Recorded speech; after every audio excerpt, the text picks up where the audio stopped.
いつも君と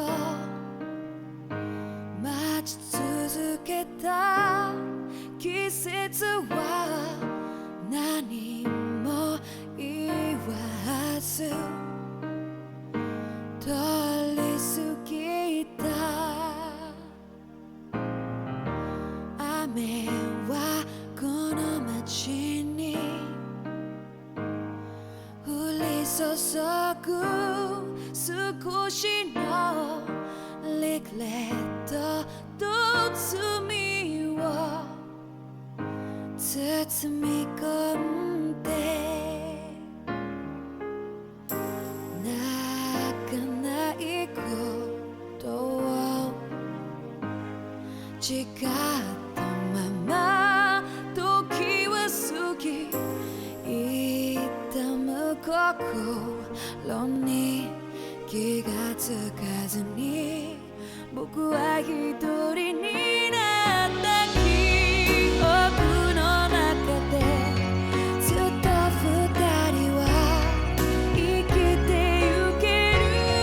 君の声が今も胸に響くよ。それは愛がさまよう限り君は少し泣いた。あの時見えなかった。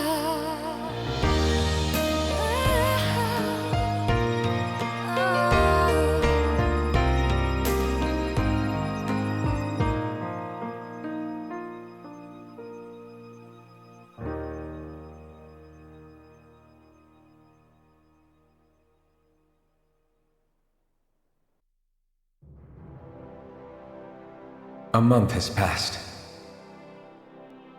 For the time being, we decided to stay put in Ganeth Haros.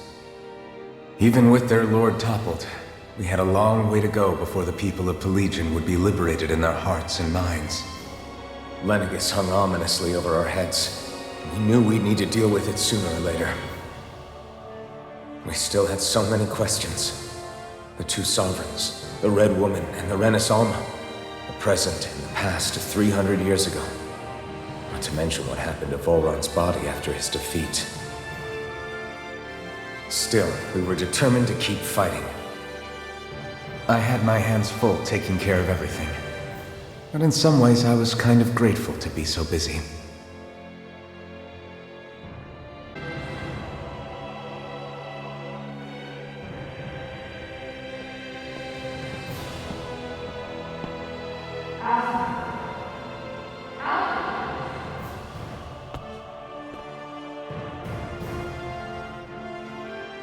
Are you all right?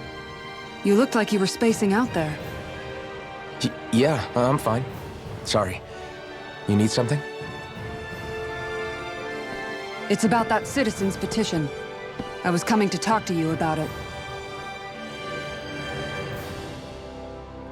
If I'm being honest, I think the problems of this realm's Danans hit close to home for me. Oh? You saw how things were in Menancia. We might have put way too much faith in Dohalim, but at least we could still think independently. The people of this realm weren't even afforded that much basic dignity. I don't know what kind of future the people here are going to ultimately choose. But whatever it is they decide, I want to help do my part so they can make that decision of their own free will. You mean like how the Danans and Renans of Menancia chose to remain committed to coexistence? It'd be nice if this was a step towards that dream. That's another issue altogether. At the very least, I want to believe all our hard work will pay off in the end. Yeah. I guess we can only focus on what we can do right now and take it from there.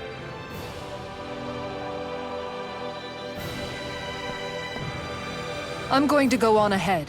Would you mind talking to Shion for me?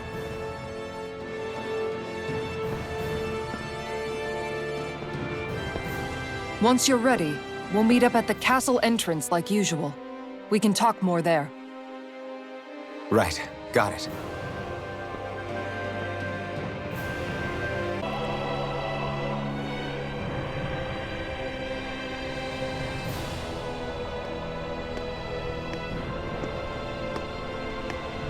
Is something going on? Sounds like it. Kisara wants us all to meet at the castle entrance.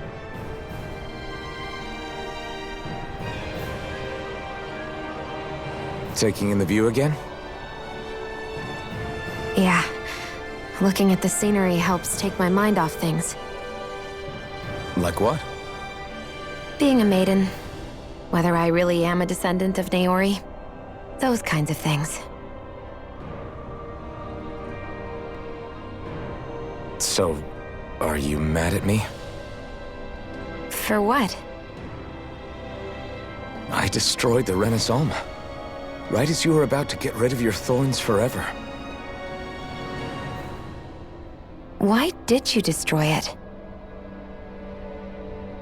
When I saw it appear in front of me, it reminded me of what happened back on Lenegus. And the rest was... it was all just a blur. I'm sorry. It must have been a pretty terrible memory. Besides, we don't know that the Renis Alma actually was destroyed. For all we know, it might have disappeared with that red woman. If so, then why are you... Don't. It's okay. You brought me back. You got me away from Volron. That's enough for now. Let's get going. We shouldn't keep everyone waiting.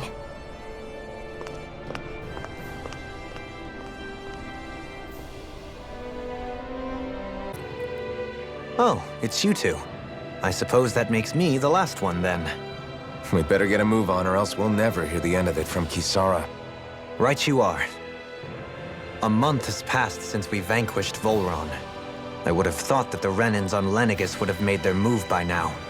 Yet they still remain as silent as ever. We have no idea what happened to Volron's body, nor its whereabouts. The Red Woman also has yet to reappear, for that matter.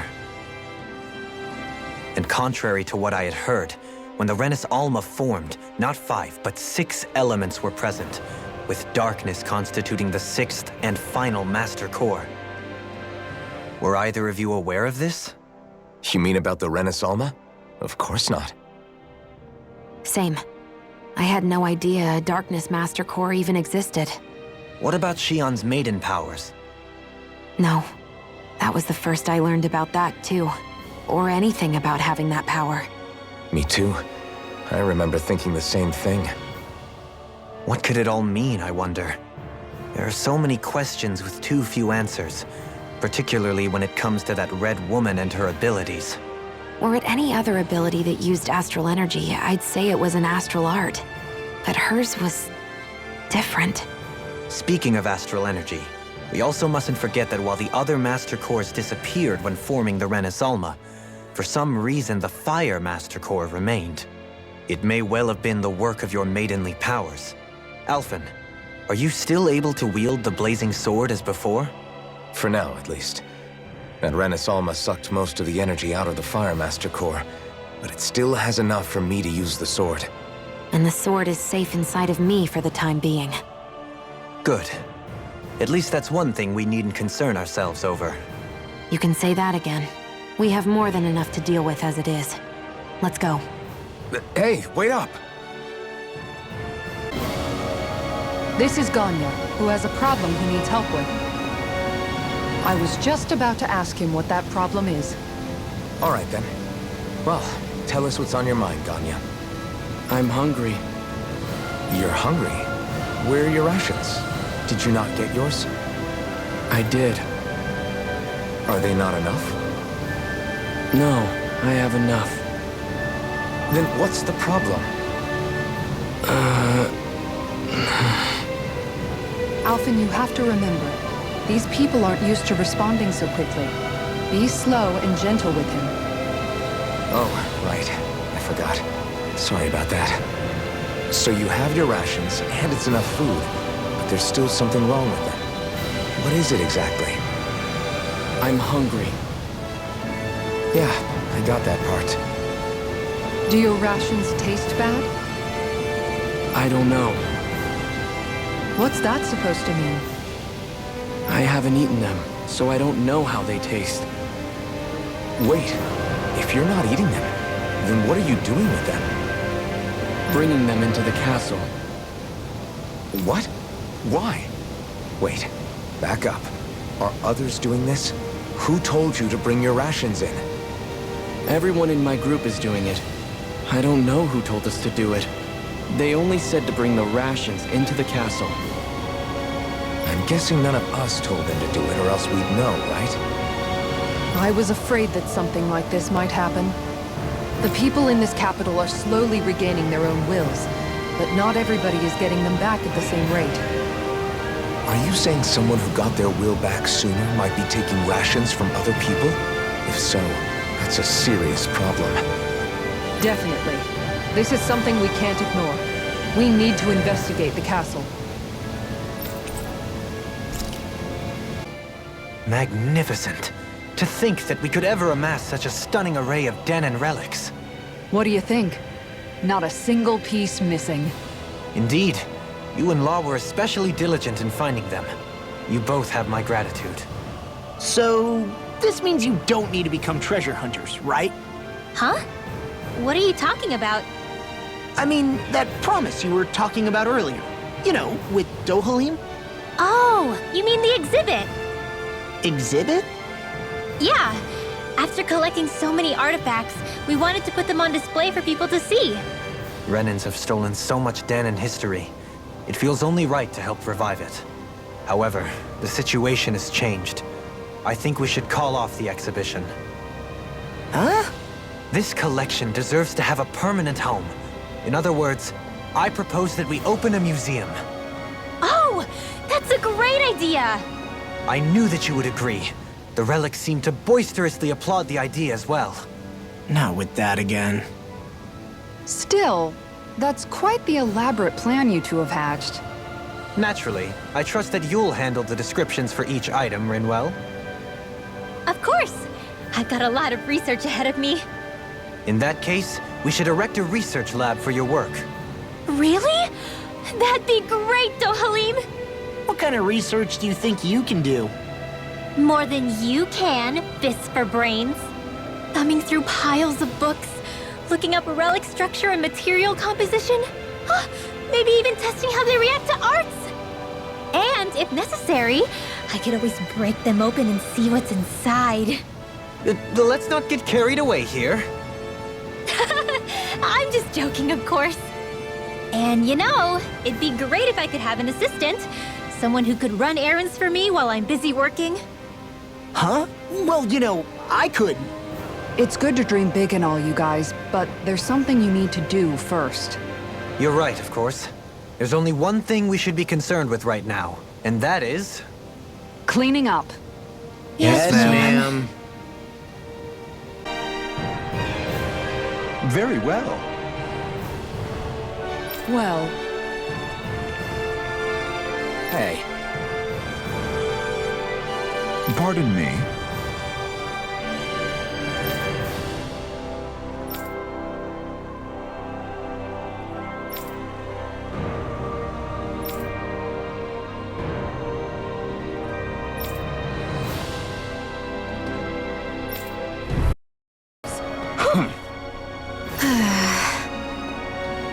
Yeah.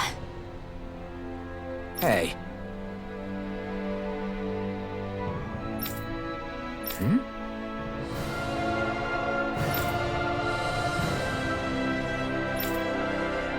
You don't say.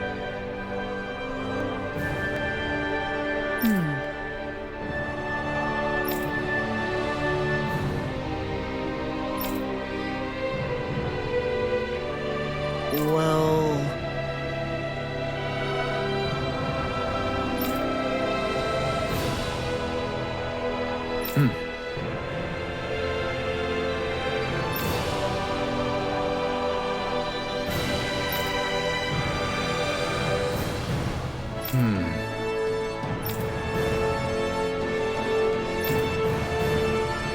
Well?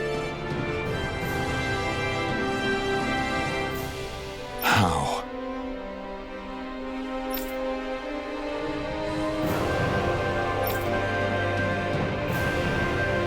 Oh, wow! So then,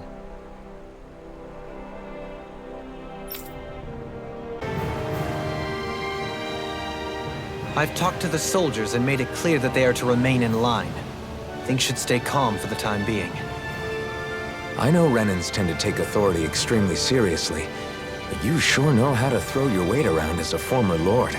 I only managed to get through to them because Volron's curse is lifting, but not to the extent that they can act independently as of yet. Considering we had other matters to attend to for the past month, we should consider ourselves lucky that nothing occurred during our absence. But if they do start operating independently again, that's going to cause a whole new set of problems to deal with. Indeed. Ganeth Heros is unlike Menancia. Without intervention, they'll likely revert to oppressing the Danans as they were doing before. Meaning there's still a lot of work to be done in this realm. Not that there aren't problems among the Danans, too.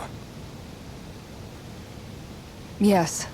There was no way to avoid the deep-seated conflicts that had festered here. But I just hate that we had to use your position as a lord to solve the situation, Dohalim. Had I not intervened, yet more blood would have spilled here, and nobody wishes for that. So, what's going to happen to the Renans here now? Why do you ask? We've stripped the soldiers of their armor and locked them up. They can't hurt you guys anymore. I promise. So they're alive? They're not going to die? What? Those people deceived us. They did terrible, terrible things to us. They made us suffer. Long before you guys came along. For years and years and years. It was constant. Never stopped. Not even for a day. So many people died. Our parents, our children, our friends. They all died. They were murdered. And it was the Renans. The Renans were the ones who did it. They killed us. Why do they get to live after so many of us have died? The bastards should die! Every last one of them! I know how you feel, Ganya. I used to be a slave, and I hated the Renans just like you. I took up the blazing sword to bring them down. But along the way, I've met many people and seen many things. People refusing the hand life dealt them. People who have lost loved ones, but are still trying to make this world a better place. People driven by hate who stopped before it was too late. And those who couldn't and paid with their lives. And I fought plenty of people who were all too happy to make others suffer. Believe me. But after a while, I came to realize that it's not the Renans who are our true enemies. Then what the hell are we fighting if it's not them? We're fighting against anyone who tries to take what doesn't belong to them. But that's what these Renans are doing. How is that any different? Because I judge everyone by their own actions. That goes for Danans too. Because at the end of the day, at the root of all evils committed is an individual who committed them. You're right, Alphen. It seems like people are either blaming an entire race for one individual's sins, or an individual for everyone else's mistakes. But all that does is add more hate in a world that's already full of it.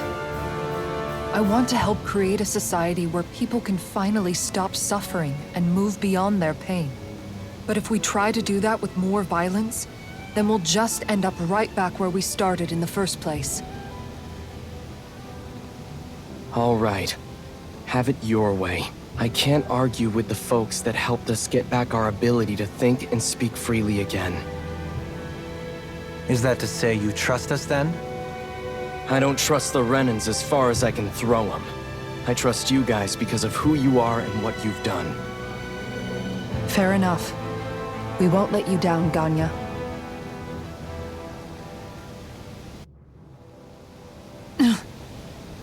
What's the matter, Kisara? Is something wrong? Oh, no, nothing. It's fine, really. I'm just a bit worried about what'll happen to all these folks. Right. It'll take time before they start thinking for themselves again. Indeed, that is part of it. However, what I'm even more worried about is what will happen to them after that. What do you think they're going to want once they realize how cruel Volron was to them? Probably revenge. What happened to Ganeth Haros is the worst form of oppression we've seen, but treated cruelly or kindly, slaves will rise up. Lenegis aside, there are still remnants of Renan supremacists scattered throughout Dana. You mean all that trouble we went through to get rid of the Lords might just lead to more violence? That's the last thing I want to see happen. Of course not. And if we don't do something to prevent it all from starting up again, there could be even more bloodshed for us to regret. There's still a lot we don't know about the Renan rulers. Whatever the face of truth behind their veil, it's on us to put a stop to them. But there is one thing that's clear. Whatever we do to finally end it, our motives can't be getting back at the Renans, or it'll all be for nothing. So, what exactly is it that you're saying? That we should just act as if nothing happened? Law's right. We can't expect everyone to just forget all the pain they've endured up until now. Not so easily, at least. But we have to at least try to change course. We can't just keep allowing history to repeat itself like this. Exactly. Look, I won't deny that between the crown contest and 300 years of oppression, there's a lot of bad blood between the Danans and the Renans. But all these problems are just too big for us to try to carry the burden on our own. We'll keep doing our part in the interim, but we need to take this one battle at a time. Where are you going? Since when do I need your permission to move around? I wasn't saying that you do. Though I'm not sure why you're biting my head off about it either. Oh, that's so typical of you. How can you be so relaxed about all this? At this very moment, the enemy is doing who knows what behind the scenes, and yet we're just sitting here twiddling our thumbs in Ganeth Haros. I know that, but our hands are tied right now. What do you want me to do? And what's gotten into you anyway? Is there something you want to say to me, Shion? Look, you're right. Forget I said anything. If I said something to hurt you, I'm sorry. But I honestly don't know what I said to upset you so much. I really wish you would tell me. You don't need to apologize. You didn't say anything. It's not your fault. It's not anyone's fault. Not really. Then why? Please just drop it. I don't want to talk about it. All right. If that's what you want, I won't push any further. I'm sorry. It's fine. Just don't be too hard on yourself, okay?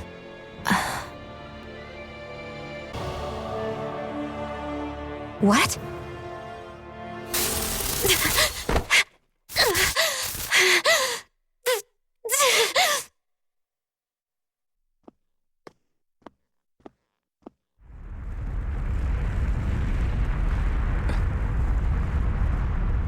What's that noise? Helfin, this is bad! Look at the sky! Huh?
What's happening to Rena and Lenegis?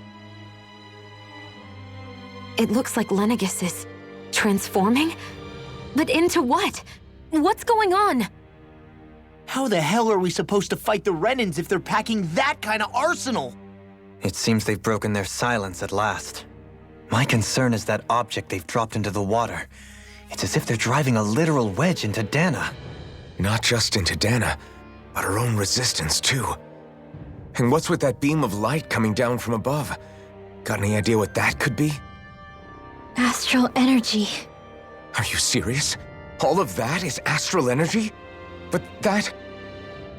It's a lot for sure. Not even all the astral energy harvested by every lord combined compares to that column. They're trying to squeeze every last bit of energy out of the planet. But why? I thought they only needed to harvest astral energy as part of the crown contest. Who cares? If we don't stop it now, the whole of Dana is going to be hollowed into oblivion. Oblivion. Do you think that red woman is behind this? It certainly wouldn't surprise me. Just as the Sovereign, the Maiden, and all 5 Master Cores are gathered in one location, she appears out of nowhere bearing a 6th core. She then forces the 2 of you to help her assemble the Renis Alma. Just what kind of person is this woman? You mean you don't know her? Pardon? She was there at your palace, wasn't she? I figured you knew who she was. Are you saying I should be familiar with this woman? Well, sure. I remember seeing her with you back at Adelina Palace several times. Everyone in the guard always wondered who she was. Now that you mention it, I remember seeing her with Balsif, too. You saw her, right, Xion? Xion? Oh, sorry, I drifted off. As far as I remember, the first time I saw her was when we ran into her in Pelagian. Seriously? How could you two not notice her before? She sticks out like a sore thumb. I guess I always figured she kept an eye on the lords for the Renin top brass. You're sure you don't remember ever seeing her before? I'm certain of it. My memory has never failed me. But if it's not that, then... We'll get to the bottom of this later. Right now, that wedge is a bigger concern. Well, what are we gonna do then? We're not gonna be able to leave Ganeth Heros until we come up with a plan, right? Cyslodia lies beyond the northern mountain range. Yeah, but we haven't found a single route through those mountains while we've been here. And we haven't gotten clues from any of the freed locals either. Surely there must be a way through. This realm can't have been completely isolated from the rest of the outside world for 300 years. Volron may have simply sealed and hidden it. Okay, then let's try asking the townspeople again if they know anything. Who knows? We might have missed something the first time around. Sounds good to me. Better that than trying to build a boat from scratch. Let's start searching. Armored soldiers! Some of Volron's former guards. Let's take them out quick before things get messy.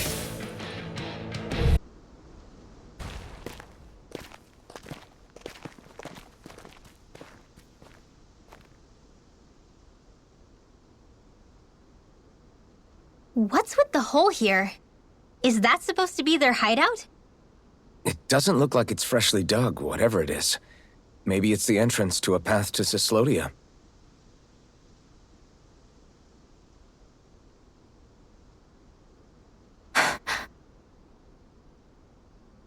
Everything all right? Hmm? Oh, yeah, I'm fine. Let's go.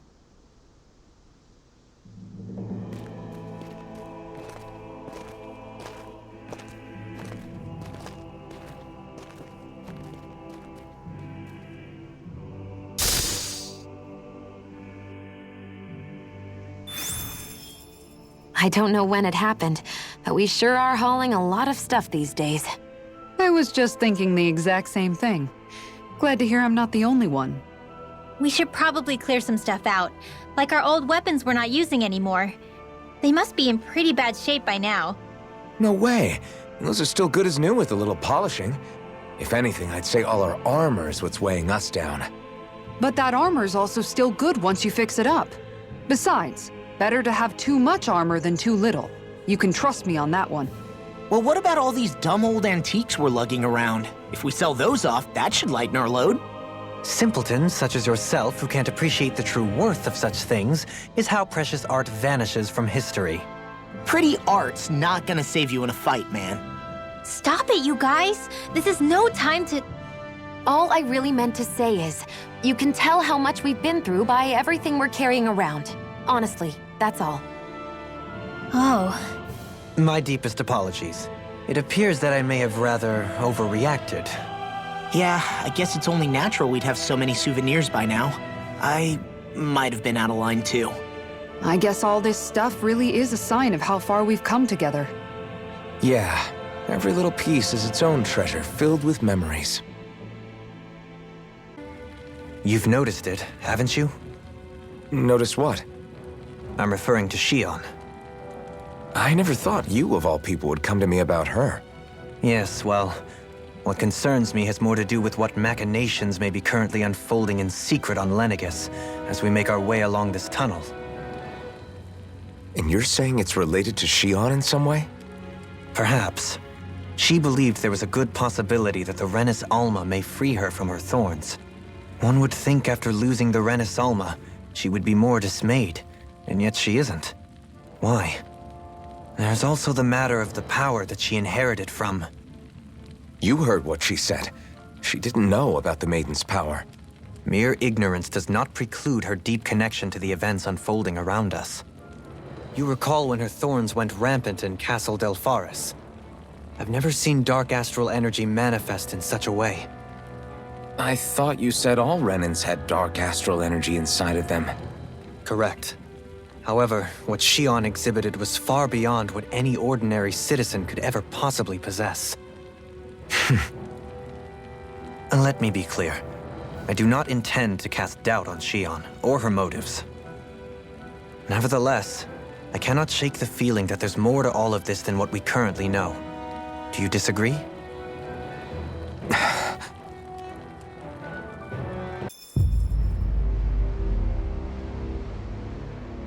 How much do they have to steal from us to be satisfied? What's that thing's purpose anyway? Some kind of siphon that sends the astral energy the Lords harvested to Lenegis? Not as far as I'm aware. That said, it has become evident since the forming of the Renis Alma, as well as other recent events, that my insight may be thin. I would, as I believe the saying goes, take what I say with a grain of salt. Dohalim. At the very least, I believe we can assume that whoever is pulling the strings behind the scenes has had this in the works for quite some time. Why's that? The people on Lenegis may have plenty of resources at their disposal, but not even they could prepare something like that in a mere month. Something of that magnitude takes considerable time, as well as a predetermined goal in mind. Then what was the crown contest for? At this stage, I think it was but one step in the greater scheme we see unfolding before us. What that scheme is exactly, I haven't a clue. For now, I believe we should keep moving. The path continues. It's quite possible it will take us all the way to Cyslodia. Agreed. Let's keep moving.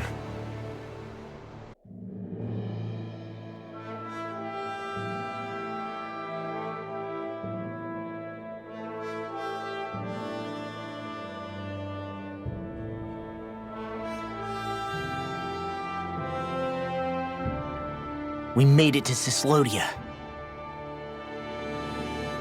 We need to get that bridge down somehow.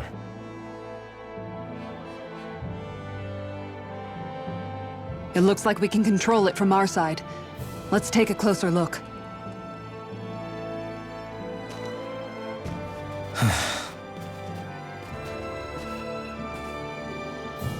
Are you okay, Law? Oh, fine. Just thinking. The past is a real downer. That's why I'm focused on what's ahead of me. You? Yeah. I'm going to stay the path. As long as we're all together, I know we'll be all right. Same here. Now let's get moving.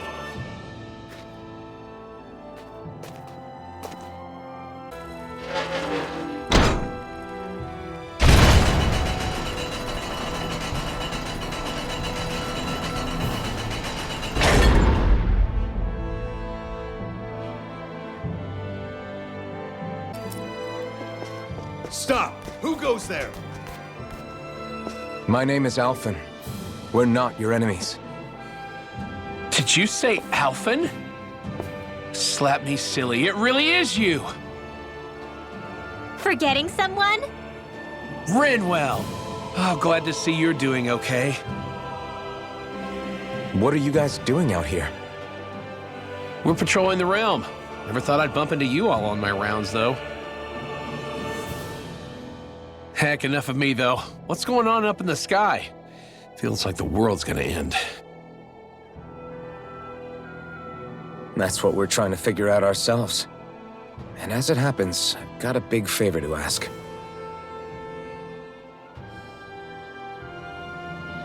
I had an inkling that's why you'd come back, as soon as I saw you in the distance.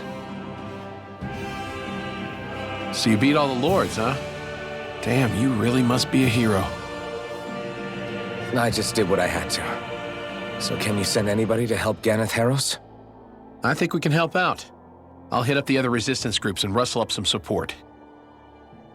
I doubt they'll have a problem sending people once I mention it's you who's asking. Thanks. If you guys can help out, that'll give us a chance to do something about that wedge out in the ocean. Yeah, I think that's something only you guys can handle. Speaking of which, that thing's out in the middle of the ocean. How do you even plan on reaching it? By boat. We're about to go look for one. No rest for the weary, I see. Hey, what happened to that mask you used to wear? It's a long story. Let's just say I lost it. Well, if it ain't the Blazing Sword and his merry crew. Mahavar? I can't believe you're still alive. Course I am. If you landlubbers can make it out of that sinking ship alive, ain't no reason an old sea dog like me wouldn't too. Yeah, but that wave hit hard. I'm glad to see you're okay. Sorry we put you in so much danger back there. All water under the bridge at this point. You helped make one of my life's dreams come true. The ship, on the other hand, she took a bit of a beating, though, I'll admit. Really? What happened to it? It looks fine to me on the outside. She's fine now, but she was in rough shape when I made it back here. Engine chamber gave up the ghost. Without a lot of options, I decided to talk to the head honcho of the Dark Wings and see if he could help at all. And wouldn't you know it, Crazy Fool sent over Renin engineers to help. Can you believe it? Renin? Yep. Said they came from Menancia. They were real professionals. Did what they needed to and didn't give me guff or anything. I was damn near floored. So they did the work themselves. Good on them. Well, they did a bang-up job, because she's better than ever now. Speaking of which, I take it she's why you're here? Yes. We need to get out on the ocean, and fast. When can we set sail? Give the man a minute to think it over, Alphen. He hasn't even said yes yet. It's all right, little lady. I'm a man of the sea. I'll gladly help. Hop aboard, folks.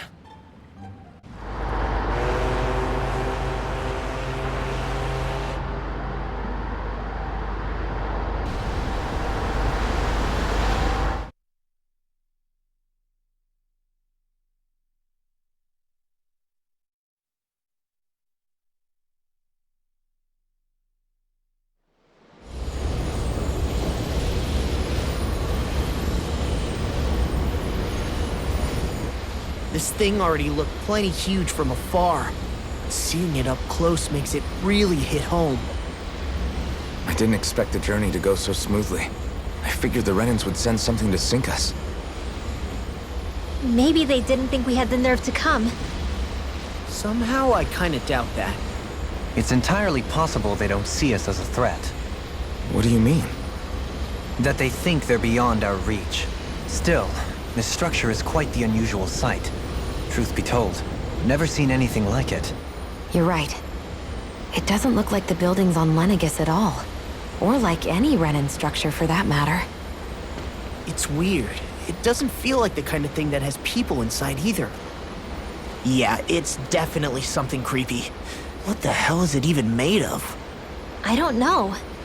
It's not mechanical or biological, but it's definitely alive in some way.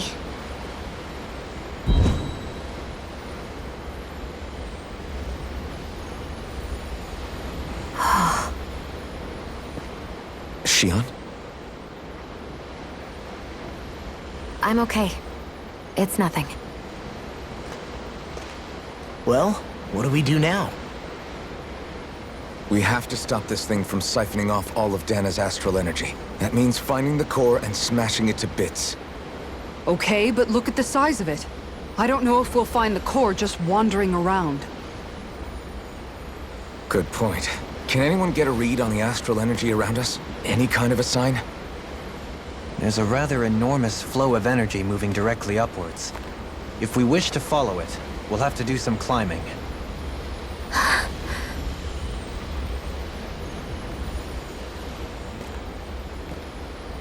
Rinwell?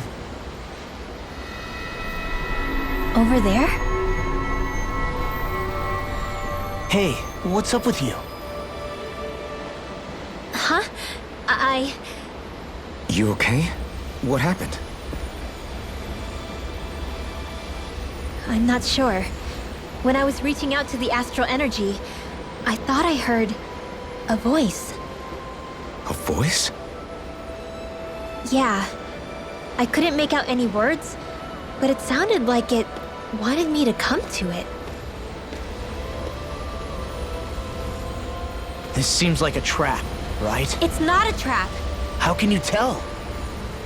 Listen, I don't know why, but when it spoke to me, I knew it wasn't hostile. What do you think? It could well be a trap. However, it's also our only real option short of wandering aimlessly about.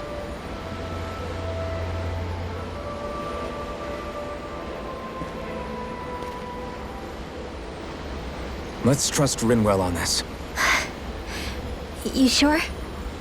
Yeah. It beats the alternative, I guess. What did I say? Sheesh, it's like walking on eggshells around here. Sometimes you have to choose your words more carefully, Law. Huh? Oh, right.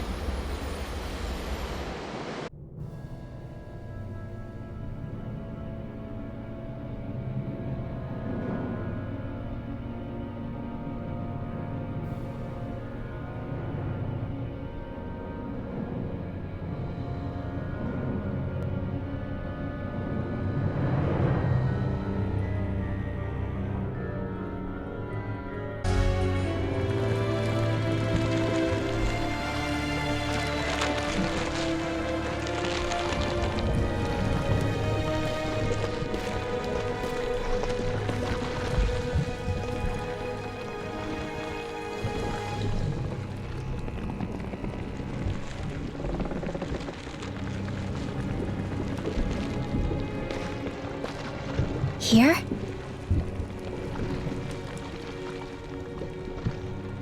It's here? Yes.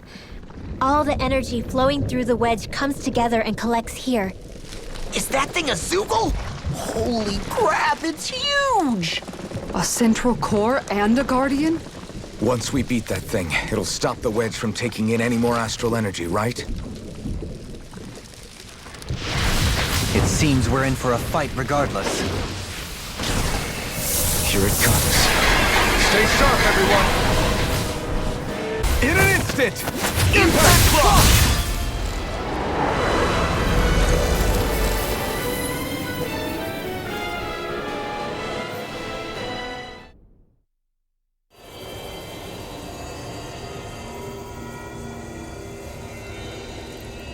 Is it over?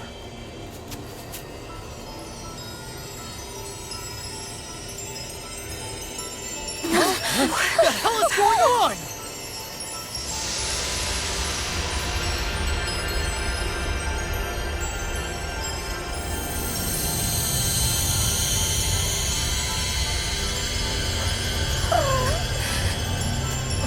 Rinwell!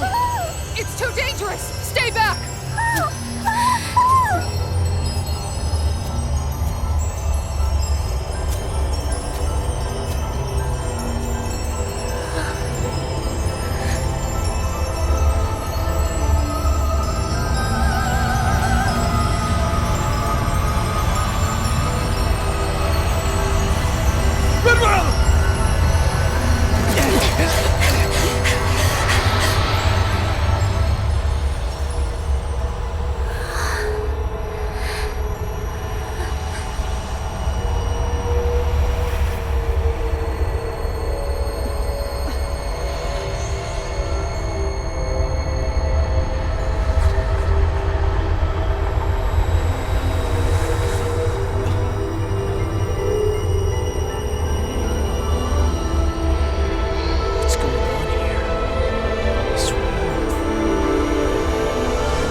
I'm not the only one.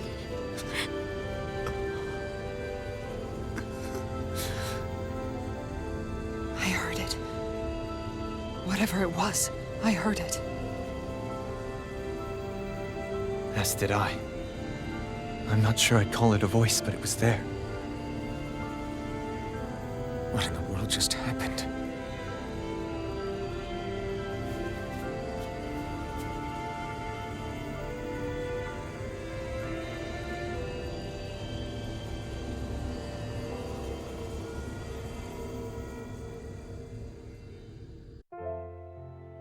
That was Dana's astral energy we just encountered. And I think what we heard might have been its voice? You're saying astral energy has a mind of its own? I haven't the slightest idea. But do you remember what happened when we fought Balsef back in Calaglia? You mean when that fire monster came out of the spirit vessel? Exactly. There was such a huge overflow of astral energy, it caused a monster to spawn and take physical form. Maybe the same thing happened here, just with way more astral energy and a bigger monster. Does that mean if you gather enough astral energy, it can become sentient or take a physical form? That's what I'm guessing, but it's just speculation. Master cores are able to hold a lot more energy than a spirit vessel, but we still haven't seen anything like that happen in our dealings with them. That being said, there may be a mechanism of sorts inside Master cores and spirit vessels that prevents such reactions. That fire monster. I remember how it only appeared after Balsef's spirit vessel broke. Then the reason Rinwell was able to sense all that astral energy earlier must have been because it was too much for that Zoogle to contain by itself. So, then where do you think the Zoogle went? All that energy and poof, it's gone. The Zoogle with it. Doesn't that sound weird to anyone? Indeed it does. However, in order for us to move our hypothesis forward, we will need to gather more evidence first. On that note, how are you holding up, Rinwell? I just can't work out why. Why the voice reached out to me first. Rinwell? I can't help but wonder if it's because of my heritage that I was the one to hear it. Sorry. That's a strange thing to think, isn't it? Anyway, we should get going, right? We need to make sure the energy flow has actually stopped.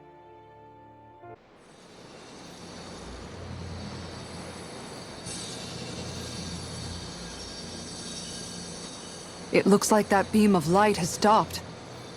Then is it safe to say we've avoided oblivion for the time being? I can still sense a faint glimmer of energy, though. It hasn't completely dispersed. You can tell? Rinwell, your senses seem a lot sharper than before, don't they? And you said you heard that voice, right? I guess. Maybe. I don't know. I don't feel bad, though.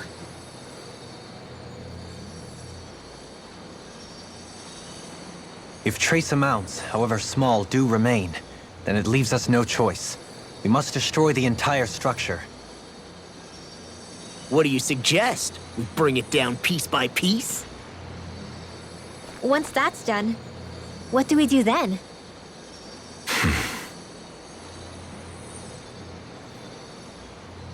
We go to Lenegis.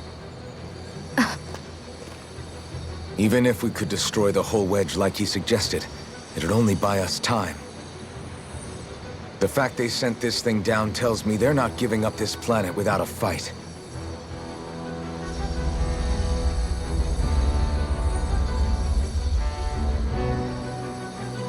There's also the matter of the Renis Alma. Its circumstances still have yet to be truly resolved. But how do we even get to Lenegis? What if we hotwire one of their starships? There's gotta be one on the planet somewhere, right? Starships are only seen on Dana at the start and end of the Crown Contest. Otherwise, they remain on Lenegis. Believe it or not, we Renins down here aren't quite as free to come and go as one might think. Great. Well, I'm out of ideas then. We definitely don't have the tech to build a starship. And even if we found a Renin who'd help, who knows how long that'd take. Yeah. Waiting for a starship to come down from Lenegis would probably be quicker than that.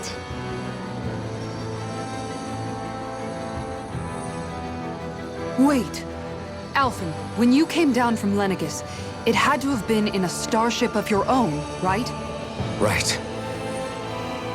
Oh, of course. You can't be serious. That was 300 years ago. There's no way it's still gonna work. But Alphen didn't wake up until a few years ago. That means it had to have still been functioning that whole time to keep his body preserved. Indeed. You wouldn't happen to remember where you landed, would you? My memories around where I parked are still a little hazy, but I do know that I woke up in Calaglia, so chances are it's still in the area. At least it's a place to start. Luckily, that realm's my old stomping ground, so I should be able to get us some help finding her.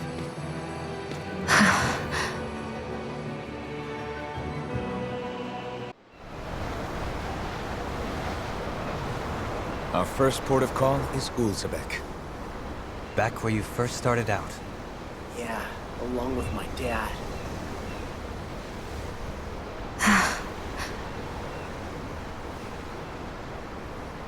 You okay? You don't look so good. I think I'm just a little seasick, that's all.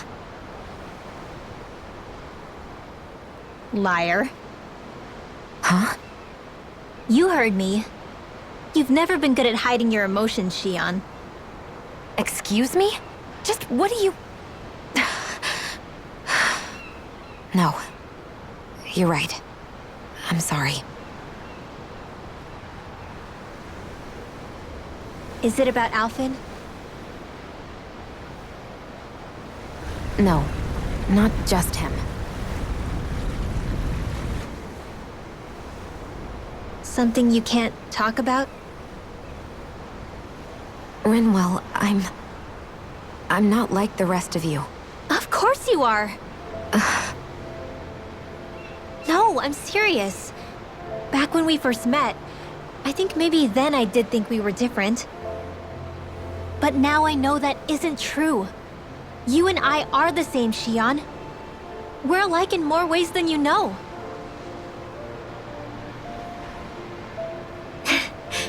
If any of us is different, it's me. I'm a Danon who can use magic. I may be the last. My family and I have been living in hiding as long as I can remember. Everyone has their own pain that can be hard for other people to understand. I saw the two of you talking and thought you could use a third wheel. So, here I am. Sorry. If anyone's the odd one out here, it's me. Believe me, you don't want to listen to my problems. Want me to go? I didn't say that. I get that you must have a lot circling around that head of yours. And that's okay. Whatever's worrying you right now, you're allowed to worry about it. And you don't have to talk about it if you don't want to. I know I'm not a Renin like you, or a mage like Rinwell. I'm not a sovereign, maiden, or lord. I'm just a Danon who used to be a slave. But regardless of all that, I'm here for you, Xion. That goes for me too. We all want to be there for you. Me and Hootle and even the boys. I promise. I mean, that is what friends are supposed to do, right? I said this to Alphen, and now I'll say it to you. You're not alone in this.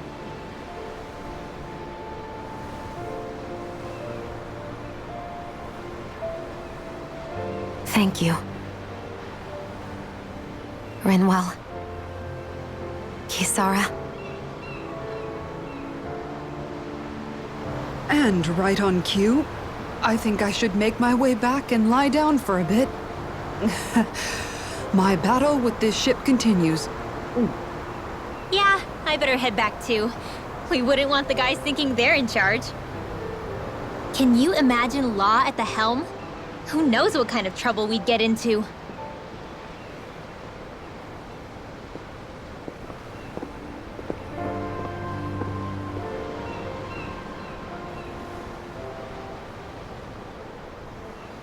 Still, if that's true, then it's all the more reason I have to do this. Oh, just one thing after another, and it all falls on my head to...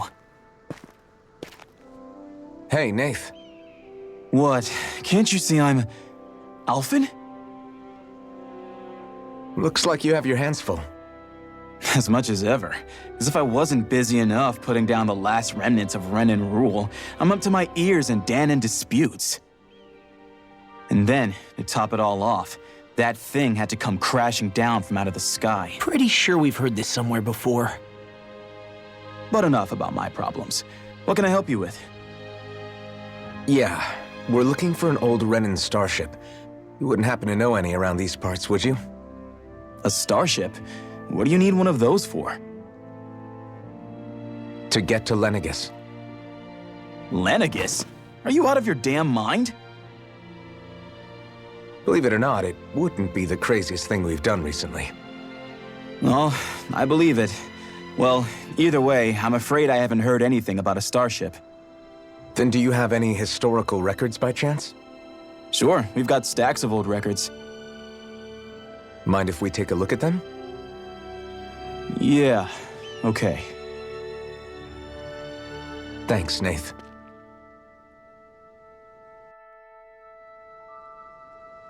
I read through all of the records, but I only found a single line that might point to what we're looking for. It mentions a rock that shot across the sky and landed past the mountains. The event was recorded just before the first Renin invasion. And you think that might be the starship? I don't know. There was nothing else in the records that came even close. It looked like it was someplace called Berg, but maybe I'm reading it wrong. Berg? That ring any bells for you? Yeah, that's one of the biggest volcanoes in Calaglia. I was just there recently, investigating a report of a meteor someone saw. Another meteor in the same area? Really? I wonder if it could have been one of those lights that shot out of the wedge. All the more reason to check it out. Can you tell us how to get there? The old Zion mine is up that way. One of the veins we abandoned connects to the volcano. Go ahead and use that. But you should be careful. Huh? I don't know if it has anything to do with the meteor, but there's a giant Zoogle running riot in there. Never seen anything like it. A Zoogle, huh? I turned back as soon as I caught sight of the thing, so I can't tell you much more. Just be real careful if you head out that way.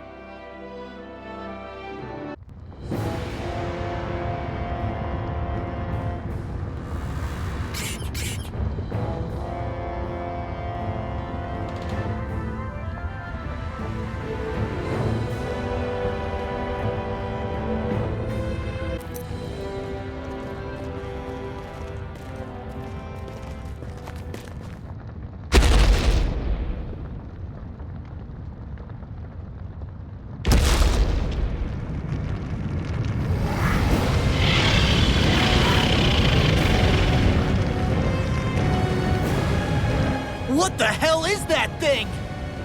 Probably that monster Nath warned us about, if I had to guess. Do you think this might have been where one of those lights that shot out of the wedge landed? But why this location? If the purpose of the wedge is to harvest Dana's astral energy. We can figure that out later. If that thing gets into town, it's going to cause chaos. We need to take it down and move on. Let's go!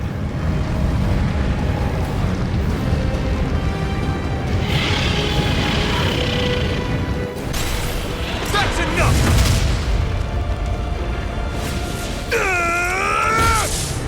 Go back down!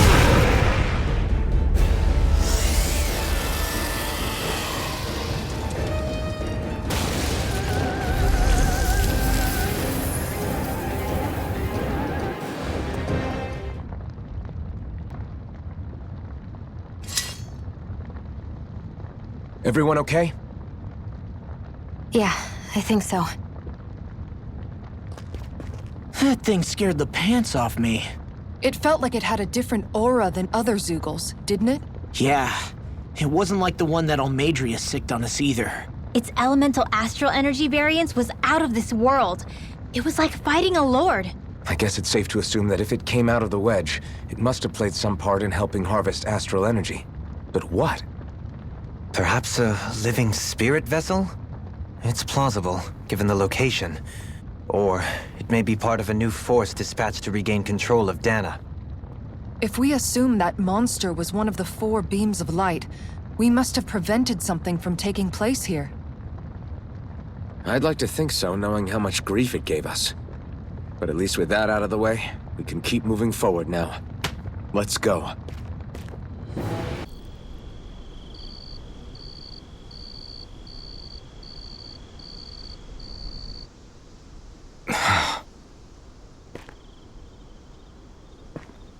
Alphen? Did you remember something? No, but I have seen this starship before.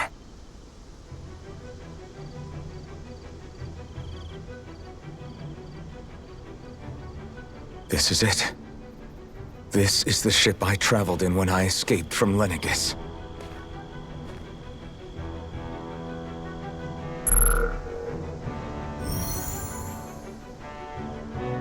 Three centuries later, and it's no worse for wear. I'll take a look at the internals. Damn! I'm amazed it still works at all after all this time. The past meets the present.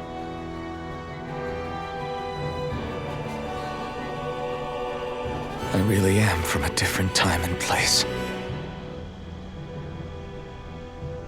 Yeah, but you've got us now, Alphen. Not only that, but you've helped out so many people, too. Law's right. Rinwell too. You're one of us now. No more carrying the weight of history on your shoulders. You're a part of this world. Right. Thanks, you guys.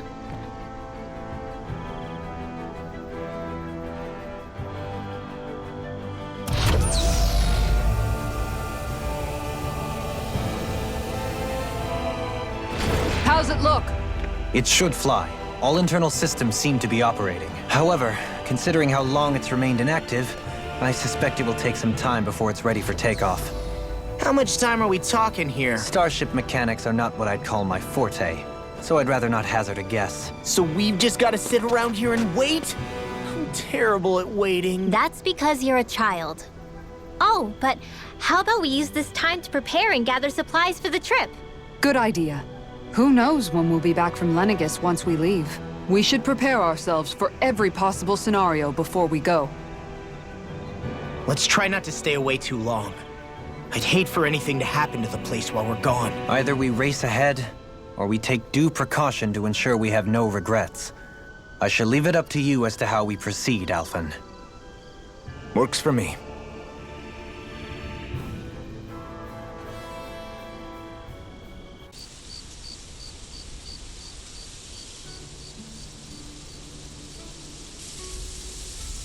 It's funny, isn't it? What is? All this. When we first started this thing, did you ever imagine we'd be going to Lenegis? After all, this is the sort of thing I was rebelling against when I ran away from home, right? I'm sure Zephyr would be proud if he knew what his son was doing right now. And a little shocked, too. We're defying the order of things that have persisted for 300 years. Deep down, I knew our journey would lead to confronting Lenegis. Yeah, you maybe, but you're a Renin. The rest of us can barely even picture what it means to leave Dana. No offense to Shion and Dohalim, but it's worth remembering we're heading into enemy territory. No offense taken, and this is no picnic for me either. Remember, our aim is to ensure that both Lenegis and the Renin homeworld leave Dana alone for good. I don't think we'll be able to avoid a fight. Is there no way we can talk them into leaving us alone? The people of Lenegis? Sure. I mean, we found a way to make it work with Shion and Dohalim, right? And it's not just us. If places like Menancia can do it, then why can't we? Because there are still many of my kind who believe it was right and natural that Rena reigns over Dana. There are those on Lenegis who have never stepped foot on Dana. I doubt whether they'd even listen to Danans. Look, none of us want to fight. But these are the same people who fired that wedge down on Dana. What happens next is on them. Right. We're not going to sit back and wait for them to oppress us again. Right. Don't forget, there's also a good chance the Red Woman is somewhere on Lenegis. And wherever she is, we should find the Renaissance too. That's right. If we can take it back, then Xion can finally get rid of her thorns. Xion? Huh? Yeah.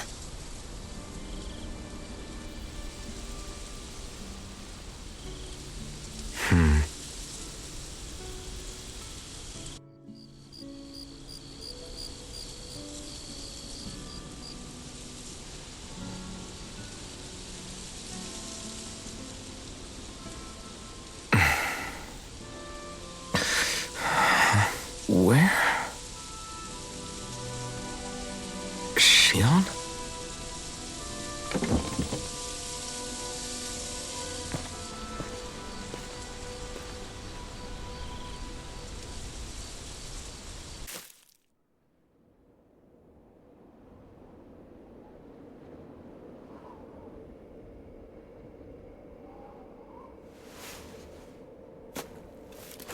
Xion.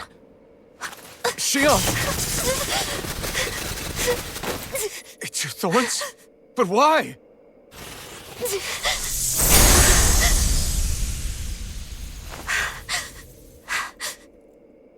You okay? Just now, it looked like you used your maiden powers to suppress your thorns. You can really do that?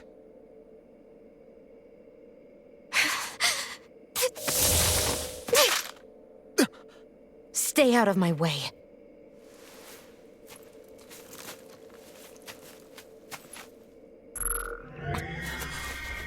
Wait a second. Are you planning to go alone? Shut up! Why would you do this? I told you to shut up!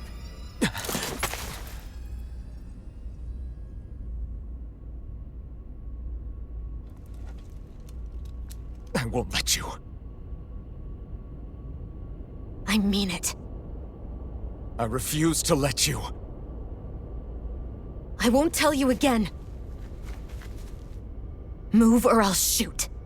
If that's the case, then go ahead and shoot me!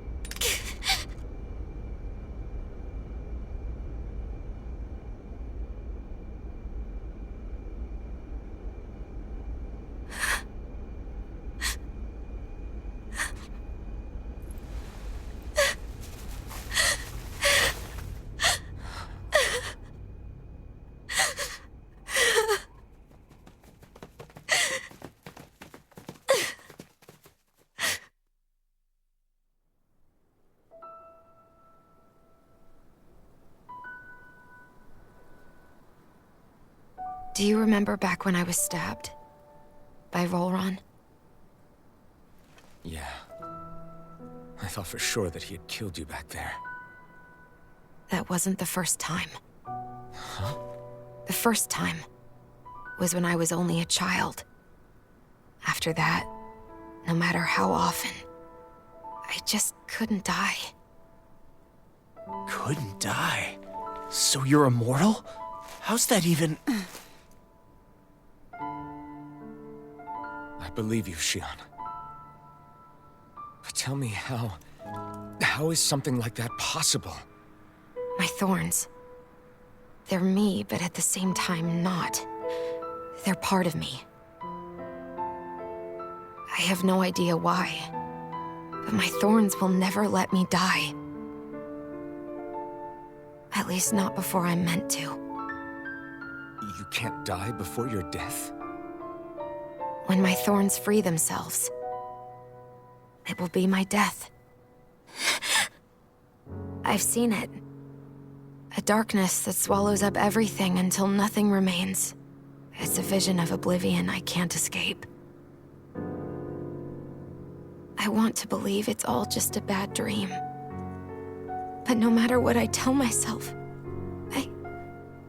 I know it's not.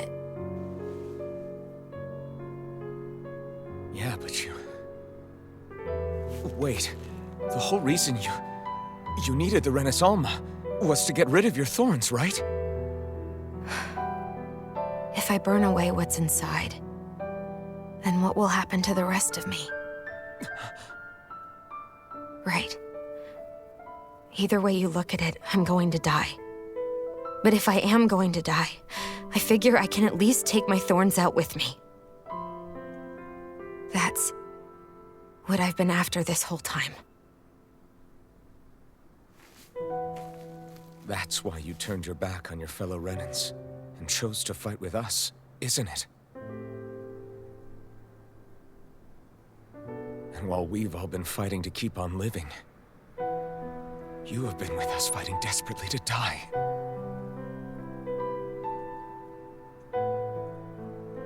That was the plan. But then I met all of you. And before I knew it, I didn't want to die anymore.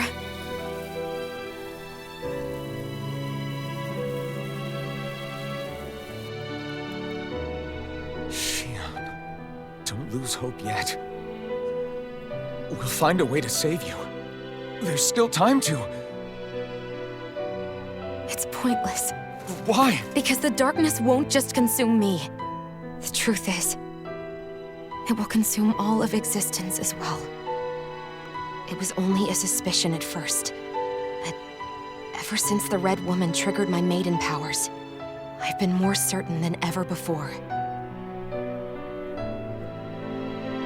It was then that I finally came to realize my powers were holding my thorns in check the entire time.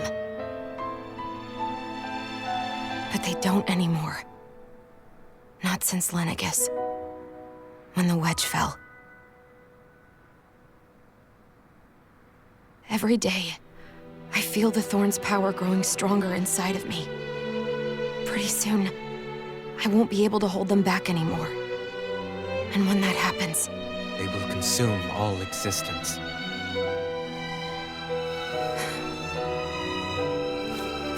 And that's why you wanted to leave by yourself. You planned to find the Renaissance on your own and sacrifice yourself to stop the thorns. But that's... too much. It's way too much.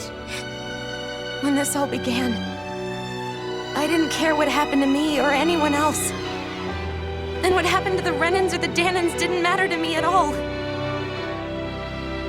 I know I have to die, but I don't want to. Not now that I have this.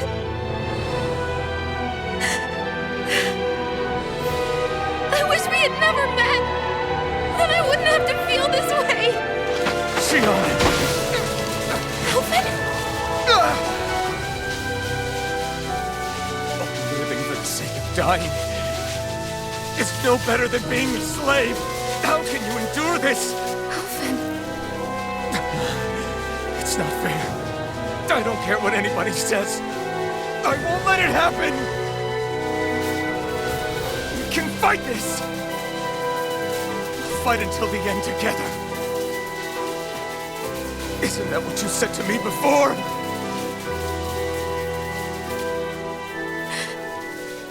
Even if it should mean that it'll be the end of everything else, too?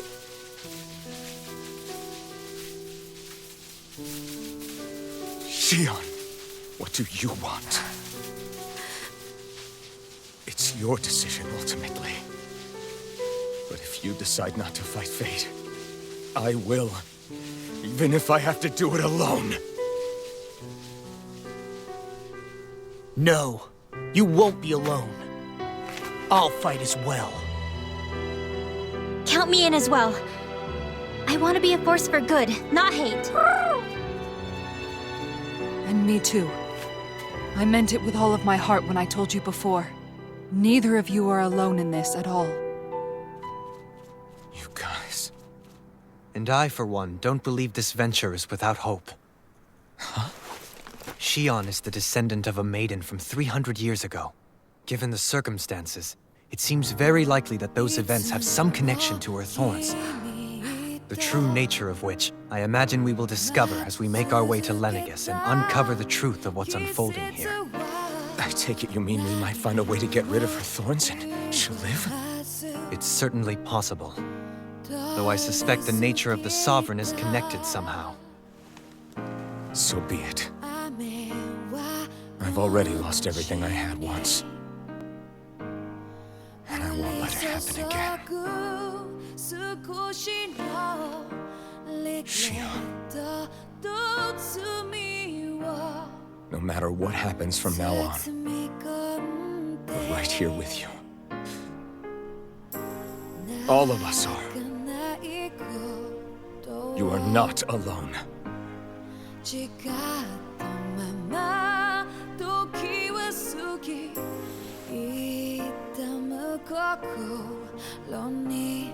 You guys. You're all so stubborn.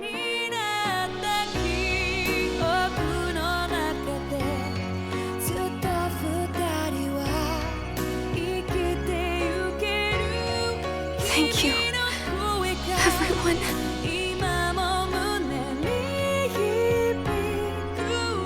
For right now, and a little while longer, I just want to hold on to this dream. And most of all, more than anything else, I want to be with all of you.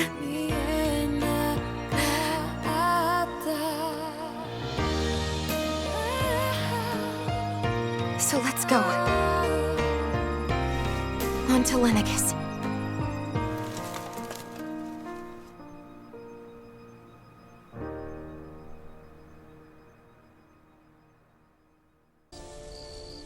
The end of the world. It's hard to believe, isn't it? I believe Shion is telling the truth. What about you? As a friend, yes, I want to believe her. Everything that's happened seems to point towards some sort of great danger that's lurking ahead of us. Still, it's hard to fathom something that could usher outright doom to the world. That those really are the stakes we face. No, I understand. Even Shion doesn't seem to know exactly what will happen to bring it all about. We have so many pieces of the puzzle in our hands, so many clues, yet the complete picture eludes us. So where do her thorns fit in then? Well, I imagine they must sit at the very center of it all. You remember the voice we all heard while we were inside the wedge, don't you? Yeah, I remember. It was the will of Dana's astral energy come to life. Or that's what we all thought. Right. And from that, we're able to hypothesize how vast concentrations of astral energy can become sentient. Let's return to when we found Shion in Pelegion. When her thorns went wild, they contained far more astral energy than any mere Renin would normally have inside them. So you think those thorns might be alive too? That their will is what keeps her from dying? But why would they want to destroy the entire world? As for that, I really cannot say for certain. Its goals still remain a mystery. It may be a mere fluke that her maiden powers have been able to contain it thus far. You know, I've noticed since we've met that you like figuring out riddles. Can you blame me? When one realizes that the world they once thought to be true is but a mere facade, they can't help but seek the truth. Especially when that deception has led to others getting hurt. Dohalim? I imagine the remaining pieces of the puzzle that we seek rest somewhere within Lenegis. As for what the final picture will look like, who can say? I think it's best we not dwell on it too much for the time being. Right. How you holding up? Who, me? Yes, you. You took a hit from those thorns again, didn't you? Oh, that? That was nothing. Compared to what Shion's going through, you mean? Still, even if you yourself might be willing to endure that kind of pain, that doesn't mean Shion wants to have to see you get hurt by her thorns, you know? Yeah, I know. I'll be careful. Shion doesn't know how lucky she is to have you around, you know? Dashing in to save her at the last minute. Yeah, very funny. I'm being serious. You went up and held her close like you still had that mask on, and you didn't even bat an eye. She really needed that. That's what I mean when I said you saved her. Just like you did with the rest of us. I just want for Shion what we all have. The ability to touch someone without the fear of killing them. Those thorns have robbed her of the kind of everyday things we all take for granted. And it's not right. You can say that again. It may be normal for us, but that doesn't make it any less special or important for her.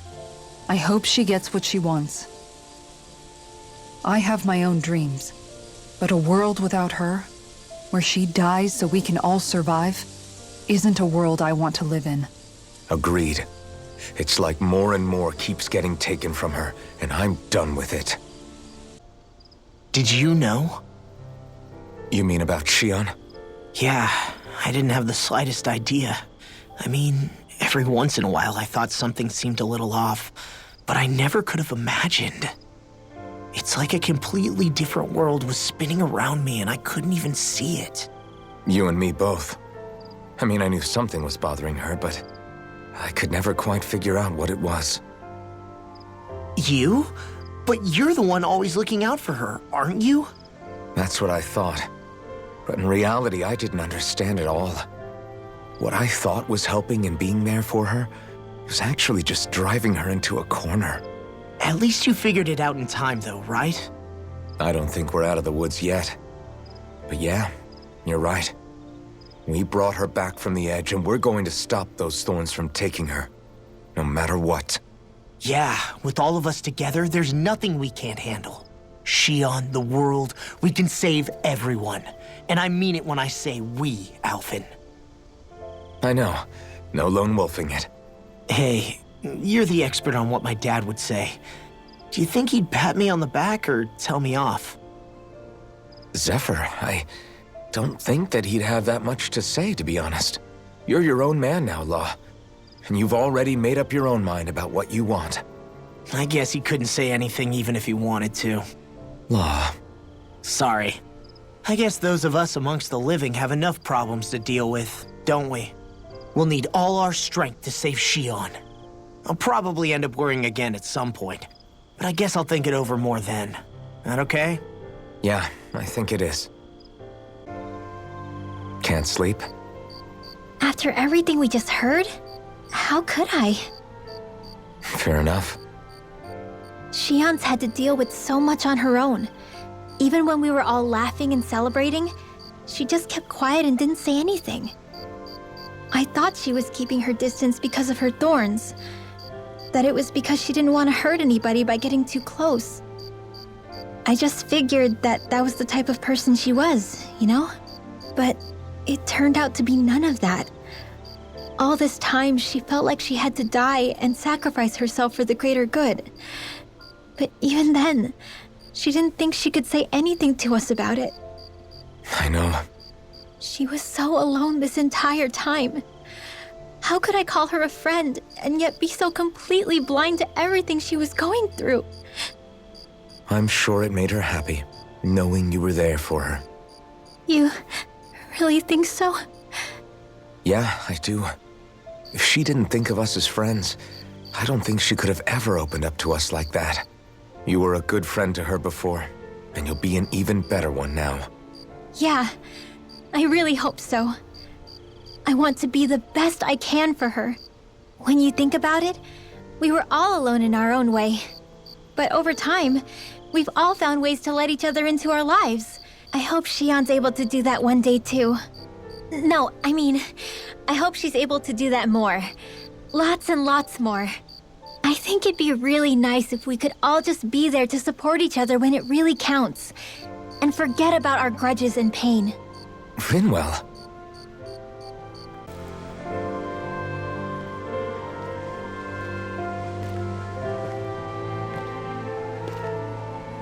Hey, you doing all right? I seem to cause nothing but worry. As much as I try to look like I have things under control, everyone still worries about me. You're not the only one.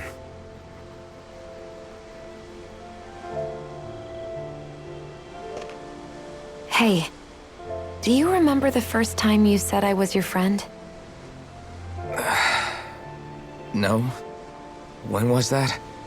Sorry, I can't remember. That's okay. It came so naturally to you, I'm not surprised you forgot. I was different back then. The Danans were not even people to me, and I knew I would always be alone. But in that room with Deadime, when you called me your friend, it just shattered the wall that I'd built up around me.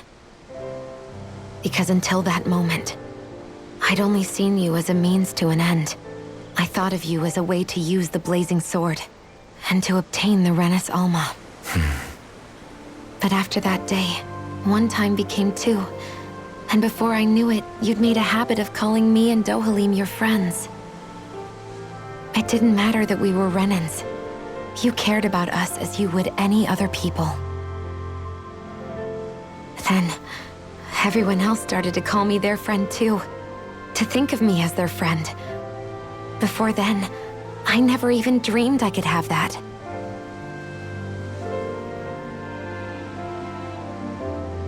I didn't want to die and lose you all. But I also didn't want to live if it meant you would all die in my place. Shion. But then I realized I'd only really been thinking of myself that entire time. After saying how I felt, and hearing what you all had to say, I finally understood that.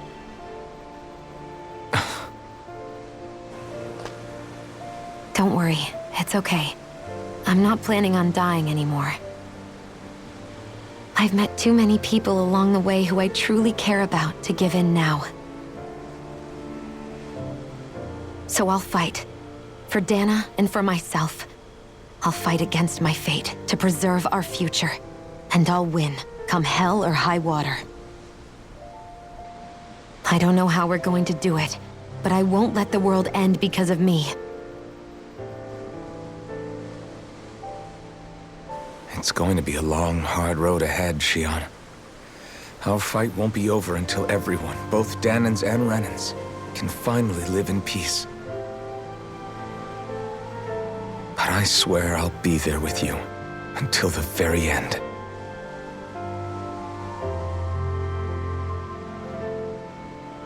Thank you. Remember what we learned back in Calaglia? There's no wall so high that we can't break it down. Yeah, I think you may be right about that.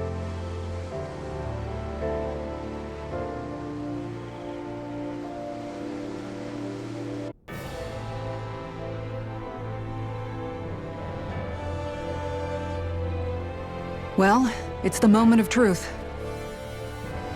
This lady better hold together once we're up in the air. Law, don't say that! You're going to jinx us! Speaking of which, Alphen, this bucket of bolts got a name? A name? You know, I'm not sure she ever had one. I never really thought about it. Well, after all the trouble we went through to find her, we should give her one, right? I was thinking something like... Fall Knights. Huh? It means owl in the ancient tongue. Literally, the one drawn to the skies.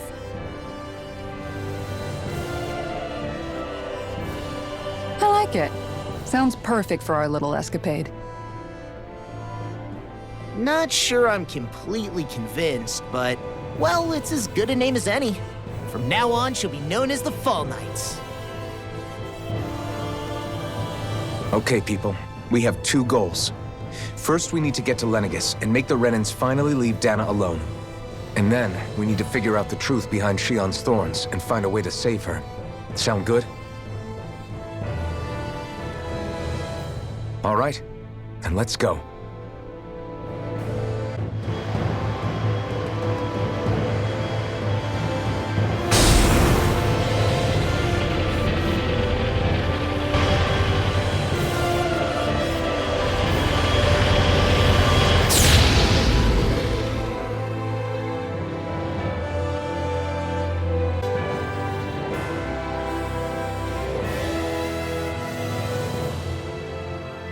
You know, I can still hardly believe it. Believe what? I mean, just look at it. The whole of existence, crammed inside a tiny frame. Now that you mention it, I guess you're right. It does look more like a painting than a living, breathing world. From up here, all the struggles we've been through feel so insignificant. Nothing like realizing how small you are to put everything into perspective. Kinda makes the differences between the Renans and the Danans feel pretty small too, huh? How much longer until we reach Lenegis? There are better ways to use your time than napping. We should take a moment to familiarize ourselves with the facilities on board before arrival. Good idea. The starship may end up serving as our base of operations once we're down there. Think you'll be all right with the controls? You mean the one set to automatic pilot? I dare say I'll manage. I'm basically just here to supervise. In that case, she's all yours. Is something wrong? No. I was merely thinking how it had been 7 years, that's all. You mean since you became a lord and left Lenegis? I guess even someone like you can get homesick, huh? I am as prone to sentimentality as any other. Tell me, though, you too have a history with Lenegis. A traumatic one, no less. This trip will probably mean facing up to some difficult emotions. Doesn't that frighten you? Well, it is a place where I took the lives of countless people. I'd be lying if I said I hadn't thought about it. But I can't keep running forever. The past is what it is. There's no changing that. But the future's what we make it. I see. Dohalim? Forgive me. I was wrong to pry. We have more pressing matters to address. Come back and speak to me when you've finished looking around the ship. We'll be going to Lenegis soon. This must feel like a homecoming of sorts to you, huh? What was life on Lenegis like back then? You know, before you came to Dana. Let's just say, I don't have many happy memories. I've had thorns my whole life, for as long as I can remember. They called it treatment, but in truth, they were just using me as a guinea pig for their research. You mean, they experimented on you? That's right. All I was to them was a riddle to solve. They poked and prodded me, trying to figure out what triggered my thorns or changed the form they took. Day in and day out, every single day, one test after another. I'm still surprised they didn't try to dissect me. The look they gave me whenever one of them touched my skin. How could I forget it? Reeling from the pain, like I was a monster or something. Some existence, huh? A blight on any I touched. Helplessly complicit in their pain. I thought things couldn't get any worse. But then they did. I started to have nightmares, visions of the coming apocalypse. Is it any wonder I lacked a cheery disposition? Unable to so much as touch another soul. Loneliness was my best friend. Sure, I survived, but with the knowledge that one day I'd be swallowed up by oblivion. And that's when it hit me.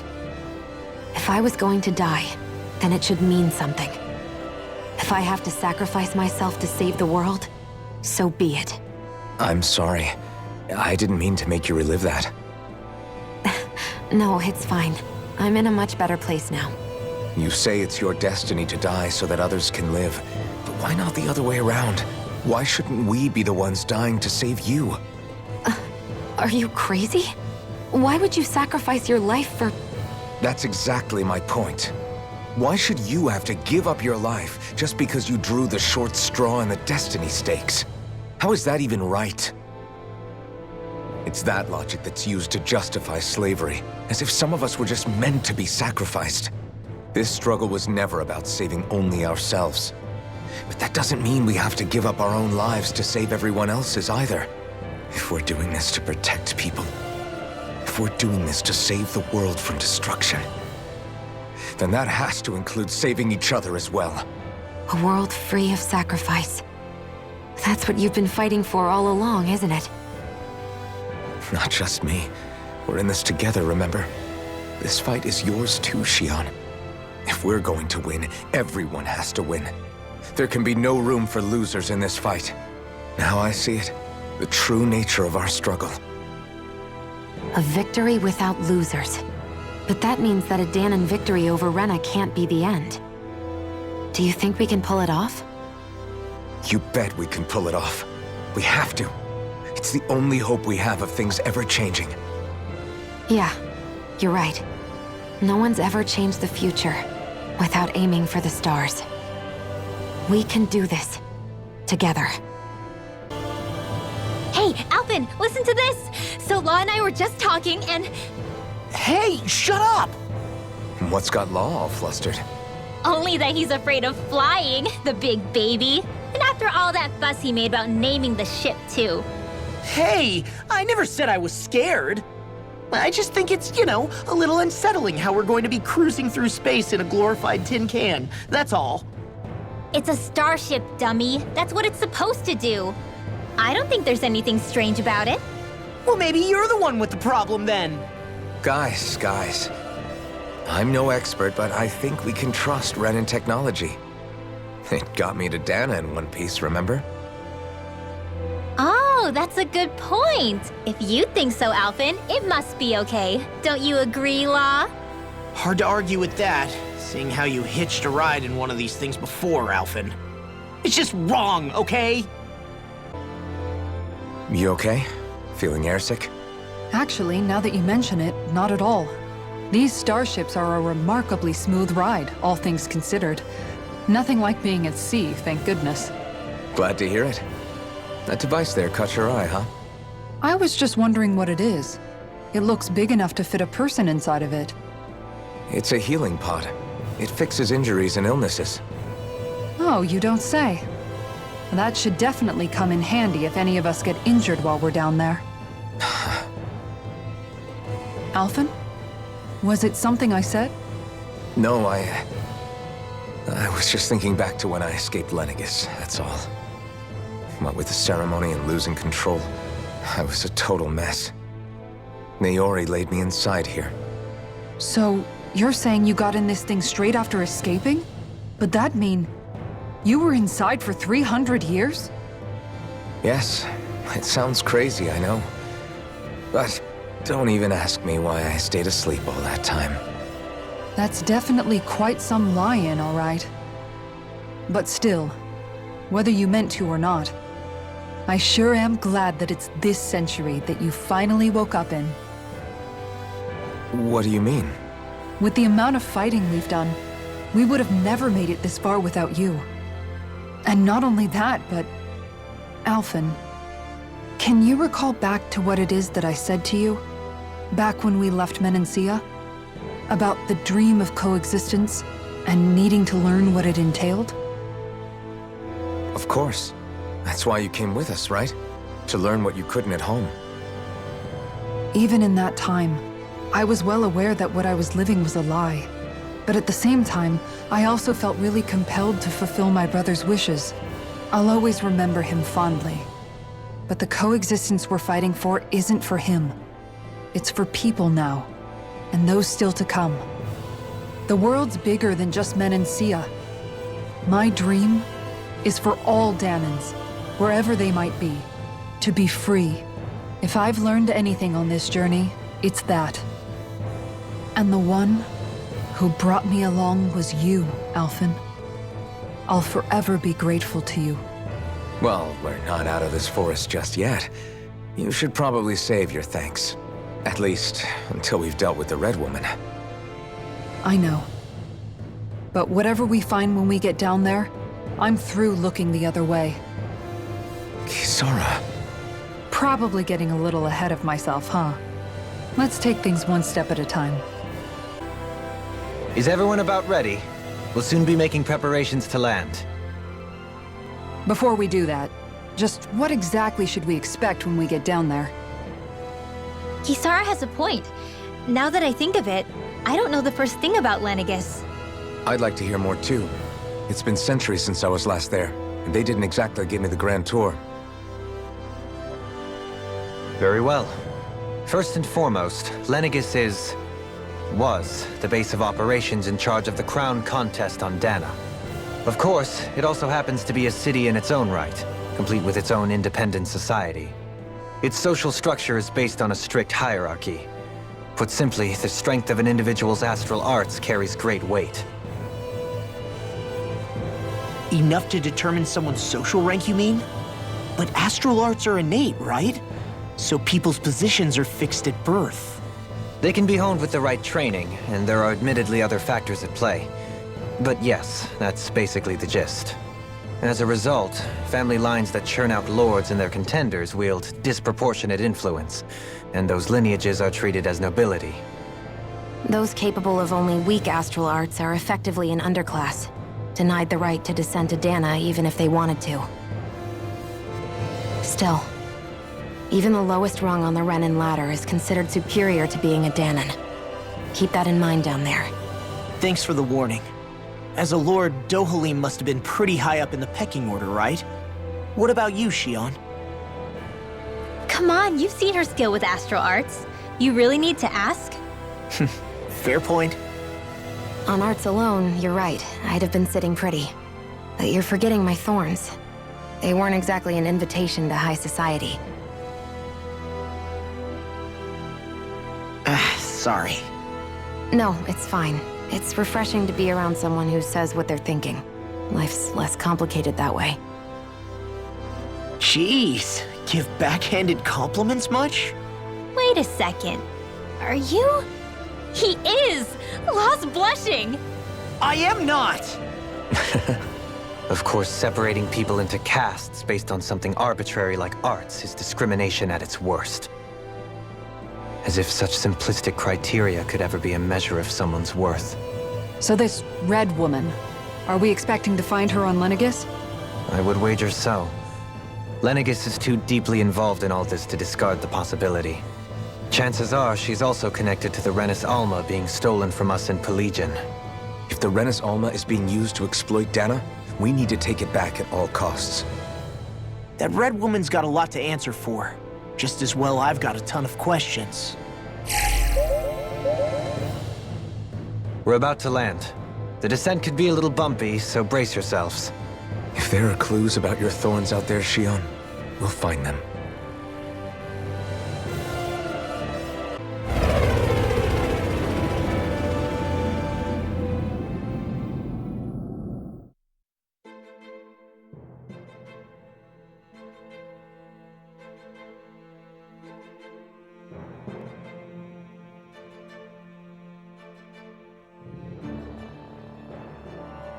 There's no one here.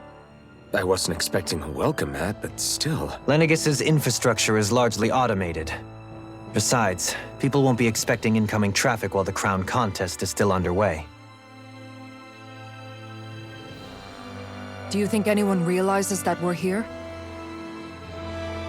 We may not have received a royal welcome, but I doubt our entrance went unnoticed. Don't let your guard down.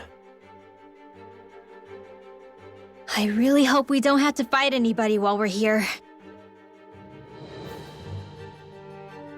So now what? We've come all this way on a hunch that this Red Woman is here, right? And if we're lucky, the Renis Alma too. Any idea where we should start looking? There is an area of the city that is accessible only to the Sovereigns, known as the Forbidden Zone. That seems as good a place as any for us to start. Forbidden? What are they hiding? I don't know, hence my desire to find out. Fortunately, we just so happen to have a sovereign in our midst. In any case, changing the shape of a huge structure such as Lenegis would have required an immense source of power. Then you think that source might have been the Renis Alma? Precisely. Alphen said that he remembered the Renis Alma being used in the spirit channeling ceremony 3 centuries ago. Whatever the ceremony's purpose, if preparations are underway for it to be held once more, then the Renis Alma might be in the same place as last time, possibly together with the Red Woman. Hiding something of that worth in the residential quarters would only court trouble. In which case, It stands to reason we should be looking somewhere normally out of bounds. Is that it? Indeed. But it's been over 300 years since I was made a sovereign. You can't seriously think I'll be able to waltz right into the place after all this time. There's only one way to find out. If there's even a chance you can get us in, I say we give it a shot. Shion's right. Who knows? We might even find a clue to her thorns while we're at it. All right. It's not like we're swimming in leads, so let's try to track down the Forbidden Zone.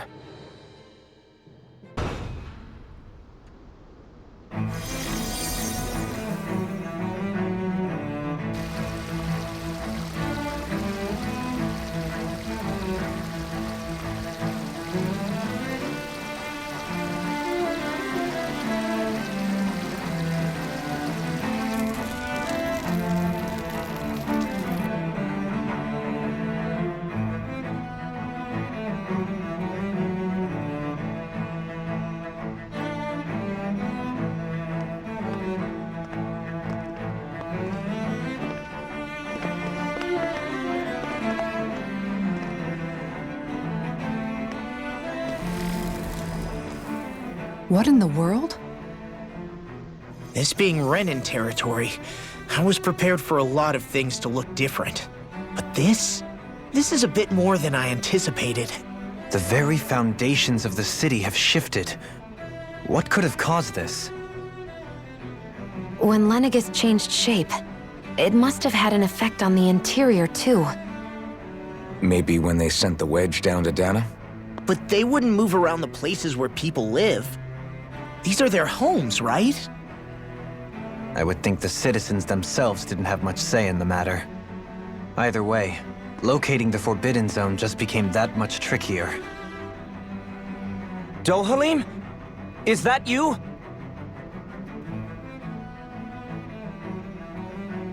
Avakir, I'm glad to see you're well. So it is you! But why are you here? Shouldn't you be down on Dana participating in the crown contest? And these people! So you haven't heard what happened on Dana, then? Heard what? Someone you know? An old friend. Hey, Dohalim, don't tell me you've started keeping company with... They're with me. More importantly, what's happened here? I'm really not sure. The city's foundations began to shift without warning, and now everything looks like this. We're all waiting for the Sovereign to tell us what's happening, but so far... Avakir, listen to me. We're looking for the Forbidden Zone. Do you have any idea where we might find it? The Forbidden Zone? What business could you possibly have there? Trust me. The less you know, the better. You're just the same as ever. I wish I could help, but what with the changed topography, I can barely locate my own home. Let alone the Forbidden Zone. Very well. It looks like we'll have to find the way there ourselves. Have you seen Faria yet? No. I see. Well, nothing much has changed with her. If anything, she's probably even more... I can well imagine. Why did you come back? You know it can only result in pain for you both. I've no doubt of that. You really are the same as ever. Fine, I understand. Just don't say I didn't warn you. And take care of yourself. Okay, Do?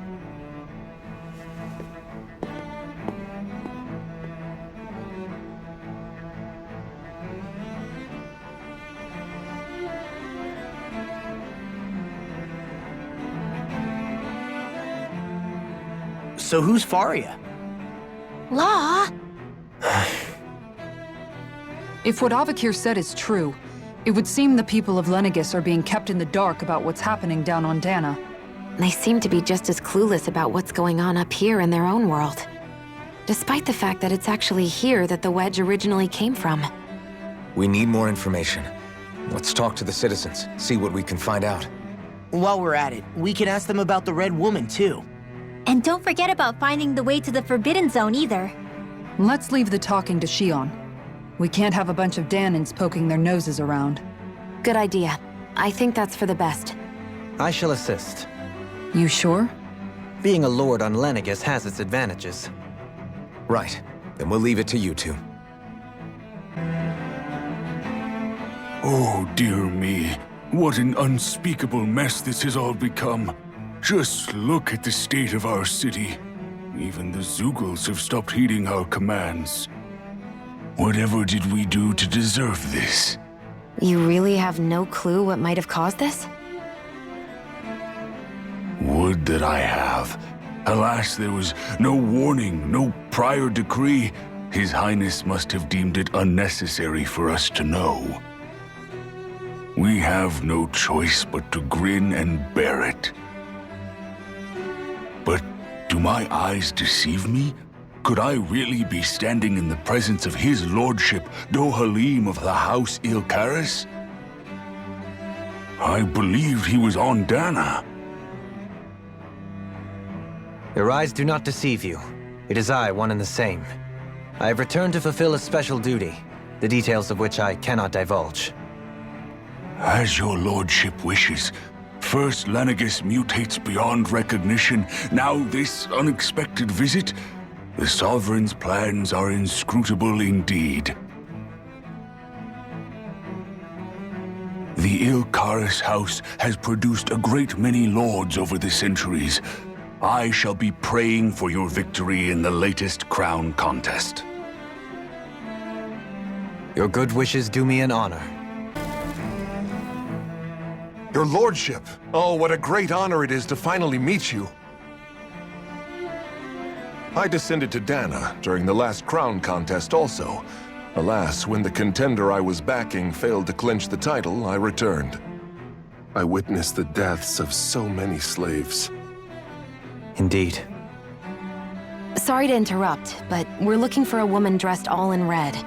Have you seen anyone of that description? All red, eh? No, I can't say I remember anyone like that. I imagine she'd stand out somewhat, too. Yeah. What about down on Dana during the crown contest? You didn't see anyone like that hanging around the lord you were serving? What's with all these questions? I've never seen her, okay? Not recently or otherwise. Why do you want to find her anyway?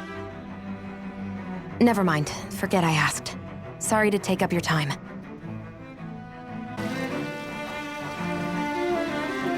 Is everything okay? You look a little lost. Oh, yes. I can't seem to find my way home, is all. I was just about to make my umpteenth attempt at a new route. I was hoping to head this way myself. The situation is a real pain, huh? I suppose the Sovereign knows best. I daren't stay here too long, though. A lower caste can only linger around these parts for so long before I outstay my welcome. I was hoping to avoid it, but maybe I'll have to go that way after all. You mean you know another way round?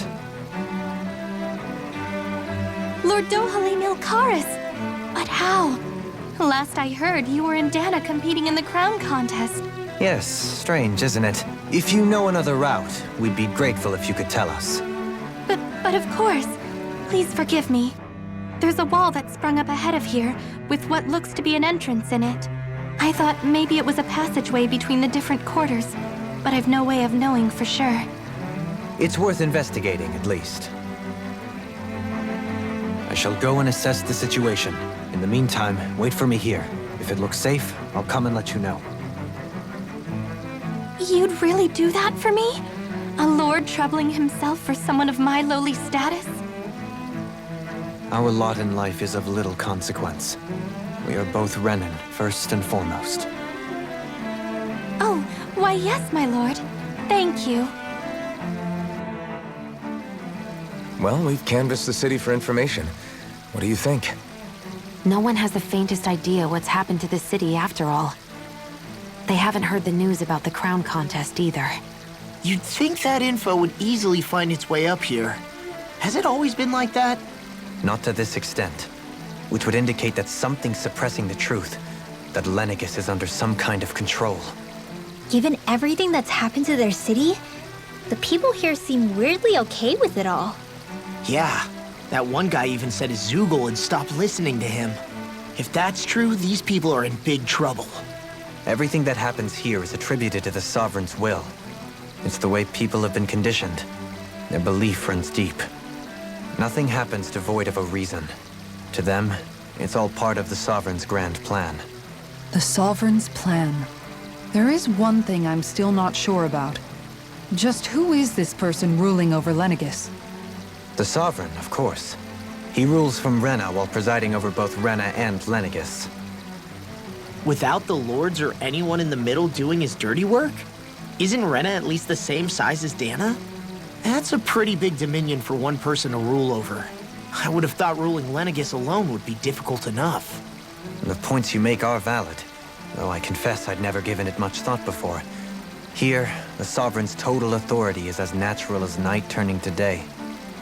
Come to think of it, I know nothing of the nature of how Rena itself is. Shion, have you ever been... No, forgive me. Have you met or crossed paths with, or even heard of someone who's actually made a visit to the homeland? No, I haven't. Neither have I. In which case, I would imagine that... But no, surely not. Can it really be that no citizen of Lenegis has ever been there? Hold up, what are you getting at, Dohalim? Assuming what I believe to be correct, it's possible that no one on Lenegis has ever laid eyes on the actual Renan homeworld itself. No one but the Sovereign, that is. But what about trade and communication? There's got to be a flow back and forth, surely. Not if the Sovereign is imposing his will on Lenegis single-handedly. It could be a one-way street. But I thought you said that the Sovereign's all the way over on Rena. If that's the case, can he really rule directly over Lenegis from so far away? What if something were to happen to the city, like now? I'm beginning to wonder what the nature of this Sovereign even is. Alphen said he was forced into the role, right? Just before the ceremony. But Sovereign is also the title given to the almighty Renan ruler. So which one is it? Whoever wins the crown contest inherits the throne from his or her predecessor, before becoming ruler over all of Rena and Lenegis. Thereafter, that individual is known as the Sovereign, though it would appear that the current ruler has gone silent. As for how Volron factors into all this, at this point, I no longer know what to believe. 3 centuries ago, I became the Sovereign here on Lenegis. No, not just became, I was forced to. Me, a Danon. 300 years later, we cross paths with Volron, who also bears the Sovereign's crest. That's not the only thing we have in common. We both became Sovereign without winning the crown contest. Do you think Volron was made Sovereign for the same reason? Because of that ceremony? I can't say for sure, but it certainly sounds like it. But that would mean that 2 Sovereigns would need to exist at any one time. One whose job it is to rule, and the other for ceremonial purposes. We never did see Volron's body back in Ganeth Haros. Is a new ceremony underway with Volron at its center this time? Could that be what's causing all this strange activity here? Wait a second. You don't think Volron and the Red Woman are working together, do you? The ceremony can't go forward without the Renis Alma. The same one that the Red Woman stole. There's something else the ceremony needs. A maiden. And unless there's another one out there aside from me... Questions, questions, and yet more questions.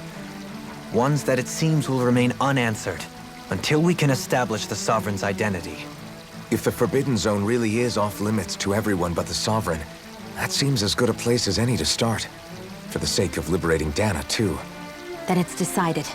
That's where we need to go. One of the citizens mentioned a passage that she thought might lead to another section of the city. It could point us in the right direction. Let's go find it!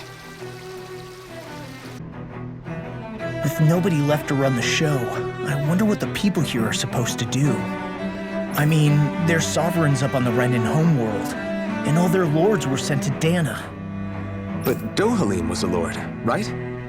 Only current acting lords have power. Renan society is quite strict about such matters. Even if the other lords were still around, I doubt they'd be able to do much about the situation. I wonder what they'd think if they were here to see Lenegis now. Balsif, Ganabelt, Almadria, and Volron. Now that I think of it, aside from Dohalim, we know next to nothing about the other lords. Well, yeah, why would we? To us Danans, they were just enemies we needed to overthrow. Nothing more. I know. But seeing Renans in their own city, going about their day-to-day lives, it gets you thinking. It feels strange to imagine the lords living here too, you mean? Yeah, a little. If you're that curious about them, why not try inquiring with some of the locals? Every lord in their household has their share of supporters here on Lenegis. And luckily for us, the people here are unaware of the events on Dana, which means they should be more inclined to talk to us. When you think about it, the families of Renan lords must see them differently than the rest of us. Yeah, despite the brutality they're known for. They must have had a lot on their shoulders, carrying all the weight and responsibilities of Renan society. Renans live in a world where strength and power determine their position in the social hierarchy, so they tend to grow up fiercely competitive. But their loyalty to their people is also strong. It's what brings them together against outside forces, and nothing exemplifies that more than the lords. That's what makes them the guardians of all of Rena, so to speak. Right. It's the same reason Balsif hated my guts, and Ganabelt went after you, because we're threats to Rena. Guess that makes you an even bigger oddball than we thought. So, Alphen, have you gained anything from all of this? Yeah. I think it's made me realize that the lords were all people, too. Balsif and the others, they all had their own circumstances to deal with as they went through life. Yeah, but still, just because they had loved ones in their lives doesn't mean... I know. What they did was horrible. I'm not trying to dispute that. But at the same time, they weren't incomprehensible monsters either. They were individuals, just like the rest of us. So I guess what I'm trying to say is... You're saying that they weren't bad because they were Renans, or because they were terrible monsters. Even if they did terrible things, they were still just people. Rinwell. Am I wrong? Not at all. Being a Danan doesn't make you a good person. And being a Renan doesn't make you a bad one. I think that's something we've all seen. Xion and Dohalim definitely make a good case for it. And I'm going to keep doing my best to make sure I earn that trust, as a fellow human being above all else. There's something I just don't get. What is it? The crown contest itself has always gone ahead as planned, right? In which case, the current sovereign of Rena should be whoever it was that won the previous contest. Yeah, that makes sense. So, who was it then? Hanfrikt Milgras, the former lord of Cislodia, if memory serves. So then this Hanfrikt whatchamacallem, he's the current ruler of Rena? The last I heard, yes. Though admittedly, I haven't actually seen him since the end of the previous contest. You're saying that ever since becoming sovereign, he's never actually shown himself on Lenegis? I guess over holocom maybe, but not in the flesh. Same thing goes for the sovereign that came before him. Now that you mention it, I don't recall anyone ever visiting Lenegis from the motherland, sovereign or otherwise. And that never struck you as a little bit odd? When you live here, it's as if you're conditioned not to notice all these strange quirks and discrepancies. The question is then, by whom? And to what end? A new Renis Alma is supposedly created to coincide with every crown contest, meaning each victor is awarded their very own. In other words, if that's true, there should be as many of the things out there as there have been contests. True, but going on what we witnessed in Pelagian, it didn't look like the sort of thing that could be made to order. But if even the victor's speeches have been part of some grand deception, then where are they? Quite frankly, I'm not even sure what to believe anymore. You and me both. Though we are Renan by blood, neither of us even knew that such a thing as a Dark Master Corps existed, remember? With any luck, the Forbidden Zone might give us some answers. No use standing around here chatting about it then. Let's get a move on. Doe? Faria. Varia? Isn't that the person that Avakir guy was... But why are you here? Wait. Don't tell me you've given up on the crown contest and come crawling back home from Dana already. Nothing to say? Even though you were willing to kill Tarnigan to secure your position as Lord, you still... Kill? I'm here to take care of something. If you wish to continue this conversation, I only ask that you wait until I'm finished. Oh, of course. You always did prefer to take the coward's way out. Even after 7 years and living on that Danon rock, you haven't changed one bit. But let me tell you, I haven't changed either. Not a day's gone by the past 7 years that I haven't hated you. If killing me will bring you peace, then so be it. Dohalim, what the hell are you saying? First, I have business to take care of. If it's vengeance you seek, I will grant you it. But you must wait. My sins are legion. Let me finish what I came to do. Then you have my word. I will let you do whatever brings you peace.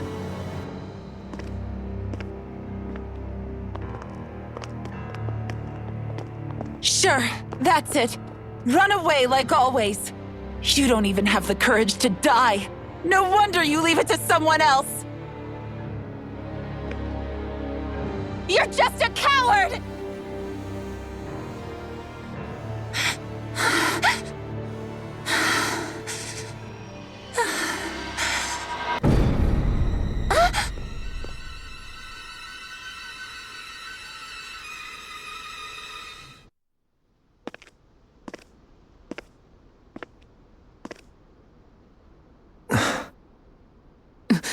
Dohalim. I apologize that you had to witness that. Is it true? What she said about you killing someone? Each of us have our pasts. I am no exception. Before, back in Menancia, you mentioned having taken a friend's life over the throne. Is that what she meant? The mistakes I made there were not my first, and may not be my last. I will say no more. Did you mean what you said? About letting her take your life if she wanted to? She has more right to my life than anyone. But you can't just... Whatever happens, I have sworn to put an end to the crown contest, and to ensure continued coexistence in Menancia. I have no intention of expiring before I do so. There are far too many questions I still seek answers to. Besides, you have just as much reason to kill me as she does. Dohalim! Forgive me. Some things are best left unsaid.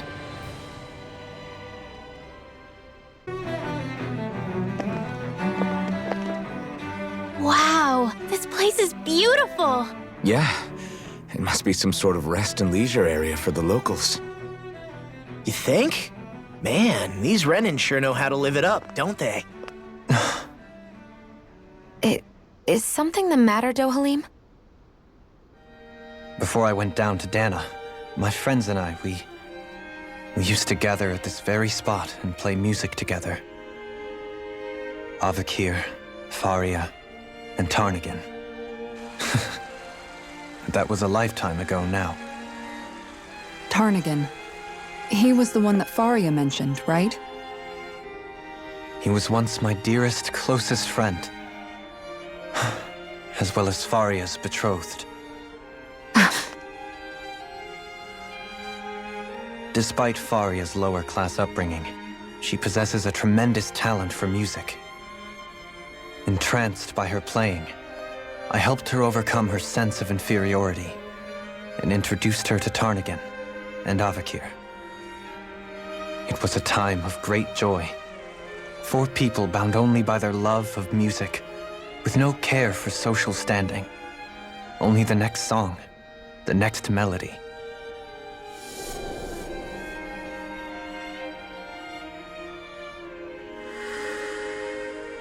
A friendship based on mutual respect, and a society where everyone is a prisoner to their social class. You really are different, Dohalim. I suppose it's natural you would see it as strange. I would have, once. Now, I think the idea of breaking away from society's constraints and choosing your friends based solely on affection is something beautiful that's worth cherishing. Besides, it was that way of looking at the world that laid the foundations for coexistence in Menancia. Your praise does me too great an honor. I was merely following the wishes of my own heart. And even then, it only lasted until the crown contest began. After that, Tarnagin and I became fierce competitors for the position of Lord. Tarnagin had fallen for Faria. By becoming Lord, he aimed to wrest her from her humble origins and raise her to the highest echelons of society. But fate was not so benevolent. What happened? Tarnagin was no match for me in combat. On a level playing field, he wouldn't have stood a chance. But he was desperate and low on options, and he couldn't stand the thought of defeat. You mean he resorted to dirty tactics to try to win, right? But then why does Faria think... Wait, don't tell me she doesn't know. How could I tell her? Combined with the trauma of losing her beloved, and by her friend's hand, no less, she would have been devastated. So instead you let her go on hating you, so she could use that hate as a crutch for her grief? That's not the same as running away, though. It is exactly the same. Unable to face the loss of my friend and the burden of my duty, instead I decried my fate and looked away from what I'd done. As for what happened after, that you already know. But if you hadn't become Lord, Menancia wouldn't be what it is now. The Danans there would still be suffering under Renan oppression like before. Shion's right. What other lord would have treated me as you did? Anyone else and I would have been dead long ago. You've saved so many people, Dohalim. You saved me. It's thanks to you that I'm here today. So, try not to blame yourself. The burden you've placed on your own shoulders is too much for anyone to bear. Frank as always. But I shall do my best to heed your advice.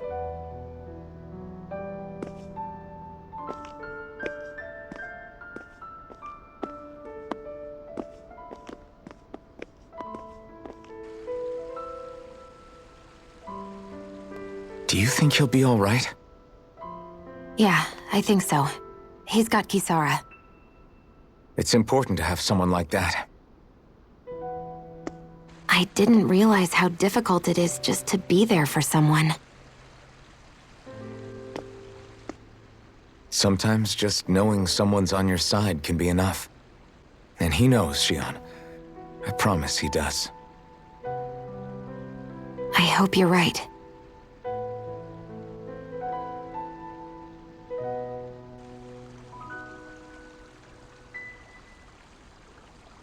I see a medic and supply officer over there.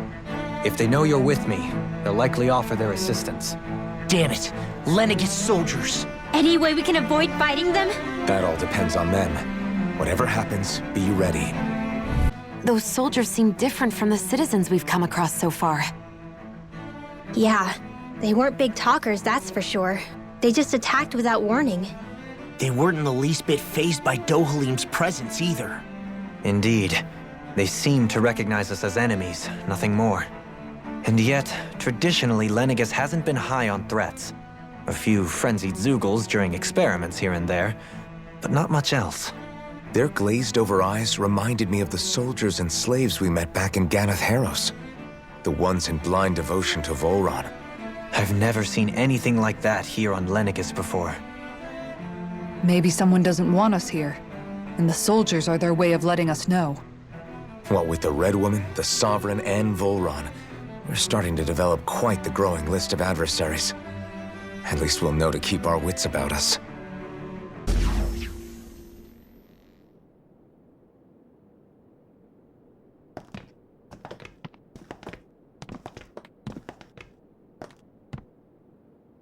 This must be it. The entrance to the Forbidden Zone. But it's just a wall. How do we get through? Whoa, we? I thought this was Sovereigns only. Alphen.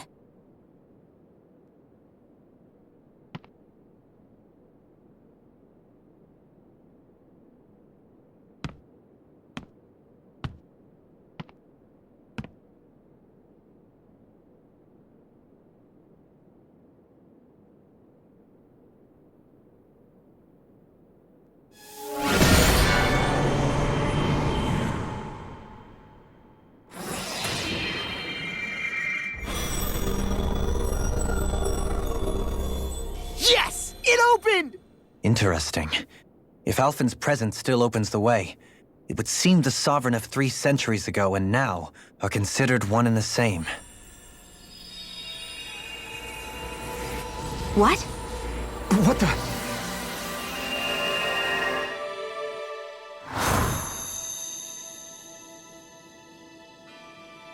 Alphen. You again. Tomorrow's the spirit channeling ceremony. We'll finally play our parts as the Sovereign and Maiden. How have you been feeling? What am I sovereign of? Shuffled from lab to lab, always treated like an experiment. Whenever they look at me, all they see is a Danon. I don't even know what their precious ceremony's for, let alone what they're going to force me to do as the Sovereign. Tell me, if we're both in the same boat, why do you seem so calm right now? No choice. Becoming the Maiden's not something I wanted for myself. But they said Rena's prosperity depended on it. How could I say no after that? Still, as a Renan, at least you got to decide. Good for you. Meanwhile, I was taken from my homeland. You aren't the captive one here. It isn't right what they did to you, and I'm sorry for what it's worth. When this is over, I swear I'll help you get home. I can't do this alone. One more day. How could I say no to that? It's not like I have any choice in the matter anyway. So, what's your name? It's Naori. Naori Imaris. Try to remember this time. You don't act like them. Like the other Renans, I mean. How come you treat me like a person? Because you are. It's true we come from different worlds. But neither one of us asked to be here right now. In that sense, you and I are much the same. We couldn't do this. We wouldn't be able to talk to each other as people if we didn't see the humanity in each other. So I suppose the question you should be asking is, why wouldn't I treat you like one? You're not like the others. Maybe they're not like me. Here's what we'll do. We give them their damn ceremony. You get me to Dana. That'll be the end of it. I'm taking you at your word on this. I'm trusting you, not them. Naori.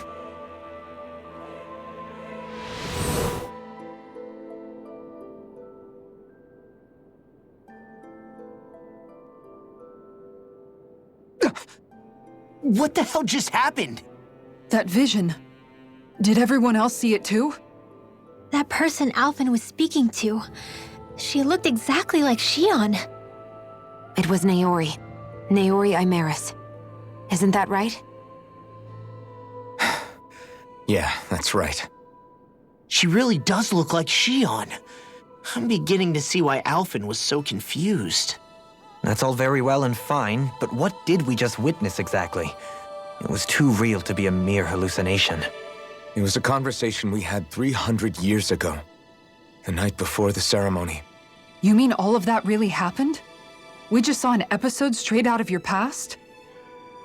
But how is that even possible? Unless... Could this be the Red Woman's handiwork too? No, I don't think so. Why not? You guys didn't feel it? The moment the entrance opened, it was like a stream of Danon astral energy rushing over us. I felt it too. And not for the first time either. It was the same sensation as back inside the wedge. That would make sense. After all, vast amounts of Dana's astral energy were being siphoned and sent up here to Lenegis. For all we know, perhaps we're close to the spot where all that energy was stored. So you think it might have been the energy itself that was responsible for that vision we just saw? But how? And why? We have no way of knowing. Maybe it's not even as deliberate as all that. Shion, you okay? Yeah, it was all just a little sudden, that's all. So that was my ancestor, huh? It was like looking into a mirror. Yeah, there certainly is a resemblance. What about you? How are you holding up? Me? Even putting aside the question of where that vision came from, it's likely we'll see more of those. Reliving painful episodes from your past. Do you think you can handle it? I can't just pretend like the past never happened. Besides, if it helps us uncover the truth of what that ceremony really was, it might also lead to answers about your thorns. Alphen. That's not all. This whole time, we've been fighting to free Dana from the Renans. But now that we're here, it seems those same Renans might have it just as bad. I'd like to liberate them too if I can. Which is just another reason I can't afford to shield my eyes from the truth. Whether you're on Dana or somewhere else, you always stay the same. Your indignation and righteous passion, your desire to free and protect, they're all hardwired into you. Not that I'm complaining. Come on, let's bust this thing wide open.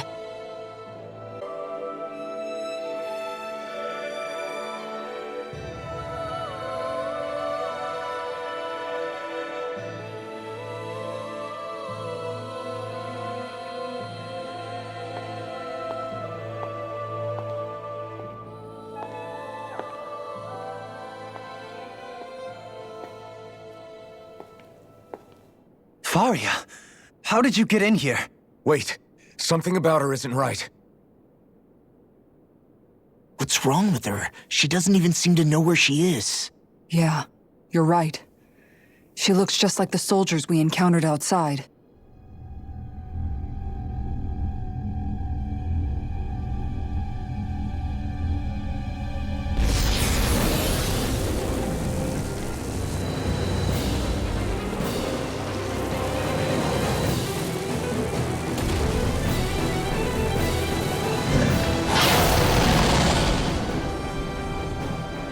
A summoning?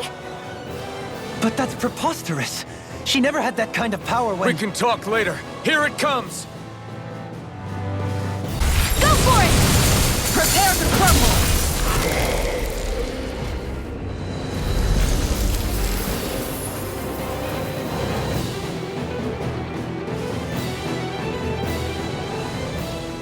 Now it's just her! Faria, can you hear me? Faria! She's preparing another summoning! The art she's casting is way too powerful to control. At this rate, her body won't be able to take much more. Dohalim! Forgive me.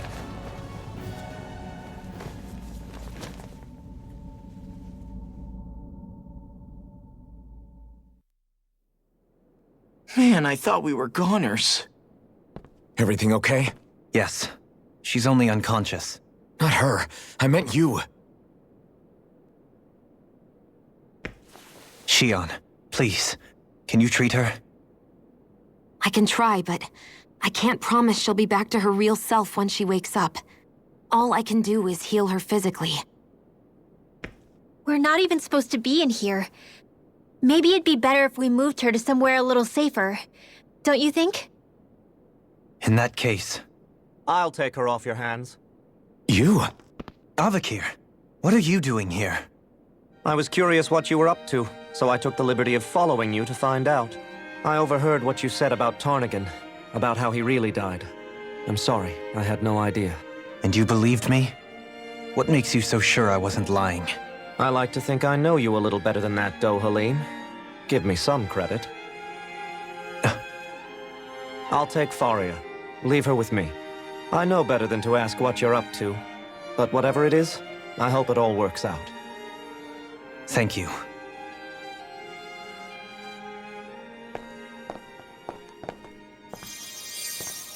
He seems like a good friend.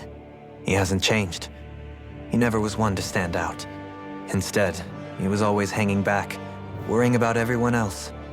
As for Faria, it's always the closest to me who get hurt. You don't seriously blame yourself for what happened to her, do you? Somebody got to her, to strike back at me. Someone who knew me well enough to know that I'd hesitate to fight back. And the same goes for you as well.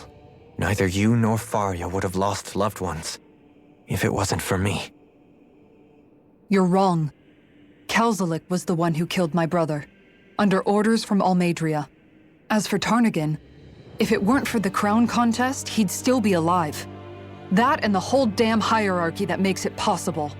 But that's why we're fighting. To put an end to this whole messed up system that treats people as expendable. Indeed. Ridding society of this blight is really the only way I know how to atone for my sins. You can't atone, Dohalim. I know it hurts to hear, but those people are dead. No amount of soul-searching or trying to make amends is going to change that. Forgiveness, acceptance, those ships have sailed. So I just forget the harm I caused? No, the opposite, in fact. You remember. You never forget. You keep it in your heart always. And then you go on living. Not for those already past, but for those still alive. For those still alive. Kisara's right. So long as we've still got breath in our bodies, we can make a difference in the lives of others. Lives being the operative word. That's what living's all about. Being able to still make a difference. Punishing yourself for the past won't make the pain of your conscience go away. Only fixing the problem in its stead. Is that what you're saying? That's right. You have to live for tomorrow, Dohalim, not for yesterday. And not only that, you need to live for yourself, and for the change that you still can be. I shall try. Don't forget, we've still got a mystery to solve. The Forbidden Zone, remember? Shion. Huh? Thank you. You have my deepest gratitude for what you did for Faria. Glad to be of service.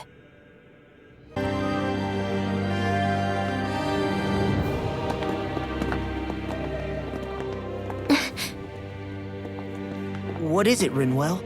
Do you hear something again? Yeah. It's that voice. The will of Dana's astral energy.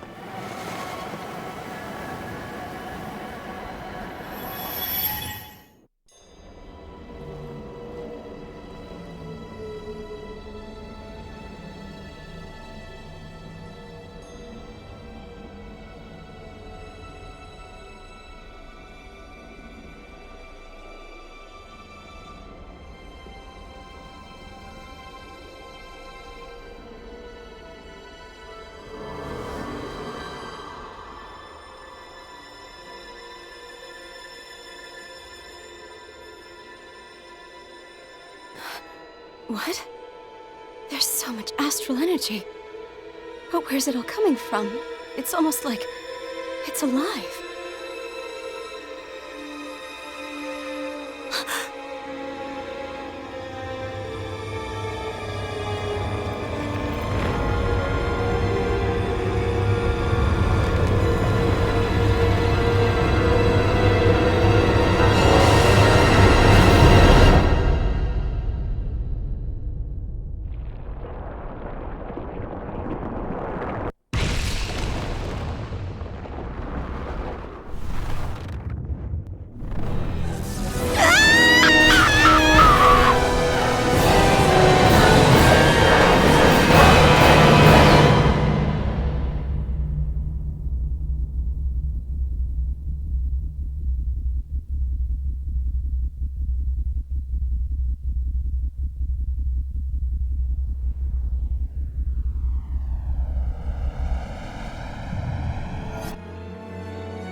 That was the spirit channeling ceremony just now.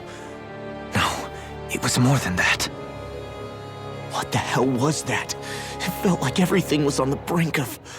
like the whole world was seconds from... Oblivion. It's the same vision as the one my thorns show me. A vision of impenetrable darkness that swallows up us and everything else. An empty void. A nothing so complete and dominating that there aren't even words to describe it. The end of time. The visions of the apocalypse you've been seeing. If I'd known how bad they were,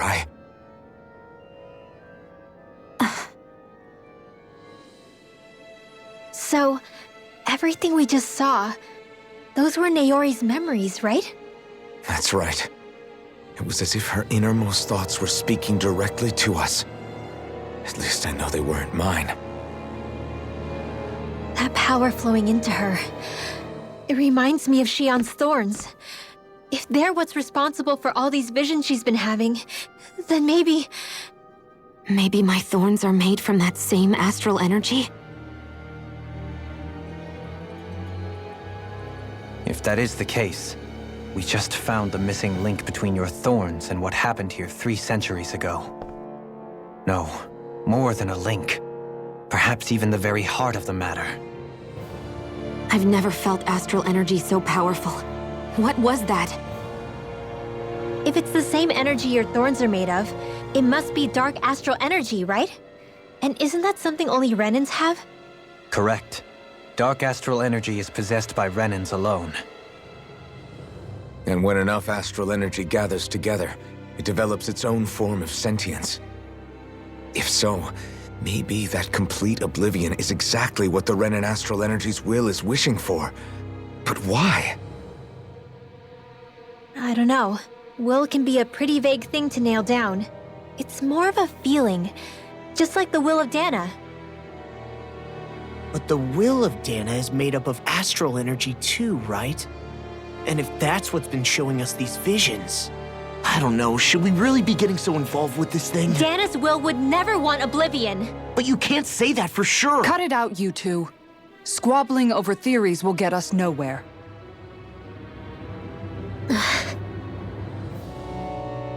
Let's keep moving.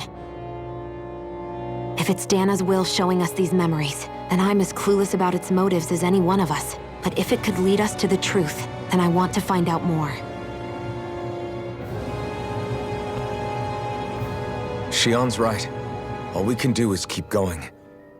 If these really are Naori's memories we're watching, there could be truths in them I was never aware of. And I think they may be the kinds of truths I need to confront if we're going to keep fighting.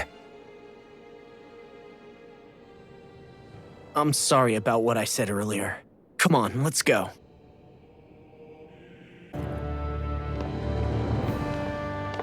This looks like some kind of research facility. A laboratory secreted away in the Forbidden Zone. Why am I past being surprised at this point? Looks pretty deserted. Let's check it out. It might give us a new lead.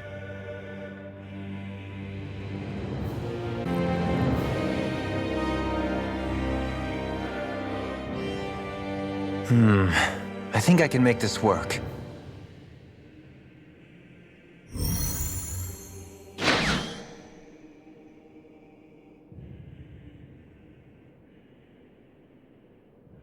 Well, can you make head or tail of it? These are experiment records, by the looks of it. Reams of them, dating back hundreds of years. Let's see. A composite being capable of controlling Danan astral energy so as to convert its molecular and elemental makeup. The creation of a governing central figure, taking the form of a Danan. Codename Sovereign. Sovereign? Wait, there's more. Research into utilizing force field crystals for the purpose of stable astral energy containment. That must be the Master Course. With all this raw data, There's bound to be records here somewhere about the Maiden and the Lords, too. About the Lords? Why would they be on there? Think about it. The Lord's crests are clearly of a piece with those of both the Sovereign and the Maiden. Not to mention the fact that the contenders to the crown are selected from otherwise regular Renin citizens. In other words, it may be that all Renins are unwittingly being made subject to some kind of grand scheme. What about the Sovereign? Does it say anything else? Where do I start? All I've read so far is the headlines. There's so much here. To sift through all of it would require specialized... Wait. What is it? Did you find something? It's a list of names, with the title, Test Subjects, Sovereign. It's your call. Read it. There must be dozens of test subjects listed here. Hundreds even. All of them failures. Wait, I think I've found one that was successful. Test subject number 1273. Ethnicity, NA. Unique adjustment index, generation, NA. Given name, Alphen.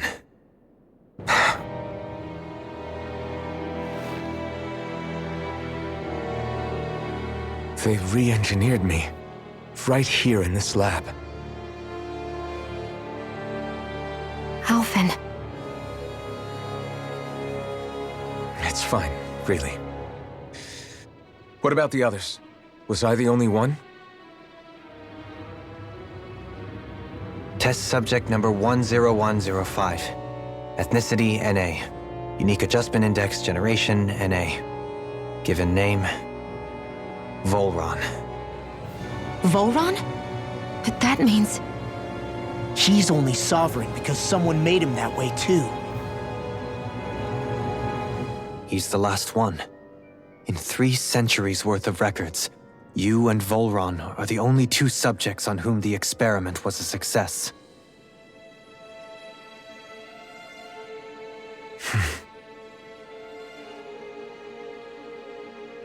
But what about the winners of the crown contests? Does this mean that none of them were ever crowned sovereign after all?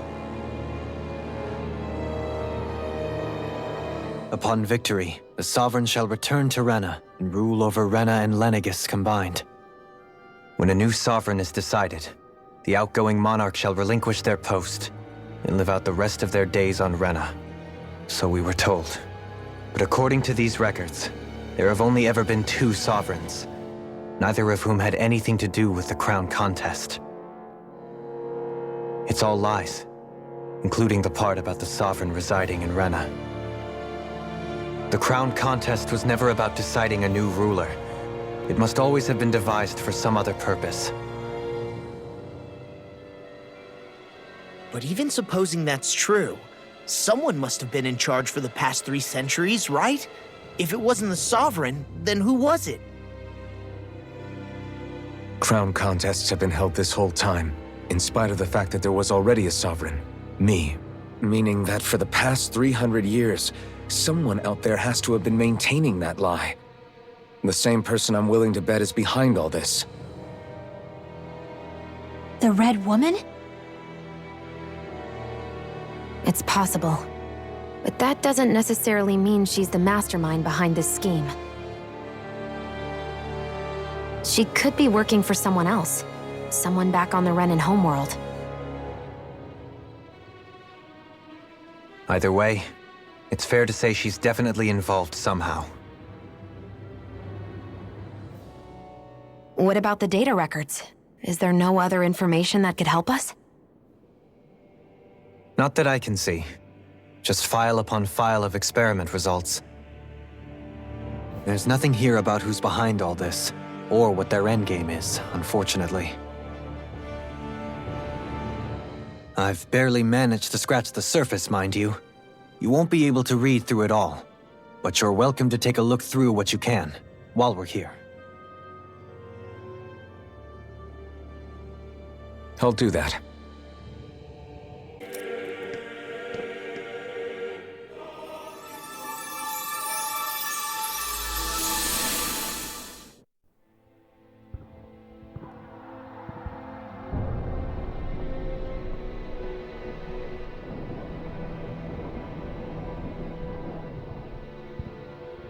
Naori,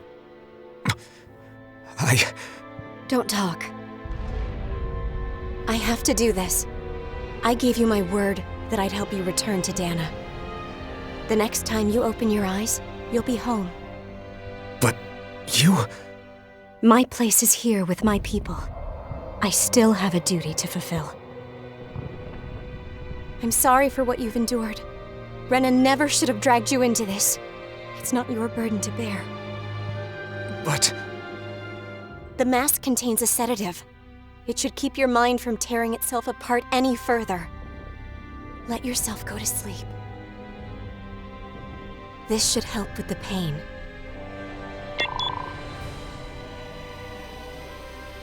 Time to go, Elfin. Farewell. Naori...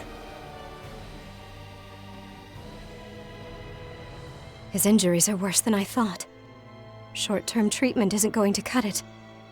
I'll have to switch the healing pod to long-term hibernation mode. The chance of surviving hibernation's less than 10%? And worse, long-term use of the mask carries a high risk of damaging his mind and nervous system. But...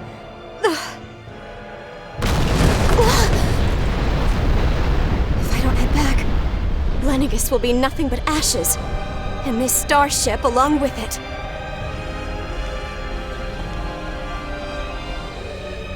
I don't know if I can fulfill my promise to you, Alphen.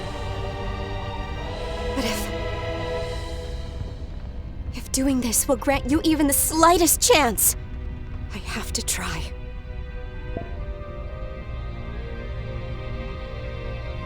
I hope it's enough.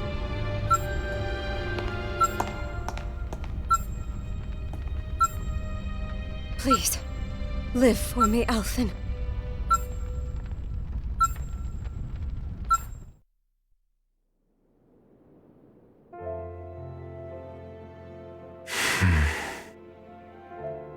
That vision. It must have been from when Naori helped Alphen escape Lenegis. She sure went above and beyond the call of duty. Even with Lenegis crumbling down around her, she chose to stay put with her people. So that's why you lost your memories and sense of pain, and why you were asleep for that whole time. It was all the result of one agonizing decision Naori made to save your life. Yeah. If it weren't for her, I wouldn't even be alive today. I owe her everything. More than I could ever hope to repay. Now that you know how she felt, how do you plan on honoring her wishes? She kept her promise. If the Renan people she fought so desperately to protect are at risk from a malevolent force, then I owe it to her to carry on her fight.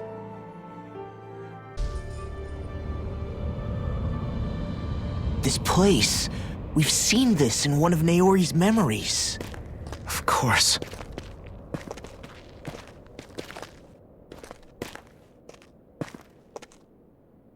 After 300 years, this is where it was held. The spirit channeling ceremony. This is where the Renis Alma was.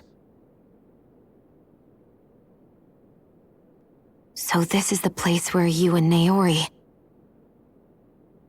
The Renis Alma isn't here now. Nor is the Red Woman, it seems. I know it's difficult, Alphen, but there will be time to dwell on the past later. For now, we need to keep moving. Come on.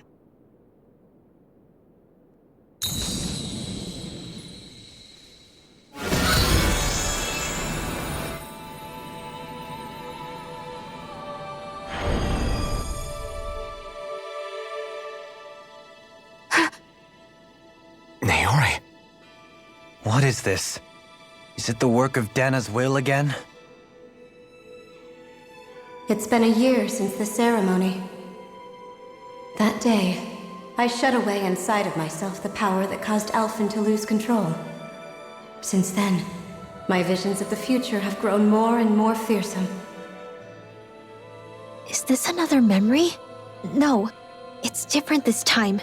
It's like she's speaking directly to us. What we did back then. Not so much as a day passes when I don't think about it. About what was done to us. All in the name of a ceremony, the purpose of which we were never even told. As Sovereign, they linked Alphen's consciousness to Lenegis itself. The Renis Alma was intended to control his power, lest anything should slip through its cracks. That day, as Maiden, my role was to temper his power. I was meant to guide it forth, and give shape to the strength inside of him. Linked to Lenegis itself? But then, everything that's been happening. But that power showed me a vision. A vision of oblivion. When I realized that vision was a prophecy of the apocalypse we were about to unleash, I couldn't go through with it. But without a maiden, the ceremony was doomed. Alphen lashed out, his consciousness no longer his own. I did what I could.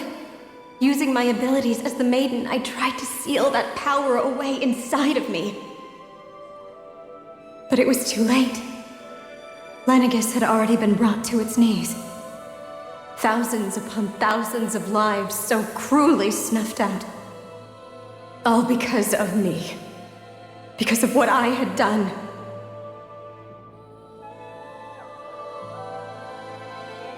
With the destructive force now slumbering inside of me, I knew I had to find a way to dispose of it.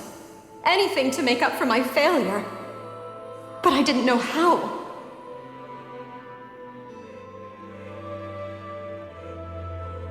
Especially since that power was astral energy itself. In which case, ironically enough, the Renis Alma seemed to be my best bet.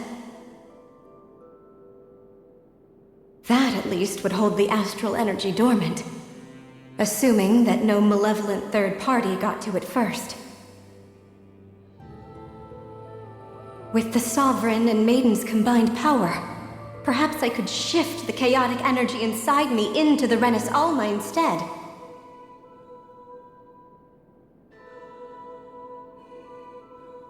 That's what I hoped, but alas, it was not to be. The Renis Alma was lost, and Alphen, the Sovereign, was in a starship bound for Dana. My only choice was to seal away the destructive force inside of me using my powers as the Maiden, to buy the world what little time I could. The time needed for a new Renis Alma to be crafted, and for a new Sovereign to appear. Even if by doing so, it meant I would be passing the curse on to my descendants as well.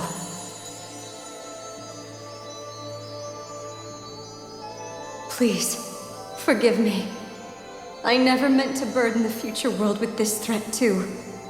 I only wish that there was something more I could have done. Wait, you can't just...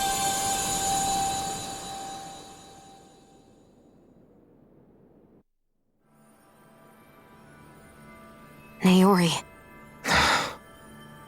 That message just now, was it directly from Naori?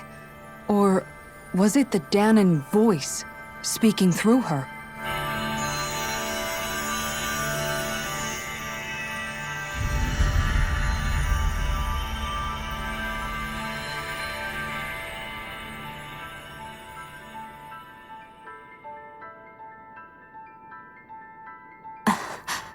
What?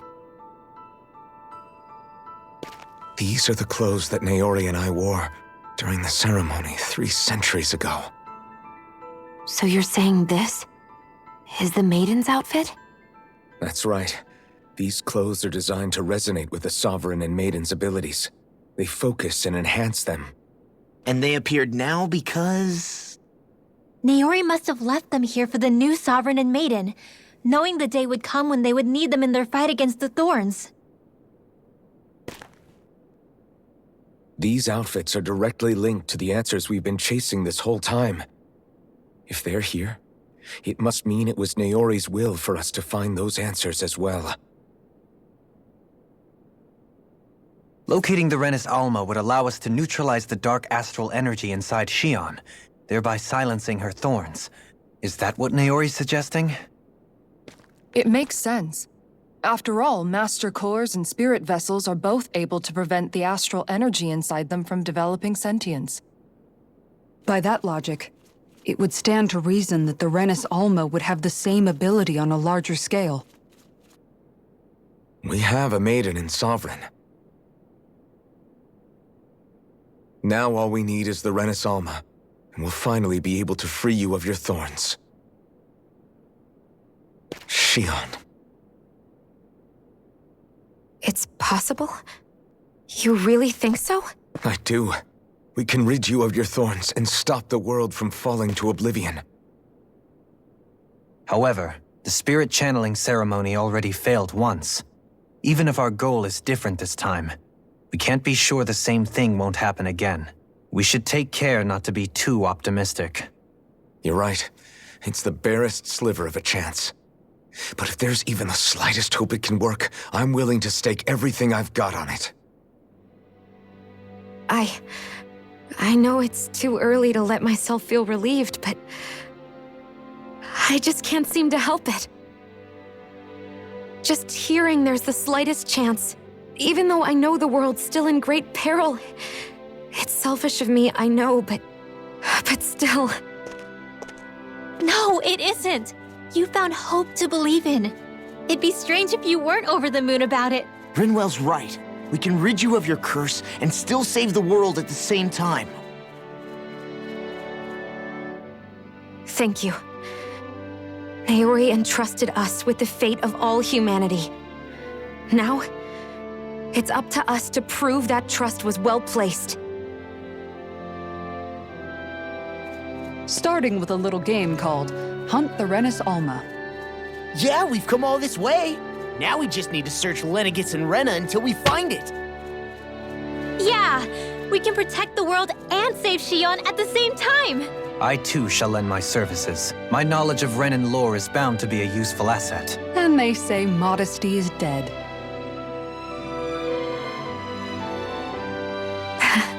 Miracles just seem to follow wherever you go, huh? How do you know it's me they're following? We're all in this together, Xion. You included.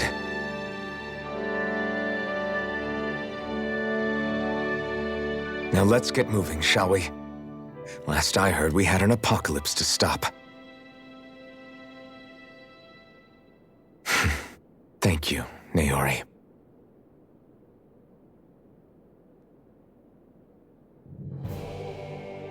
So Naori sealed away the power that made me lose control of myself. She stopped my rampage and saved my life. But then, that power she'd sealed away was passed down to you. I'm so sorry, Xion. It's my fault that you're cursed. You're wrong. What happened to you was because of the ceremony and Naori's attempt to stop Oblivion. You paid a heavy price for it, and then fell asleep for 300 years. The reason you lost your memories is the reason for your curse. The thorns. It all leads back to them. But once they're gone, we can finally put an end to all this. When my thorns are gone, I never dared to dream that such a thing could be possible. No, the truth is, I think maybe I've always been dreaming about a life without my thorns. The touch of my family, or playing with my friends, holding hands with Rinwell, or giving Law a deserved smack, embracing everyone. All the normal things that people do together. I always wished I could experience them for myself and finally know what they were like. Is it really okay for me to believe it can happen? I'm so scared of getting my hopes up. What if it doesn't work out in the end, and... That's not going to happen. I'm here to make sure it won't. Forget fate or destiny or anything else. We're going to live a normal life. There are a lot of things you still want to do, right? Yeah, you're right. It's such a strange feeling. I know that we've still got plenty of fighting up ahead. And it's for my sake. So I can live. You're worth fighting for. I believe you, Alphen. Good. I'll keep on fighting. For as long as it takes. Until our future is finally in our hands.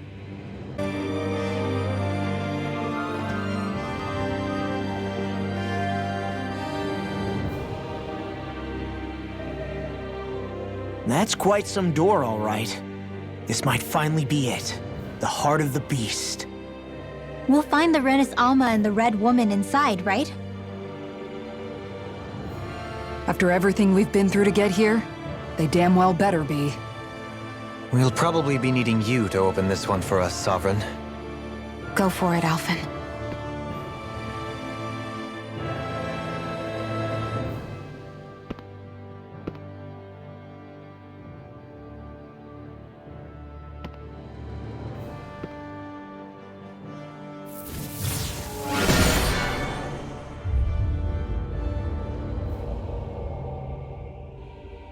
This is it, guys. Time to see what secrets are in store.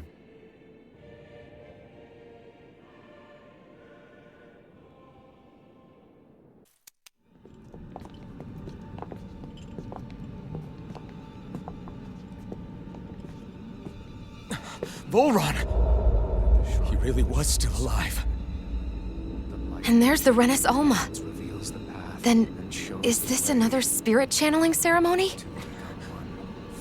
Wait, though. Something doesn't seem right here. Once more, the powers must be united. Born from the fires of chaos, the world does seek its rightful state. All must be sacrificed in the heart of Rena, at the shrine of the true sovereign. What has happened to him? He's lost himself. Reduced to a mere cog in a machine. Hey, look!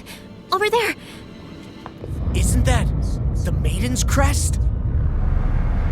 Can it be that this entire chamber is meant to act as a substitute for the Maiden? It looks like it's still running, but are we already too late to stop the ceremony? If that's what caused Lenegis' transformation, then the purpose of the ceremony must have been to drain all the astral energy out of Dana. But for what purpose? What could possibly need astral energy on that sort of scale? I don't know. But whatever it is, I'll bet it's connected to those visions of oblivion. Regardless, we cannot stand by and let them steal Dana's energy. That said, we should retrieve the Renis Alma. Because right now, we need that most of all.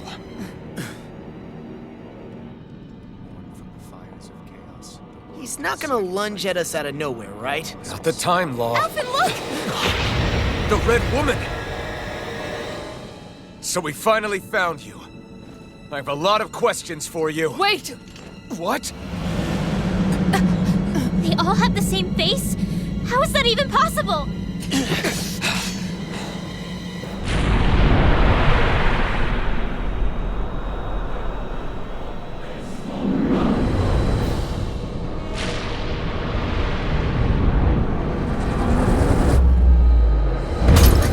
What is this?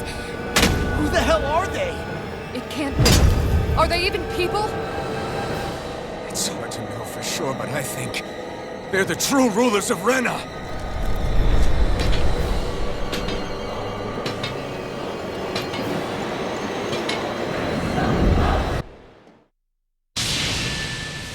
Surrender! Fighting is useless now! Do you think it's really over?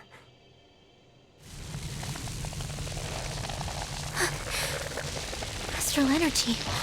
Watch out! They've got something up their sleeve!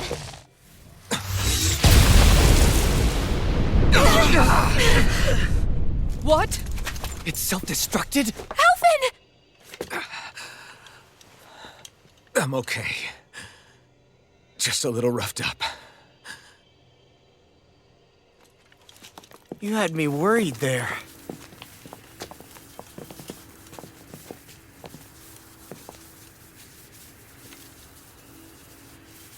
Who said you could touch that?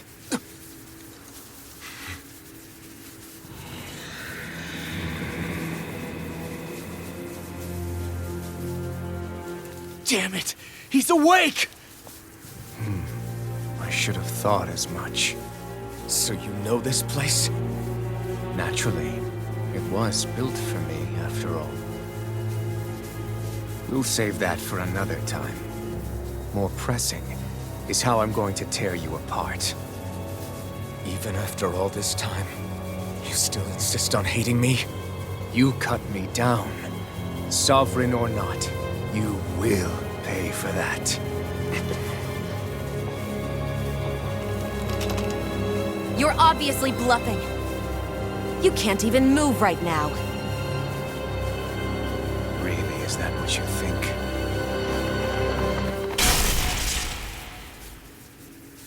Did you really think that such a petty device could hold me? Are you going to claim it's because you're a ruler? Be it sovereigns or lords. In the end, they're all titles given by someone else. Plus, what kind of ruler would spend all his time chasing Alf, who happens to be another sovereign? Idle prattle. I proved my worth and the Sovereign's powers were granted to me. Were they really? We already know the title of Sovereign doesn't denote royalty. It is but an overblown codename for those with a designated part to play in these proceedings. You mentioned before that you were not the only one stolen from Dana, correct? Yeah. There were countless. And every one of them besides me died. All of those failed experiments, and they still kept going back to Dana. There must have been some vital reason their subject had to specifically be a Danan. Then there were the records we found in the library, for you and Volron. They were logged 300 years apart, and yet the data they took from you was exactly the same. Which leads us to a single conclusion. Then you mean Voron was kidnapped just like Alphen? But then he became a slave from Dana. Just like us. Isn't that right, Volron? So he posed as a Renin and caused all that suffering to his own people? How could you? If you knew the pain of being a slave, why would you inflict that upon others? Renin and Danan are meaningless distinctions. Me and everyone else. That is all that matters. I will stand above all others and take what is rightfully mine, starting with this.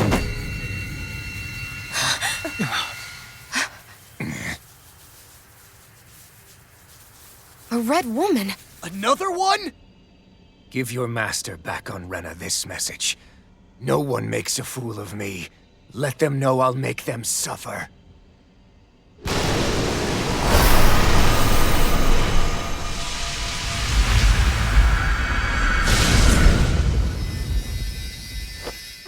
Don't do it!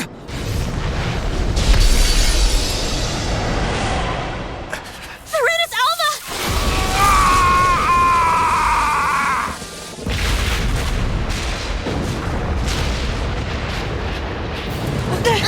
It's too late. You can't stay here. We need to go. Alphen!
go. But know I will be your shadow no matter where you try to run. Let's go.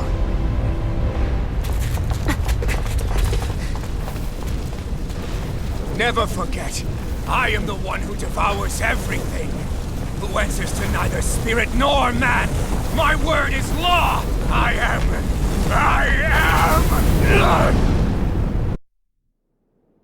Are you two okay? Yeah. We'll be fine. Is Volron... have we finally seen the last of him? We can but hope. Those red women. What the heck was their deal? Could they be the ones behind all this? The same ones who put those soldiers and Faria in a trance? What? Those brainless things? Either way, they've done a runner with the Renaissance. Damn it, that's the second time now! Whatever's stolen from us, we'll steal it back. The future's ours to protect. And right now, those things are what's standing in our way. We can head them off at Rena. Did you say Rena? Volron mentioned a master of theirs holed up in the motherland somewhere.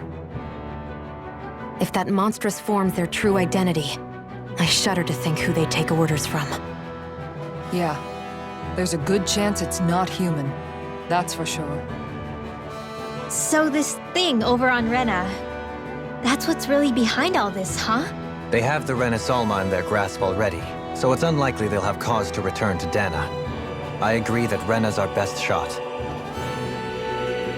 Then we're agreed. Let's head back to the starship.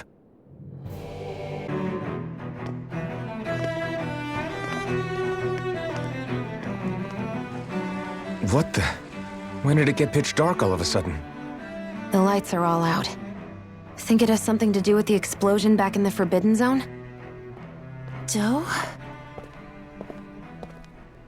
You two. Faria, Avakir. Thank goodness you're safe. Avakir filled me in about everything. About how I ambushed you all. She doesn't remember a thing. So she really was being controlled. He told me about Tarnigan, too. Is it true? What difference does it make? What's done is done. Stop casting me off, just for once! Faria, not now. It can wait. Dohalim, Lenegis is in grave peril. So I can see. It's the city's core reactor. It's damaged. Some of the basic systems we've managed to keep online, but complete restoration's still a way off. You're an elite technician, though. You can fix it, right? If so, then what's the problem? Panic's begun to set in among the citizens. Until now, whenever something like this happened, the Sovereign would issue a decree. But this time, not so much as a peep. Any longer, and we run the risk of riots breaking out before we can get things back up and running. Forget the Sovereign. I doubt you'll be hearing from him anytime soon. What's that supposed to mean? Do you know something I don't? Suffice it to say, the Sovereign isn't the kind of ruler we thought he was. That is, if he ever even existed, which is looking doubtful at this stage. Are you out of your mind? Why, if people knew that a lord such as yourself was whispering such blasphemy, they'd... There's no time to explain now. It sounds like we need to find a way to keep Lenegis from spiraling out of control. We need to stop that riot. But how do we do that? Riots feed on discontent and unrest, right? So if we want to keep the peace, we just need to put people's minds at ease. At ease? Like by letting them hear directly from someone they trust. That's it. Who's the highest-ranking person in Lenegis right now? Lenegis wouldn't have a next in line. After all, you said the Sovereign rules over everyone directly, right? Correct. The closest thing to an authority figure would be a lord. And the only one left is... Ah. Very well then. Avakir, you mentioned a few facilities were still online. Which ones? Why hasn't the Sovereign said anything? Please, won't somebody explain what's going on? Is it over? What's going to happen to all of us? Heed me now, fellow Renans of Lenegus. It is I, Lord Dohalim Ilkaris of Elda Menancia. Look, up there! It's Lord Dohalim! Hold on! He should be in the crown contest! Shouldn't he? Why isn't the Sovereign talking to us? The Sovereign is seeing to other matters right now. In my capacity as Lord, I speak to you in his stead. You're afraid, as people so often are when faced with the unknown. I hope you'll allow me to put your fears to rest. The city's core reactor has experienced a malfunction. However, we have our top engineers attending to the matter, and things will soon be back to normal. I know that you feel abandoned, perhaps more scared and alone than ever before. But I ask you all to keep one thing in mind. You are Lenegus, not the Lords and Sovereign. The solidarity of its citizens is the mortar that holds it together. If we don't allow ourselves to be distracted by our differences, if we put our hearts and minds together and stand as one, I am confident we will find new hope. I would be honored to stand with you. Not as a person of loftier rank, but as another human being among many. I hope that you'll lend me your strength, for if we can persevere as one, I know a bright tomorrow awaits.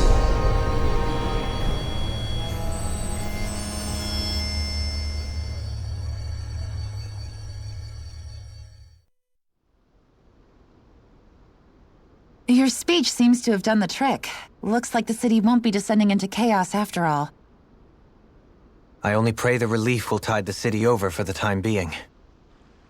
What you said earlier, about the Sovereign possibly not even existing, was it true? It's still too premature to say with any certainty, but I believe so. This whole time, this world we've been fed was a lie, built on nothing but falsehoods. But it can't all have been... I can believe it. After everything I saw in the Forbidden Zone, what they did to Faria, it's the only explanation that makes sense. But what about hierarchy, Avakir? Authority? The very foundations of Renan society? How can we live without someone to guide us? I'd say we found someone capable of doing just that, wouldn't you? You? You can't be serious. I have business I must take care of first. But once everything is over, I shall return. But not as your sovereign, nor as a leader the likes of which the people here are used to, I think. But how else do you propose to rule? I'm not sure yet. All I have is a feeling that here in Lenegus, a new dawn is on the verge of breaking. One in which people won't be judged by birthright or on the power of their astral arts, but on other things. More important things. Things like, oh, I don't know, musical talent, for example. When I bumped into you after all those years, I said you were no different. But I was wrong. Truth is, you were always different. I feel like maybe now I can finally begin to accept Turnigan's death. To see a future.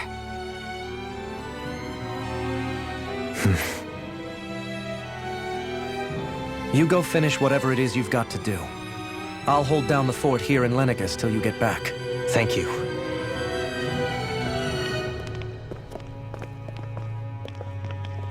I guess you're not going to make it to Menancia for the foreseeable future, huh? Indeed. Forgive me. The people of Elda Menancia can look after themselves just fine. It's the ones here on Lenegus who need someone to guide them. Besides, with you leading the people here, it'll help spread the idea of coexistence beyond Menancia's borders that much faster. Sounds like you're in it for the long haul. How could I not be, after the second chance that I've been granted? From this day forth, I shall dedicate myself to the future inhabitants of this world. Though the memories of the departed shall remain forever in my heart. Remember, you're going to be leading the people here, not ruling them. True enough. Whatever would I do without you, Kisara? With or without her, I suspect you're gonna have your hands full when the time comes. We should be heading back to the ship. Business on Rena awaits.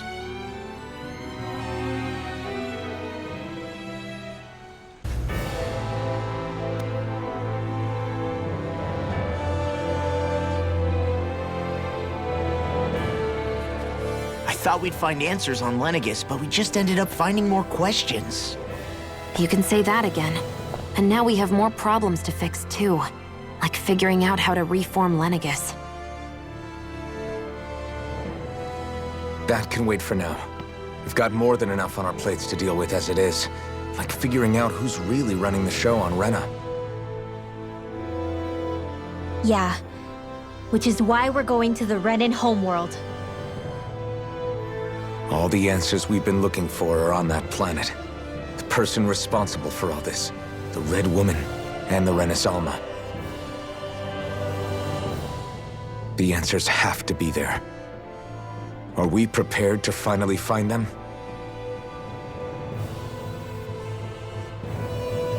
So, what do we do first when we get there? We know nothing about the Renan homeworld or what we might face once we arrive. We should get a feel for how things are on the ground before we take any serious steps. It's also entirely possible that the first thing we're going to face is an attack. If we come across a capital, we should... What?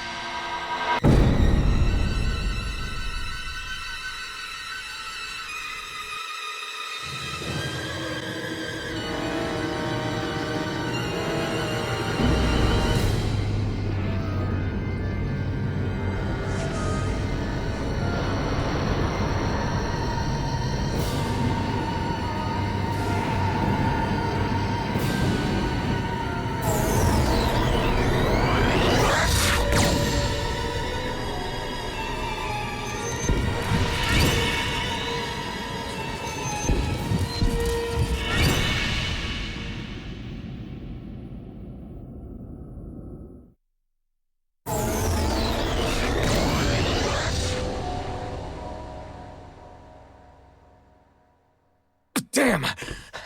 The hell just happened? Our course has been altered. The coordinates are pointing to a different destination. What's that? The ship's controls aren't accepting my commands. The engine is being shut down. That's bad, right? Quite bad. We've lost control of the ship. Is all of this the Red Women's doing? Are they trying to finish us off before we can land? Everyone! Look there!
A flower blooming out of Rena? But that flower looks like it's absorbing all of Dana's energy. And it appears Lenegis is serving as a conduit for that energy to reach here. Could that have been its true purpose all along? If that's true, do you think the people back on Lenegis are all right? We can only pray that they are. Damn it! Haven't they taken enough already? When is this going to end? The Flower of Oblivion.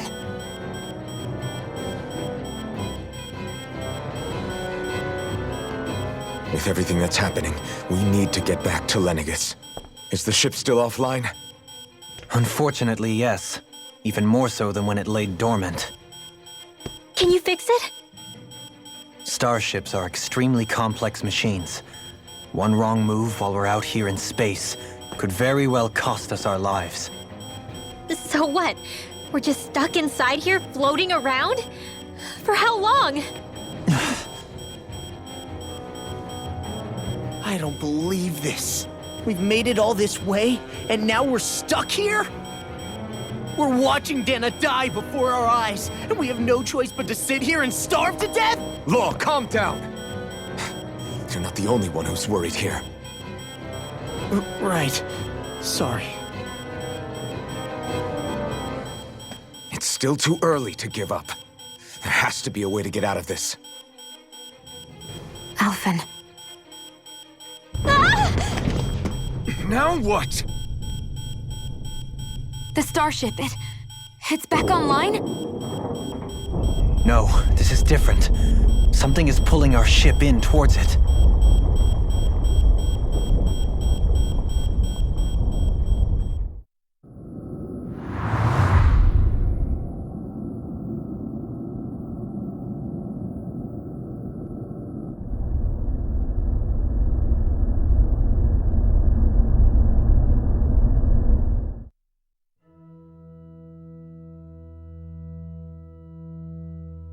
We managed to get moving, but where are we? It looks like Lenegis in here. Do you think we might run into more Renans here? Or those red women? Perhaps. Someone brought us here. The question is, who? We haven't been ambushed, so that probably means they aren't hostile. Still, why would anyone want to bring us here? Hey, Shion! If they wanted to attack us, they could have done so while we were back on the starship. We should see where this path takes us.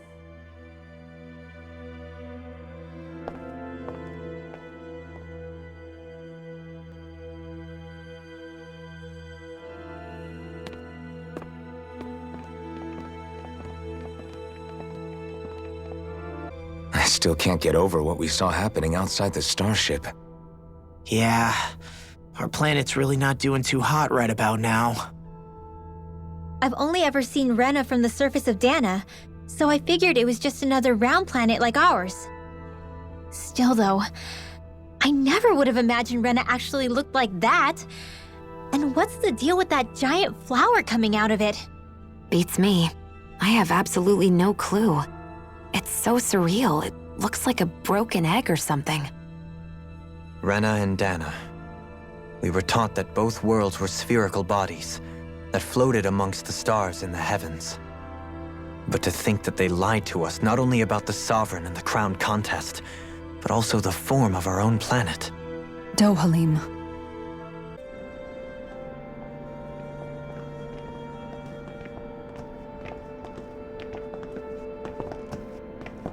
This place looks a lot like that room we saw back in the Forbidden Zone. Huh? What's that?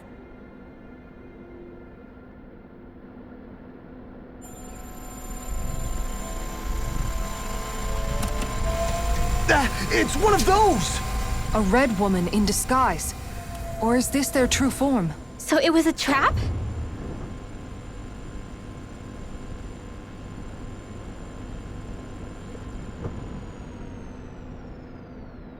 It doesn't look like it can move.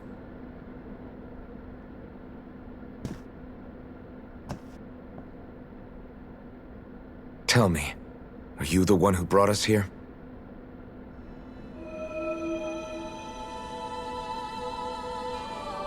That is correct. It is unusual for me to have unexpected guests these days. It can talk. What are you? Hevrect 35. Hevrect 35. Is that your name? Correct. What is this place? No, wait, before that, just what exactly are you? Are you somehow associated with the Red Women? Before I answer, I have a question for you. How did you all arrive in this sector?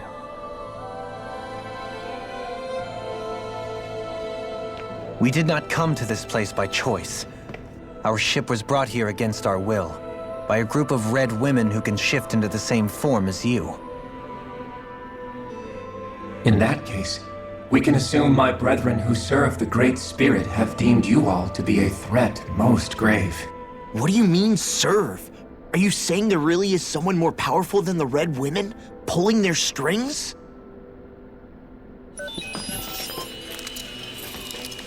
What did you do to us?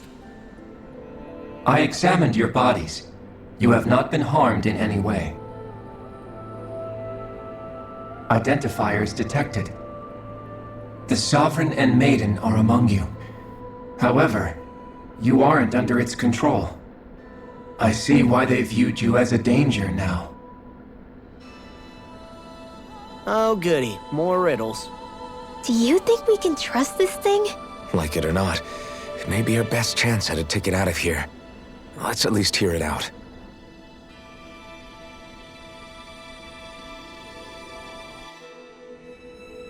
I shall now answer your questions. We are Helganquil. The Red Women you encountered previously are a form of disguise we employ from time to time, but not our true form. Helganquil? You are on Dake Phasol, a celestial base which drifted here by accident. The will of Rena's Great Spirit no longer reaches us here. Since my sudden separation from the Great Spirit's influence, I have used any and all means to extend my lifespan. As I have done so, I have also set out to monitor and research Rena and Dana from this position. A question. What is this Great Spirit of which you speak? Is it something that rules over your kind? Correct. The Great Astral Spirit is a large mass of astral energy that fills all of Rena, one with its own will, a voice we cannot refuse. A voice? Just like Dana.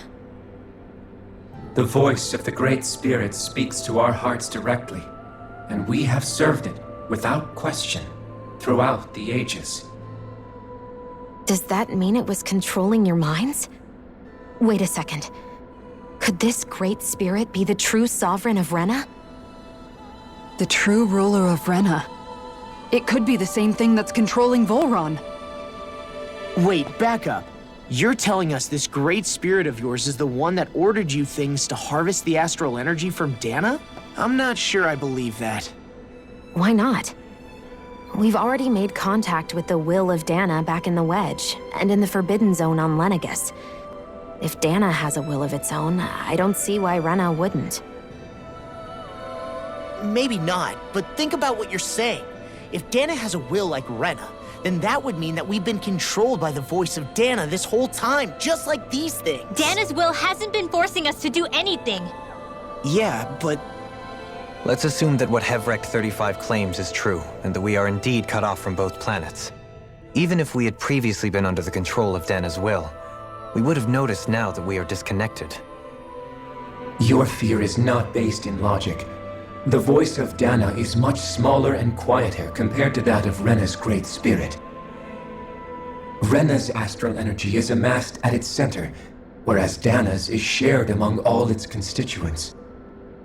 So thinly is that energy spread that it cannot coalesce and formulate a will. Our findings here indicate as much. Which explains why we felt its will where we did. The Wedge and Lenegus are where so much of that energy had been accumulated. The Great Spirit's desire is to consume all astral energy. And the pursuit of that desire is why you see Rena in its current state. As a result, it has turned its attention toward Dana. Is that why the crown contest is necessary? So that the Great Spirit can feed off of Dana? Indeed. And it was to that end that we Helganquil devised the crown contest. Had the initial spirit channeling from 300 years ago succeeded, all of Dana's astral energy would have been seized. But the ceremony failed. Lenegis was severely damaged, and you lost both the Sovereign and the Renasalma. Correct. A change in plan was required to ensure the spirit channeling's success. However, recreating the Renis Alma required a vast amount of energy. That is why we turned to Dana. So that was the real purpose behind the crown contest. An efficient means to harvest the necessary energy from Dana. This is all happening because of me. Nevertheless, you still haven't answered one of Alphen's original questions. Just why have you brought us here to your base, Hevrecht 35? First, it was to confirm the identities of you, my unexpected visitors. Second, it was to ascertain whether you would be likely to accept my request. A request? But what could someone like you want us to... I wish for you all to slay the Great Spirit. I'm sorry, did you just ask us to kill your master? I did. It is in your best interest that you do so, I might add. What makes you say that? Lenegis has entered the final stage of the spirit channeling plan. As we speak, Dana's energy is being harvested en masse and transmitted to Rena. If nothing is done about the Great Spirit, it will not be long before all is lost. You're saying the destruction we saw earlier is just the beginning? That... We won't let that happen. Why do you want us to kill the Great Spirit so badly? Is it to save our world? To free you, Helganquil, from under its control? Why? No. My primary concern is validating our findings and analysis, which have taken many years to realize. As such, it is my desire to see how your actions impact and change these systems. However, I will not deny that vengeance also plays a part. Vengeance? For what? In spite of our long service to the Great Spirit, our species is on the brink of extinction. You mean... you're dying? At this stage, it would be wise for you to talk with the others. Ask them what you need to know. Once you have your answer, return to me. If you agree to help, I shall fix your ship. Others? Just how many of you are there? I am the only Helganquil who inhabits Dake Faisal.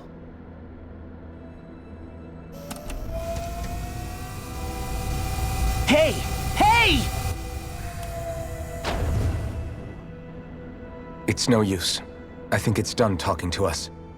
Let's take a look around. You can't seriously be buying anything that creature told us, right? I mean, it's practically blackmailing us into doing its dirty work. To be honest, the conversation went on for so long, I'm not sure I understood all of it. How about you, Dohalim? Were you able to follow it at all?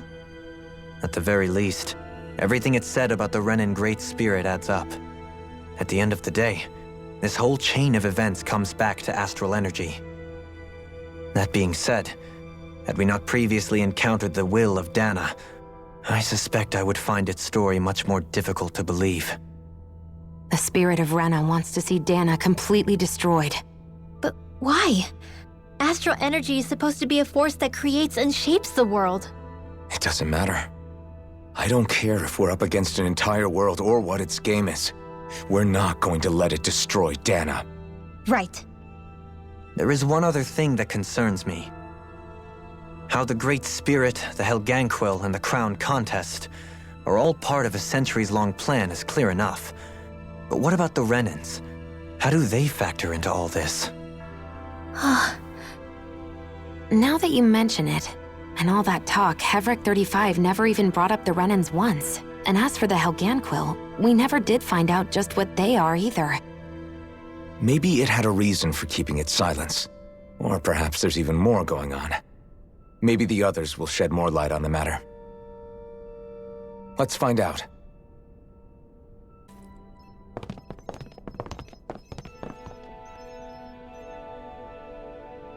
Who are they? What is it? Oh, my apologies. It's just been so long since I've seen any humans from the outside world. Are you a Renan? Oh, yeah, I guess so. The Overseer told us to answer any questions you might have. Whatever you want to know, we'll tell you as much as we can. But be quick. Our subjects are undergoing a dramatic shift that we don't want to miss.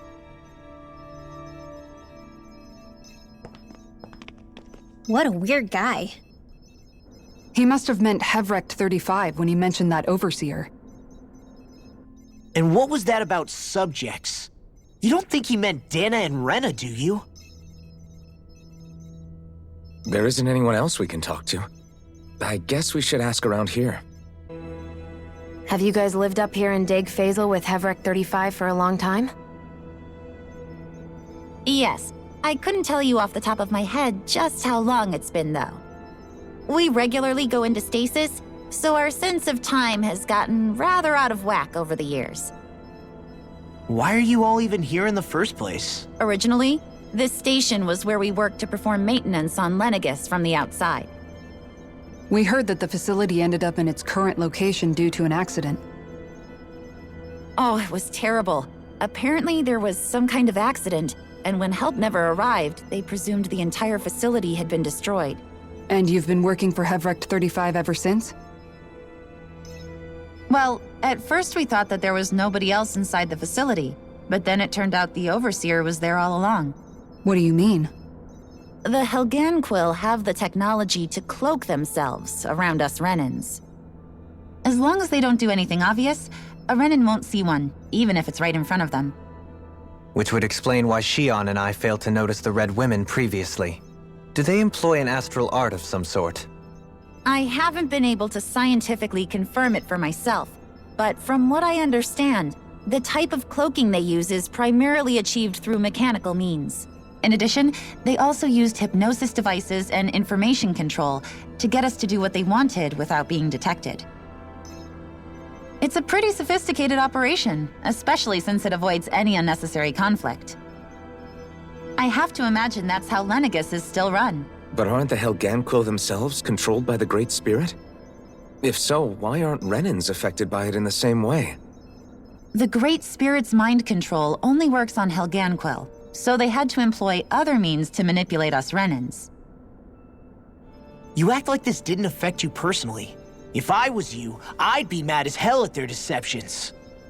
I mean, sure, I was surprised when I first found out about it, but it happened so long ago. Hevric 35 has clearly ceased concealing itself, though. Why is that? Who can say? My guess is it just got bored, or maybe even a little lonely. Don't you want to go back home to Rena or Lenegis? Our ship is going to be fixed pretty soon. You could ride with us. No way. If we went back after knowing the truth, they'd either just brainwash us or purge us outright. After all this time, there's nothing to be gained from going back. We've all agreed it'd be best to simply stay here and watch everything unfold instead. Things are going just fine with the Overseer. Not that it'll be around much longer. It can't extend its life any further. That said, I'm sure it's pleased to see the final stage of the plan before it passes on, though. Thank you for answering our questions. Do you know anything about a spirit channeling plan? If you mean the first plan from 300 years ago, then yes. Do you know what its main objective was? Yes. It was to use Lenegis to siphon off Dana's astral energy and send it to Rena. Exactly. However, there were two problems we had to consider. First was how to collect and send such a large quantity of astral energy without it becoming sentient. Second, we had to figure out how to convert Dana's energy so it would be compatible with Rena. I take it the solutions to those problems were to use the wedge for the collection, and then the Sovereign and Maiden to convert the energy. We have a winner! However, the first plan failed when the Sovereign was overwhelmed and became frenzied. The reason for that is because the Maiden lost control. I'm told he slaughtered many Renans in Helganquil that day. For the next plan, we tried to recreate the Renis Alma, but we didn't have nearly enough of the other non-dark astral energy types. To amend that, we set our sights on Dana and implemented a system whereby we could extract energy from it. And the crown contests began. Correct. Since the Maiden had been the failing point in the previous plan, it was decided to replace her role with machinery to avoid further mishaps. A new Sovereign had to be made as well. It was such tremendously difficult work, its success was dubious. But from the look of things, it would appear such worries were unfounded. So that's what the purpose of that room we found in the Forbidden Zone was. What about the flower that sprouted from Rena? Flower? Oh, that thing. That's the physical manifestation of all the astral energy that's been harvested from Dana. As I'm sure you've noticed, it's quite a lot of energy. At this point, it's likely that it's become physically integrated with Rena's planetary structure. Hevrecht 35 mentioned that the spirit channeling plan is entering its final stage. Is that true? It is. I never thought I would live to see the day with my own eyes, and yet here we are. Are we done talking now? If it's all the same to you, I'd really rather not miss anything that's about to happen. He talks like the potential end of the world is just another day on the job. You've got to remember that these guys have been living alone up here for a long time. Who knows what shape their minds are in? Can we talk to you for a few minutes? Sure. It's going to be a while before the two planets undergo their next shift, so I can talk until then. Please, tell us what you know about the Helganquil. You mean the Overseer's species? I can't say I know much about them. Well, for starters, where'd they come from? Where else? From Rena, obviously. From Rena? Wait, are you telling us those things live right alongside the Renans down there? Of course not. There's really no such thing as Renans in the first place. Excuse me? Oh, I thought the Overseer explained everything. Apparently not. Please, tell us more. Well, in a nutshell, the Renans were originally created from Danans by the Helganquil.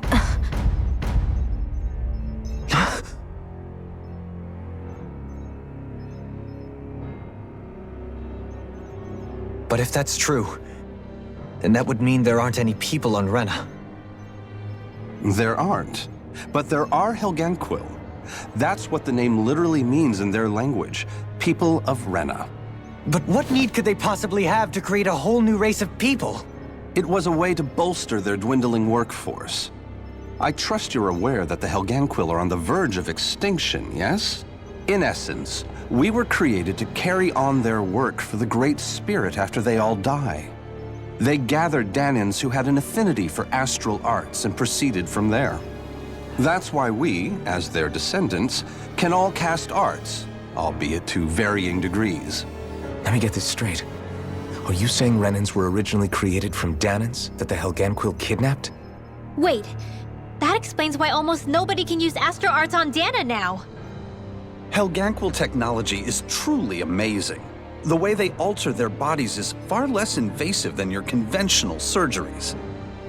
They have these tiny machines that are practically invisible, which they insert into their bodies and— Enough! You needn't tell us anymore. How can you speak so calmly about all of this? I guess I can see how, when viewed in a certain light, their ways may sound grotesque. But if you ask me, I think they ultimately did us a favor. They saved us from crawling the earth in ignorance. If it meant their hands had to get a little dirty in the process, then so be it. Anyway, the Helganquil are the real Renans. Personally, I don't think it's such a big deal. They're also mostly the ones behind what you see going on between the two planets. I think that covers just about everything worth knowing. I see. Thanks for filling us in.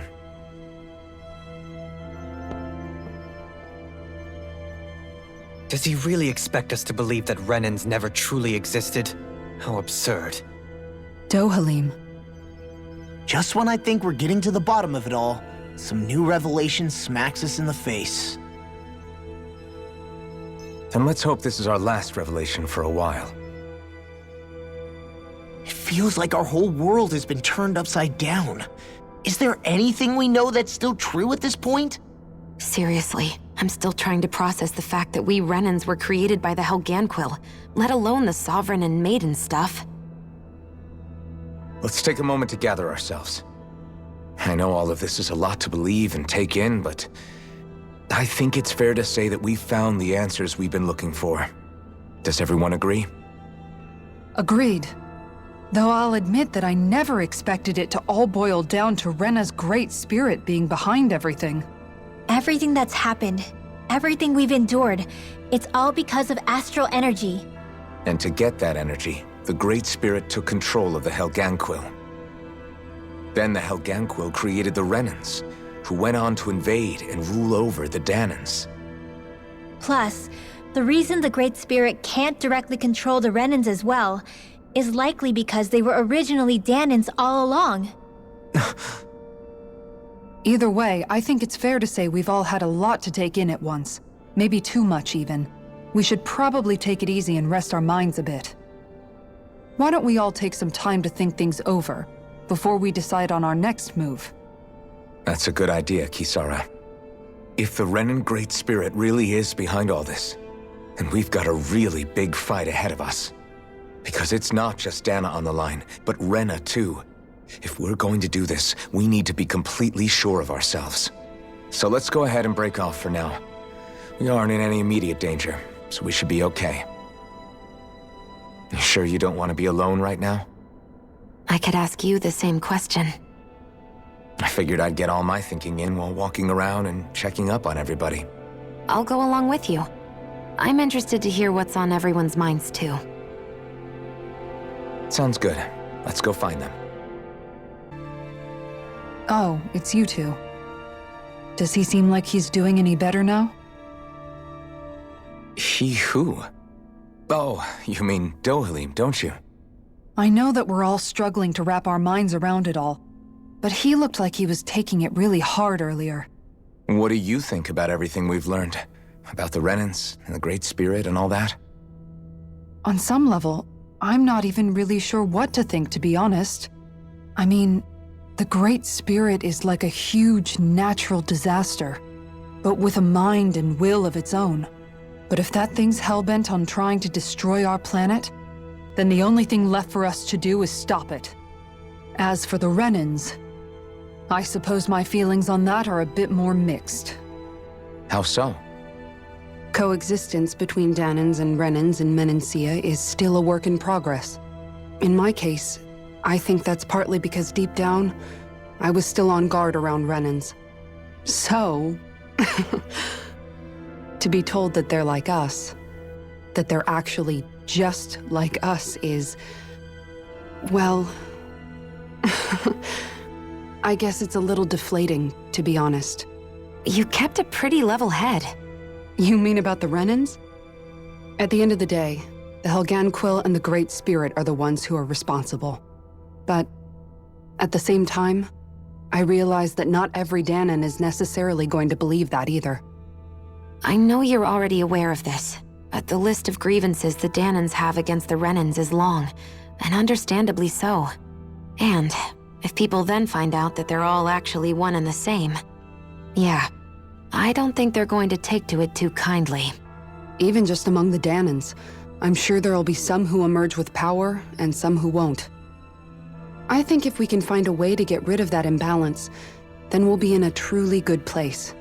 Well, first we can try to figure out what to do about the existing conflicts we have. Yeah. It'd be nice if one day people could learn to get past their hatred like Rinwell did. It's no small task. We can't pretend like the past didn't happen and ask people to forget their very real pain and suffering. Right. Everybody has their reasons for feeling the way that they do.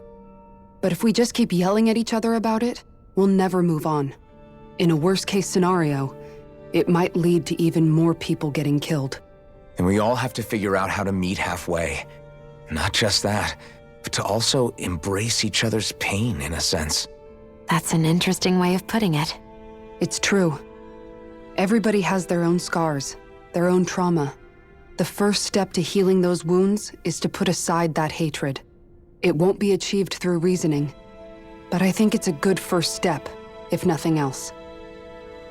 And now, I think I see a way to move forward. But to do that, first we need to make sure our planet isn't going to get wiped out. You both seem awfully calm. Only because after everything we've seen, we don't have the energy to keep being shocked. How are you holding up, Rinwell? That whole talk about the Renans looked like it shook you up a bit. Yeah.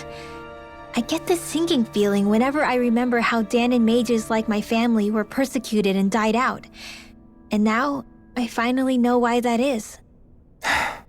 But I was thinking, if Renans end up living together with Danans again, then mages won't be such an unusual thing to see on Dana anymore, right? I know it's not as simple as all that, but Danans probably won't be so quick to let their guards down, and there might be Renans who still act superior because of their arts. It wouldn't surprise me. 300 years of bad blood and prejudice isn't going to be an easy thing to overcome. Yeah, I know firsthand just how much hatred can take hold in your heart once you let it in. But even so, I was still able to change. And if I can change, so can anyone else. So I was thinking maybe, I don't know, I could use my position as both a Danan and a mage to help bring both sides together. Rinwell. That great spirit worries me too, though. Dana's will feels so warm and inviting. So why is Rena's will trying to destroy our entire planet? Now that you mention it, Everett 35 and the other scientists here never really brought that up. Maybe they don't know either. Maybe. But regardless, at the end of the day, Dana's still our home. There's no way we can let it be destroyed. We won't. We'll keep it safe no matter what. I still can't believe it, man. You're not the only one still trying to make sense of all this. Believe me. Really? You've never struck me as the type of guy to get hung up on these sorts of things. Did you forget what happened back in Thistleum? Once my memory started coming back to me, I felt completely and totally lost. It was really that bad for you? Yeah, it was. But thanks to Law and everybody else, I remembered that I still had things out there worth fighting for. Man, I think you might be a better guy than me, Alphen. All I can remember thinking was, when's this guy gonna get his act together? Law. I was too worried about repeating the same mistakes I'd made back with my dad, and running away from the truth. That was no way to live, and I've tried to stay strong, my way. But all this talk about other races and the world ending, if I can be honest with you guys, it's just all too much for me to handle right now. I know this is going to sound strange coming from me, but maybe the key is not to worry too much about the big stuff right now. Oh? I used to worry all the time about my thorns, for obvious reasons, but I never really opened up to anyone about them. And when I realized my visions pointed to a threat that was bigger than me, I didn't know what I should do or who to tell. But that's when I finally got it. You guys were all there for me, to teach me what's really important. I just had to open up and listen.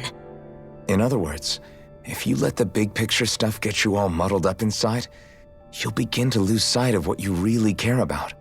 Yeah, I think you're right. The thing that's most important. what I really care about. All I want to do is protect the people that really matter to me, to fight for them. That's good enough, right? Not everyone is strong enough to fight. Huh? It's something your dad told me once when he was still alive. Law, you know you're strong enough to fight, and you're strong enough to protect the people you care about. Forget all the big stuff going on. Just don't lose sight of what you want to protect in the first place. Sound good? Yeah, I think it does. It's like a big weight's been lifted off my shoulders. I'll fight to protect the people around me. Just like I always have. I think that's best. I apologize for making you witness that. You mean hearing the origins of the Renans? Indeed. It's shocking to have so many things I thought to be indelible fade away in mere seconds. Even I'm still not sure everything we've heard here is actually true. Let's not delude ourselves. If what we've heard is a lie, it's a rather elaborate one. I can only imagine that you must have been constantly feeling like this, ever since your memory returned, Alphen. And you as well, Shion. About your thorns, and being a maiden. That's just part of being alive, don't you think? Well, to say the least. But enough about me. I'm not concerned for myself. What concerns me is all of the other Renans out there. When you say the other Renans, you mean the ones that are living on Lenegis or Dana, right? Correct. Even if we stop the Great Spirit from annihilating Dana, our problems will still remain. Putting aside the untold state that Rena may be in, if we do not truly belong there, we will have to think long and hard about where it is that we wish to return to. So, I guess your only real choices at this point are to either stay on Lenegis or come down to Dana, huh? And right now, Lenegis might not even be a safe option. And at the same time, Danans are hardly likely to embrace Renans with open arms. If the issue is forced, things could turn dire. There is, after all, 3 centuries worth of hatred to overcome between us. And the victims of our rule have absolutely every right to feel animosity towards us Renans. Our own circumstances as the aggressors are irrelevant. I didn't expect the former Lord of Menancia to be so down about people reconciling. Menancia's fate was a stroke of good luck. There had been backlash over how it had been ruled, and I was blessed to have sympathizers among my ranks. Still, even now, there remain ardent dissidents. But things can still change if you have the right people to help lead the way. Isn't that what you hope to achieve on Lenegis, after this is all over? Indeed. I have fully accepted the burden of that responsibility. In that regard, I remain determined. On that note, I have something of a favor to ask of you, Alphen. Oh? What is it? I wish for you to serve as a mediator so that the Renans can live on Dana peaceably. As the one and only Blazing Sword, I suspect the Danans may listen to what you have to say when problems arise. And I take it that you'll be the one to represent the Renans? Yes. I realize that I'm asking quite a lot of you. However, the fact of the matter is that it will take time for Renans to re-enter Danan society without any bloodshed. That is why... You're the same as ever, Dohalim. Is it too much? No, relax. You get so tense and formal when you're asking for a favor. Listen, there's no need for that. We're friends. You're too kind. I can see you were raised well. That's some high praise, Alphen. Then I'll ask once again, this time just as friends. Alphen, will you help me? You don't even need to ask. Of course I will. Thank you, my friend. Well, it sounds like everyone's learning from their past and using it to create a better future for everyone. What about you, Shion? How do you feel about the origin of the Renans? To be honest, I'm not really all that shocked, actually. I mean, I might be a Renan in the literal sense, but I've never really felt like one of them. Right now, it's kind of a mystery. How do you mean? Because for a really, really long time, all I ever thought about was how I was going to die.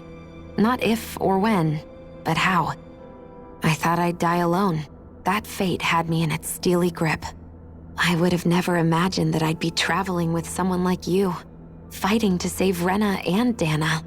I mean, how could I have?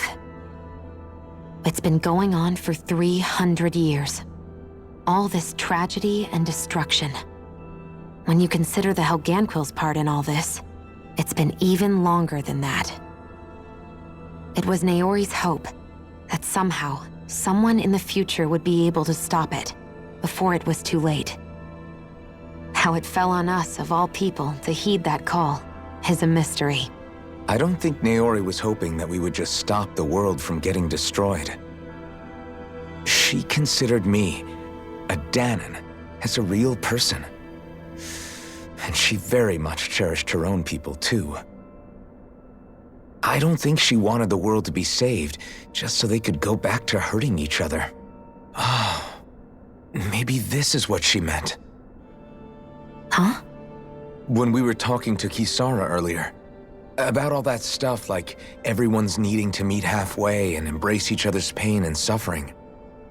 She said that the first step down that path was for each of us to put aside our own hatred. That means forgiving other people, even and especially before they forgive you. Forgiving. So it goes both ways, right? Is that what you're saying? Yeah. I don't just mean forgiving things that happened in the past either. Conflicts will keep happening. If we have any hope of moving on and building a better future, we have to all learn to forgive each other. You know, you're right. People can hurt one another without even meaning to. I know that better than most, thanks to these thorns. It's not going to be easy getting past this pain. But if we can do it, I'm sure there'll come a time when we can all truly understand each other. I'm there with you, Shion. I too want to protect the world we live in, and all the people we care about. I think that's the very least I can do to repay Naori for everything that she did. Yeah. I want a future that she would feel proud to live in, and I'm going to fight for it. Whoa there, Savior Girl. We're here to save you too, you know. Yes, I know. Don't worry, I haven't forgotten. I want to live, and that's the honest truth. Well, is everybody ready to do what needs to be done? I am. There's a lot to think about, but at the end of the day, Dana's still in danger. I don't care who we're up against. We'll kick their ass. What are your thoughts, Alphen? I want to know what's on your mind, too. Like Law said, if we have to fight the Great Spirit on Rena, then so be it. It's trying to rob us of our entire world, and it's going to take not just our home, but all of existence along with it. That alone is enough to make it our enemy. But it's not only that. One way or another, I think beating the Great Spirit is going to be tied to us saving Shion. You're saying there's a chance? You're referring to the vision of destruction we all saw in Lenegis, I take it? Yeah. 3 centuries ago, the astral energy that appeared at the spirit channeling ceremony showed Naori that vision. And to hear Shion tell it, it's the same one that she sees from her own thorns as well. Indeed. Shion's thorns are comprised of dark astral energy, the one type which we know is native only to Rena. And if Rena's great spirit is what's behind Dana's pending destruction, then... Shion's thorns are the Great Spirit? It's not actually on Rena like we thought? We don't know anything for certain. At the very least, though, I think it's possible her thorns are a part of the Great Spirit. While the main body resides in Rena.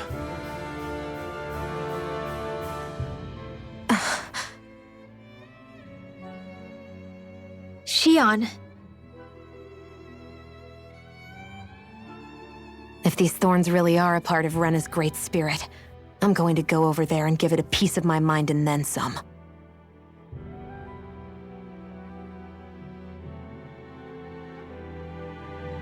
The question is, how do we confront it?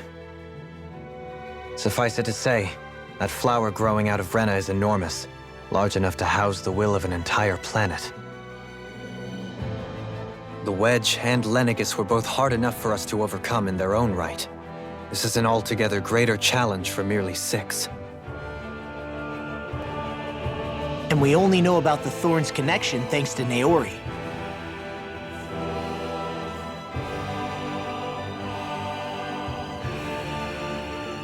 Hevric 35 has been observing the great astral spirit this whole time. It wouldn't ask us to fight it unless it has a plan of some sort. Let's go see what that is.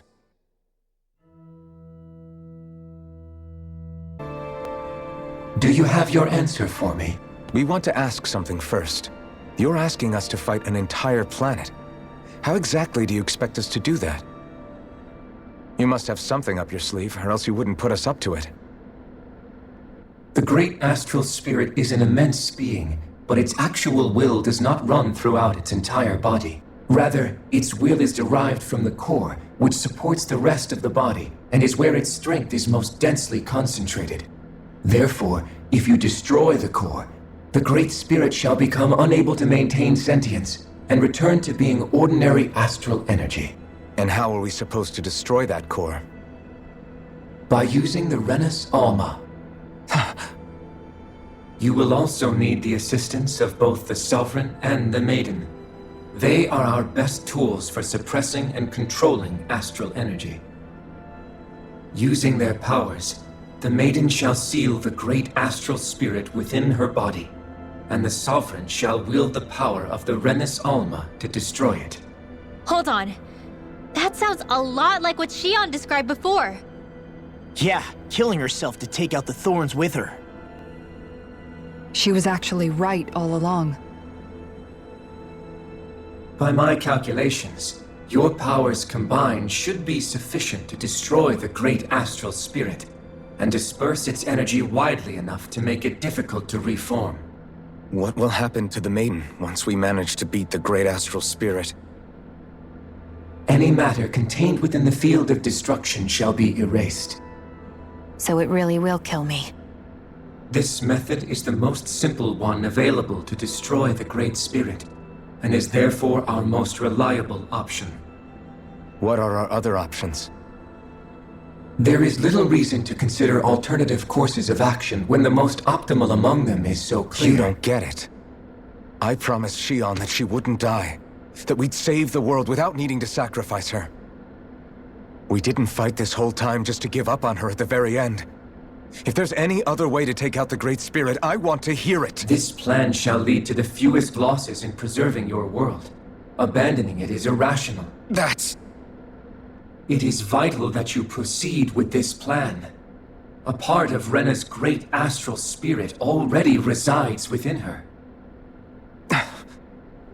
300 years ago, the Great Spirit descended upon Lenegis in an attempt to assume direct control of the spirit channeling ceremony. We have reason to believe the Great Spirit left part of itself behind, and that it now resides in the Maiden. Which would make Alphen's earlier hypothesis correct. That part inside the Maiden belongs to the core, and can be used by the great astral spirit to revive itself. So long as it remains, it will be all but impossible to fully eradicate the Great Spirit. That is why it is necessary for it to be vanquished only once it is whole. Without the Maiden's direct control over the Great Spirit, attacking it is futile, and will only serve to strengthen it. No. Wait. Naori said that the Renus Alma can suppress the self-realization of astral energy, and that the thorns can be neutralized by placing them in it. If so, can't the same also be done to the Great Spirit, seeing as the thorns are simply part of it? Well, can it? It is true that the Renus Alma is capable of what you suggest, and could contain the great astral spirit. Yes! However, doing so requires fine control on the level of the spirit channeling ceremony, considering that the Renus Alma was previously lost when that ceremony failed.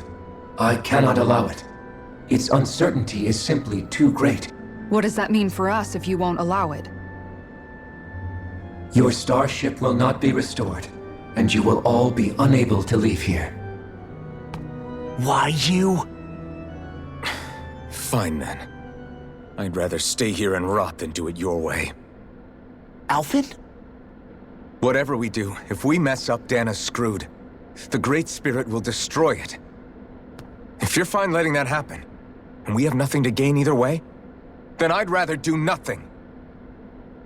We want to stop Dana from getting destroyed. We want to save it. But not if it means having to sacrifice one of us in the process. If all you're gonna do is sit back and watch us where it's safe, then quit ordering us around and shut up! Alphen. What you say is irrational. Be that as it may, I shall accede to your demand. You'll agree?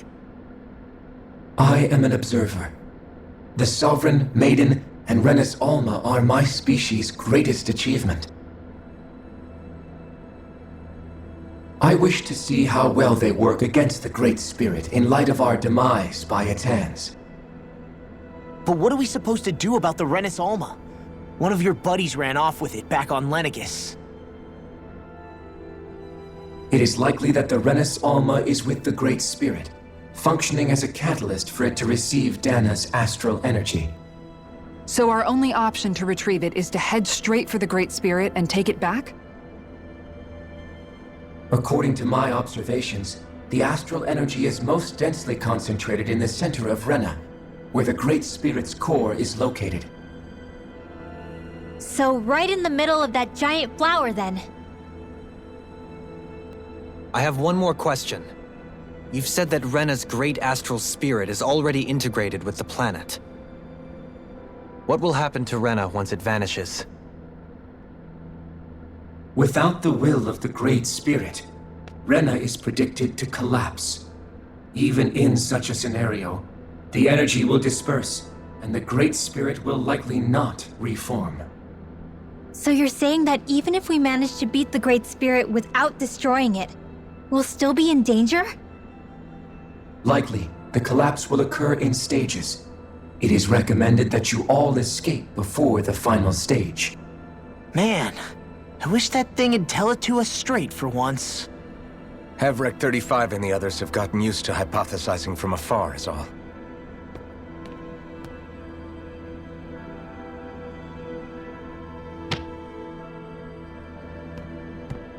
Fix our starship. We're going to Rena. Excellent. But I want to make one thing clear. We're doing this for ourselves, to protect what matters to us. We're not doing it for your sake, or because you told us to. Remember that. It matters little to me. The end result shall be the same. Repair work on your starship has commenced. You'll have to wait until it's finished.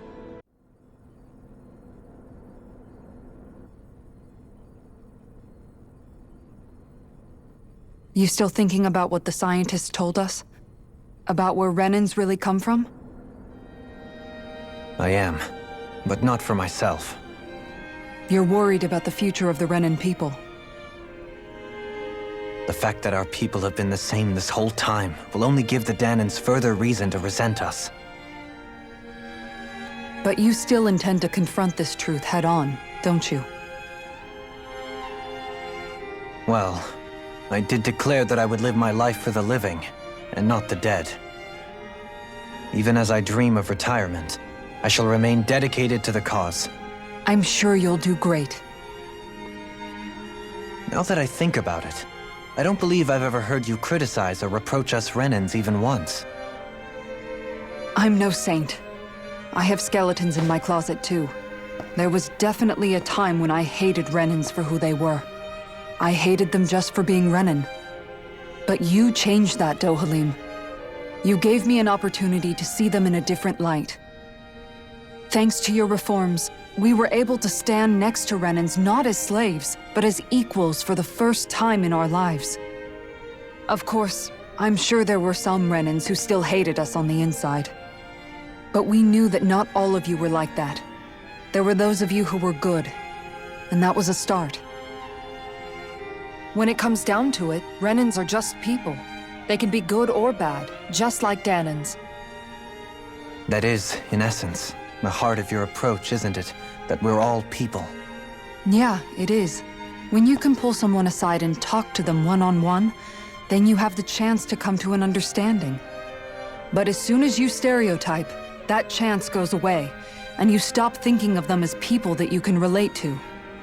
I understand what you're saying, but we're talking about massive numbers of Renans and Danans alike. Realistically speaking, surely they won't all be able to get along. Even if we end up butting heads with one person, maybe we'll find better luck among their friends. If we can build a society that works like that, that'll be something worth nurturing and protecting.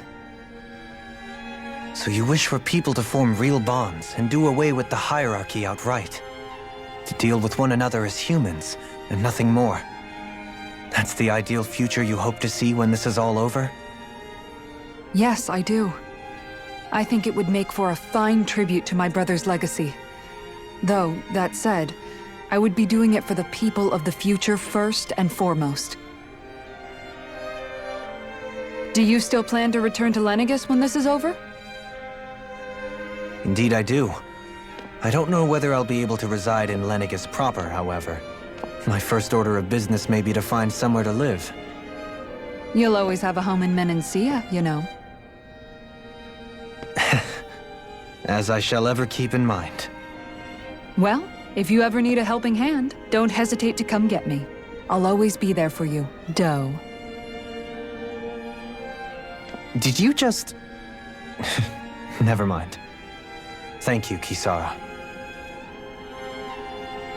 I appreciate your patience as I work all this out. Don't even mention it. And really, when you think about it, now that we know the two of us aren't so different after all, don't you think that brings down a barrier that used to be between us? You know, I hadn't actually thought of it that way before. But I do like the sound of it. Yeah, I think I do too.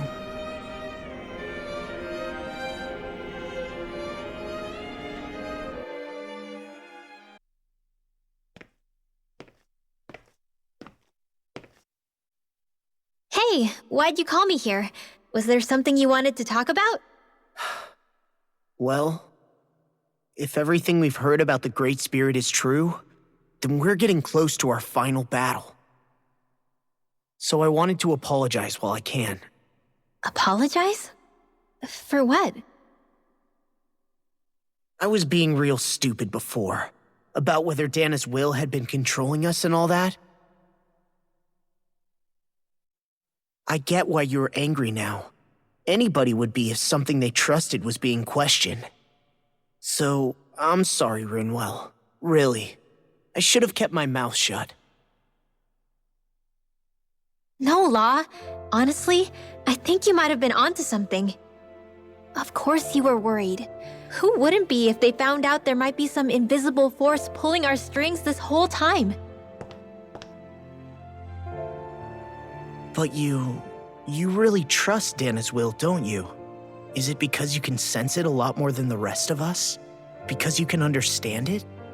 Yeah, I think that might be part of it. But I think I also want to believe it's good. Believe? Remember how I used to really resent coming from a family of mages? Yeah, of course. Because you were always on the run and had to live in hiding. When we rescued Zephyr and I finally decided to come along with you all, something changed inside me. It was the first time I felt like my powers had any meaning, even if that meaning was only helping you guys fight. Then, when I felt Dana's will, I was overwhelmed by how vast and warm it was. It made me want to believe my powers were made to connect with it. It made me believe I had a bigger purpose. So that's why you hope it doesn't turn out to be bad. You almost need it to be kind. Yeah. Well, all right. Then I promise I'll lay off bad-mouthing it. You will? There's no way for me to know for sure one way or the other, right? But you trust it, Rinwell, and that's enough for me. So I'll trust it because you do. Remember what I said about neither planet's great spirit reaching us here? Yeah? That's not quite true. I can feel just a little bit of Rena's inside you and everyone else. You... what? I sensed it when we first got here. It's a really small amount, so it doesn't feel like it has a will of its own. But I think that's how Dana's energy probably is too. So you're saying there's a little bit of Dana's will inside each of us? In a way, doesn't that mean we're all Dana's will? What?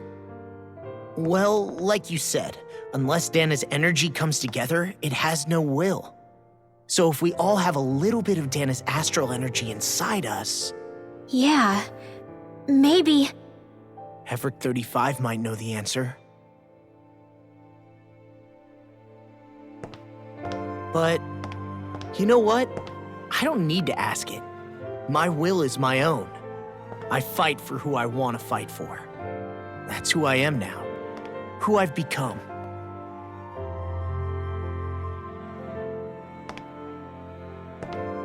So thanks, Rinwell, for sharing that with me.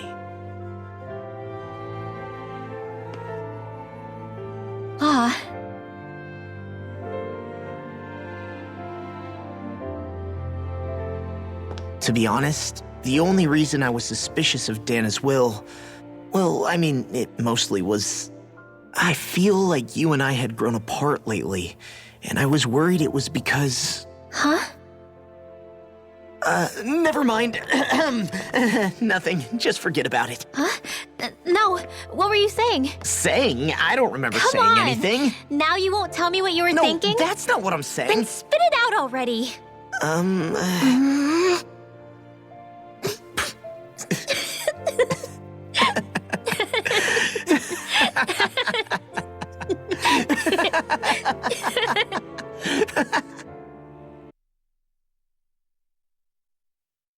You sure you don't want to get some rest?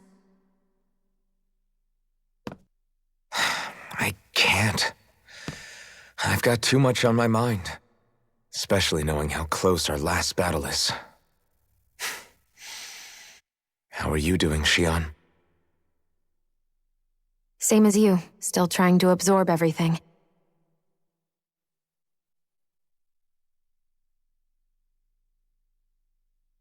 Remember when it was so simple? We were only fighting all the lords on Dana? All of that feels like a lifetime ago, doesn't it? Ages and ages ago. Everything that's happened since we first met. So many fights, so much chaos, so many wonderful people. If I hadn't run into you that day, well, I wouldn't have met all of you. I never would have held the blazing sword or looked for something more. I wouldn't have my memories back. I'd still be a faceless slave, like as not long dead.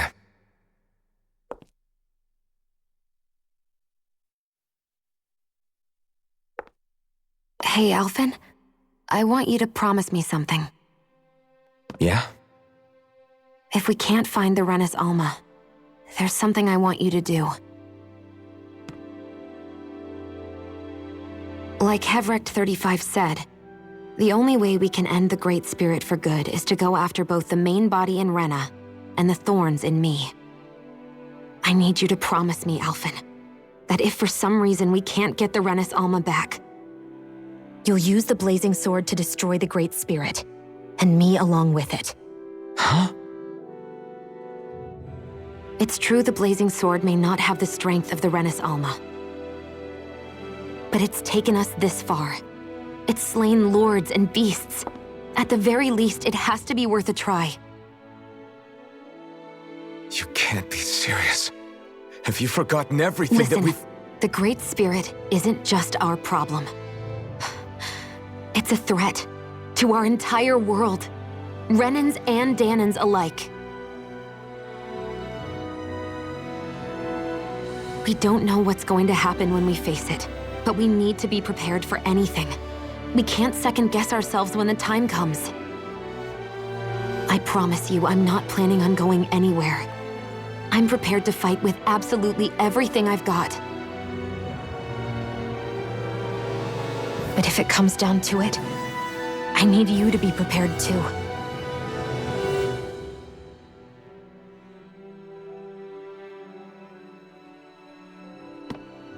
Okay.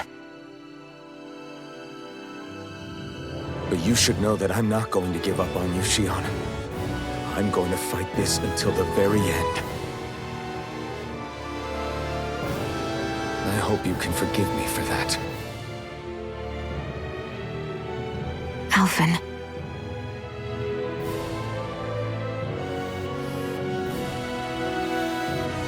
Okay, I understand.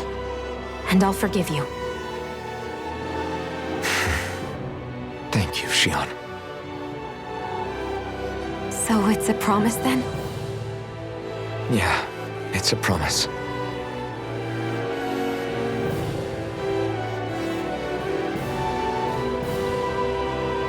I remember how I felt the first time you touched me. My thorns made any contact a mistake no one would ever make twice. After they'd seen what could happen, fear would always linger behind their eyes. In my entire life, I never had someone willingly reach out to me. But when you reached out to me and gently took my hand, you didn't react at all. It was so easy for you. I don't have words for the shock I felt in that moment. That's because I couldn't feel pain back then. Even once you could, though, you still chose to keep reaching out to me. And when you did, I felt this warmth that I had never known before.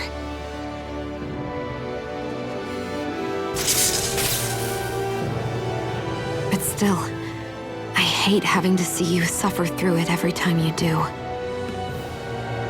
You won't have to worry about that for much longer. You think so? I do, because Shion, No. You can tell me once my thorns are gone. Okay?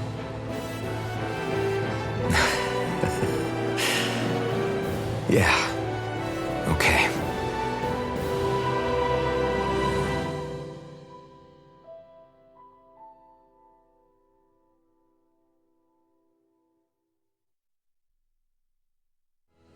Everybody get enough rest? We ready for this? Yeah, we should probably get moving. Agreed. Can't stand around waiting all day. Our task is relatively straightforward. We need only descend down to Rena, defeat the Great Spirit, and restore stability to both worlds. We're fighting for a new future for both Dana and Rena. Right. We've come this far. We will save our worlds. That's a promise. Then let's go, everybody. We've got one last wall to tear down. Repairs on your starship are complete. Everything is in working order. Is that you, Hevrek 35? You can see us from where you are? I can. I can see anywhere within the bounds of Dake Faisal.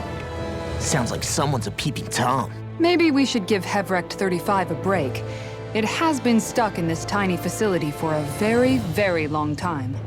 I have unlocked all functions on your starship. You can now make use of its warp drive. Warp drive? Wait, you mean like what the Red Women used on us? What brought us here? It's possible that the Red Women may have found a way to activate it on the starship. They are Helganquil, after all. Using the warp drive, you should be able to breach Rena's atmosphere without being detected. Wait, should?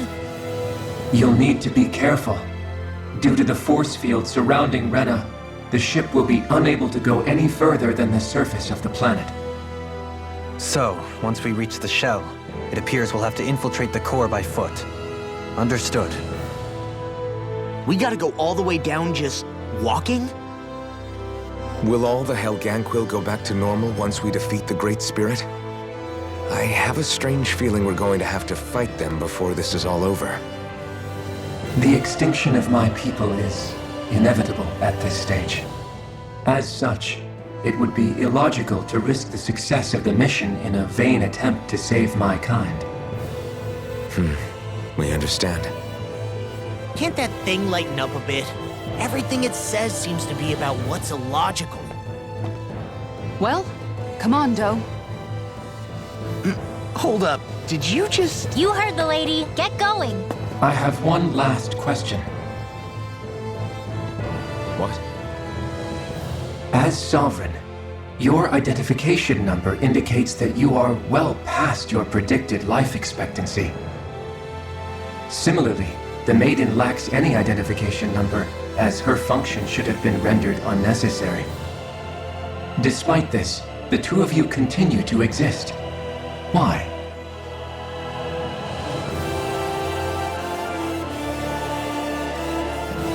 We exist because others have entrusted this to us. Over the years, many people have come together and sworn to see this through to the end. You mean it is because of multiple chance interactions? The likelihood of such events is statistically improbable. Why have you two continued to persist under these conditions? It's hard to explain. To be honest, I don't think it's something an observer could understand.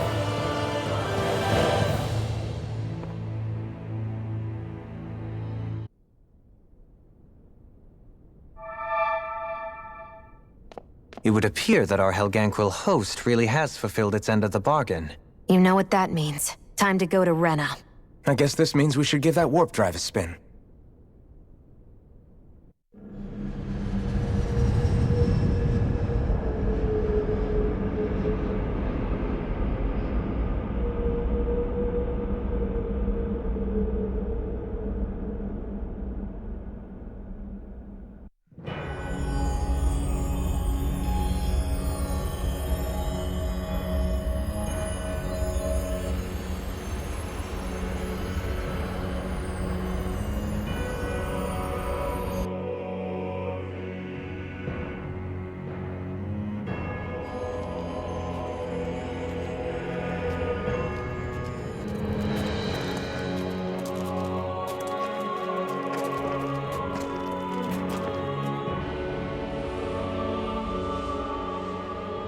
There's nothing here. This weird ocean we're surrounded by just stretches out everywhere. Is this really where the Helganquil come from? I don't sense even a trace of astral energy. This world is dead. Then this must be the hollowing. You mean to tell me this whole world, the entire ocean is that stuff? And it's covering everything. The entire planet.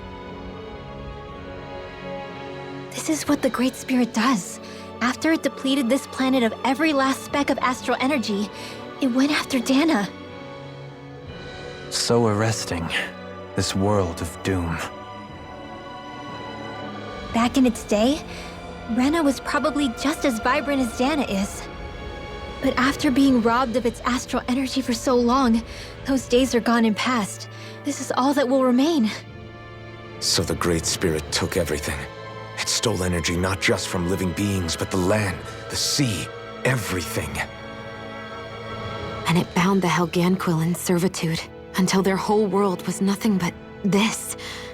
And by the looks of it, that's how it remains to this day. A world of death and emptiness.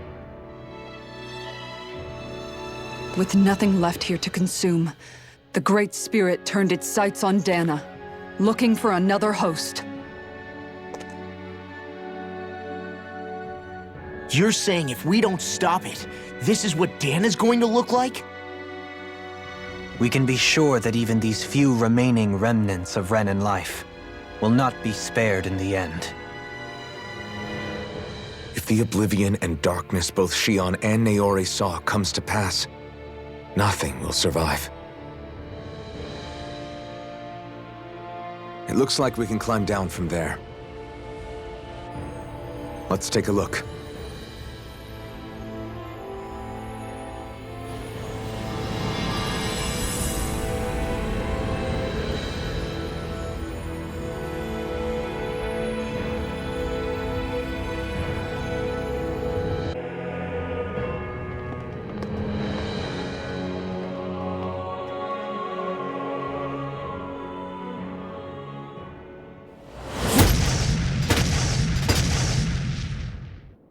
Helganquil!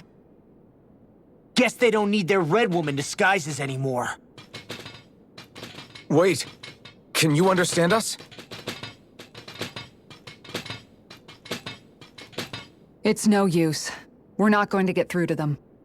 So they really are being controlled. In that case, we've got no choice.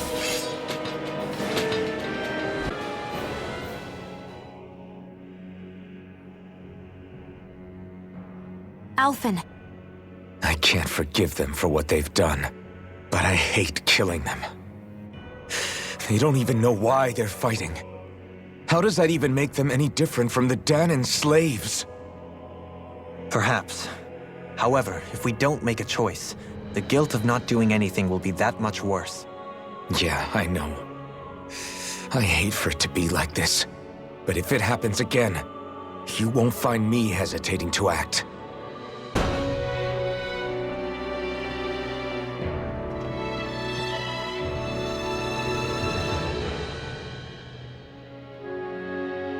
What do you think this place was for?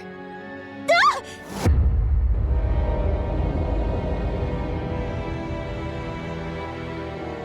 What the hell? Are they asleep? No. They appear to be well preserved. However, they are all dead. Dead? So this is a mass grave? Looks that way. However, none of them appear to be Helganquil. Bear in mind that Renans were originally Danans, who were remade and sent to live on Lenegis. Knowing that, they would have needed a place to perform the procedure somewhere. And that place is here, I assume. So what you're saying is that all of these are Danan, or rather, Renan bodies? Most likely, yes. It must have been abandoned for one reason or another.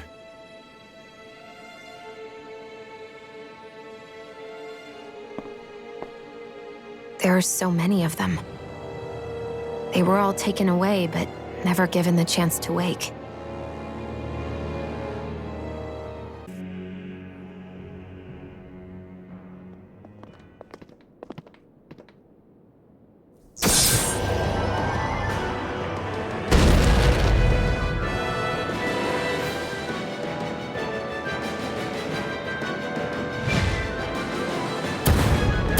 What is that thing?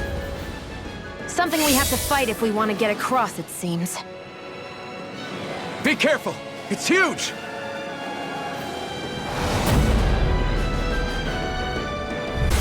Light burst forth! Radiant Genesis!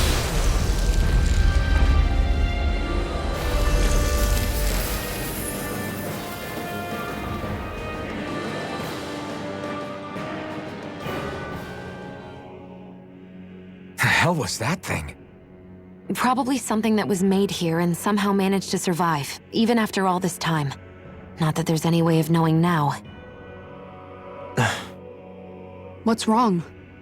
Oh, I just suddenly found myself contemplating what might have happened to the sovereigns that were meant to emerge from the crown contests. What do you mean? You see, the winners of the past crown contests were all strong astral arts practitioners. Furthermore, that enemy we just fought appeared to be composed of several human bodies. It was certainly nothing one would find in nature. You're saying those were the remains of the winners? That they forgot who they once were?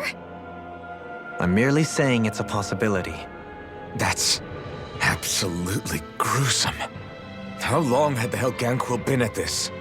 It was Rena's great spirit that made them do all of this. anything to get its astral energy.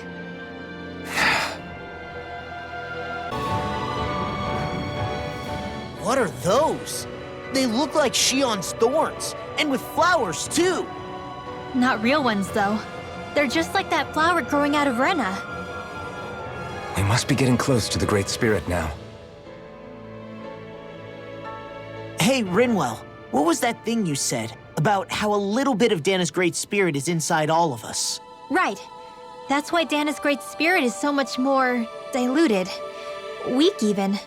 Whether it was a choice so it didn't overpower others, or just the way it is anyone's guess.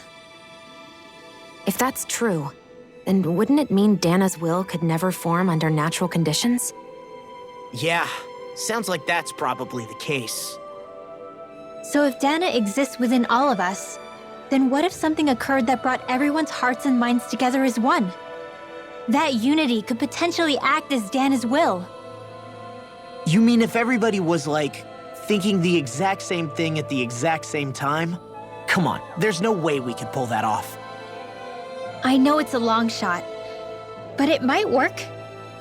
Let's assume that's even possible for a second. Would it even be enough to fight back against Rena's Great Spirit? If nothing else, it might be an option if we can't use the Renasalma. The astral energy here is so dense. It's like trying to walk through water. I know the Great Spirit's will is in the center of Rena, but with the world in this state, the entire planet has become its body, right? So doesn't that mean we're already inside it? I would say that is horrifyingly correct. After all, the further we climb, the denser the astral energy becomes. What's the matter, Rinwell? Are you not feeling all right? No, it's nothing like that.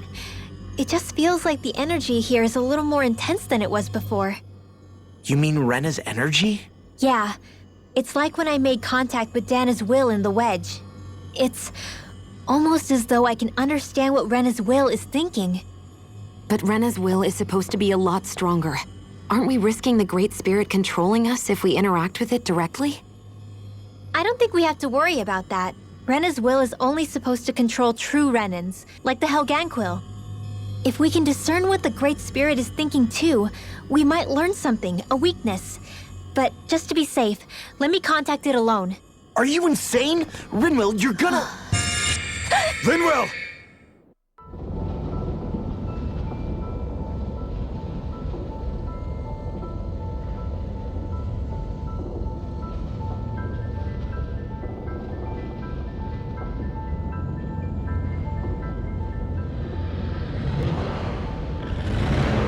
There was only meant to be one world.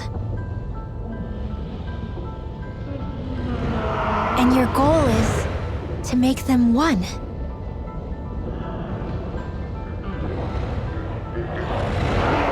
Is this fear?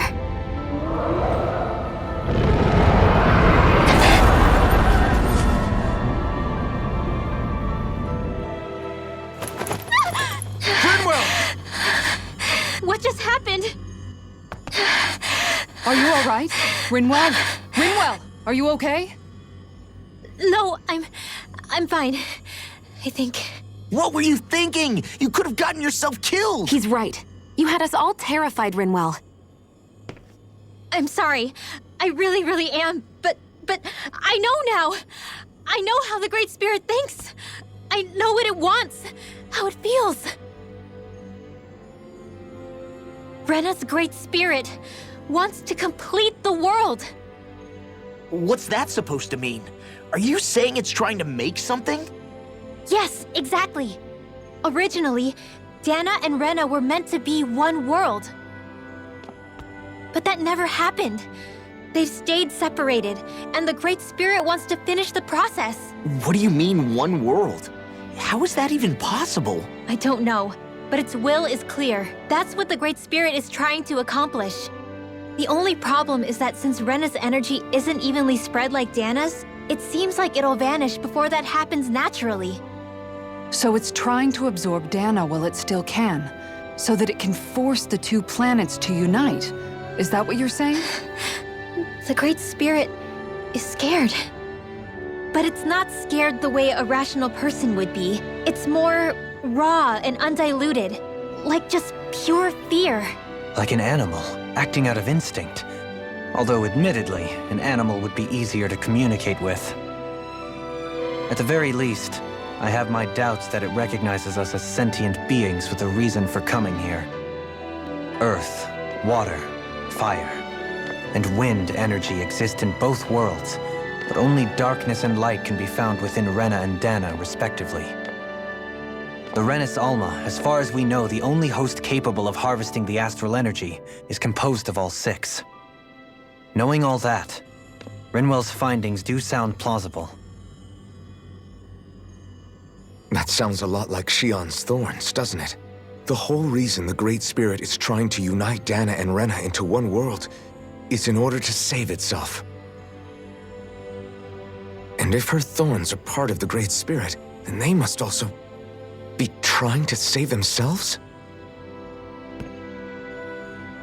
Alphen, what is it? We thought the only way to free your thorns was for you to die.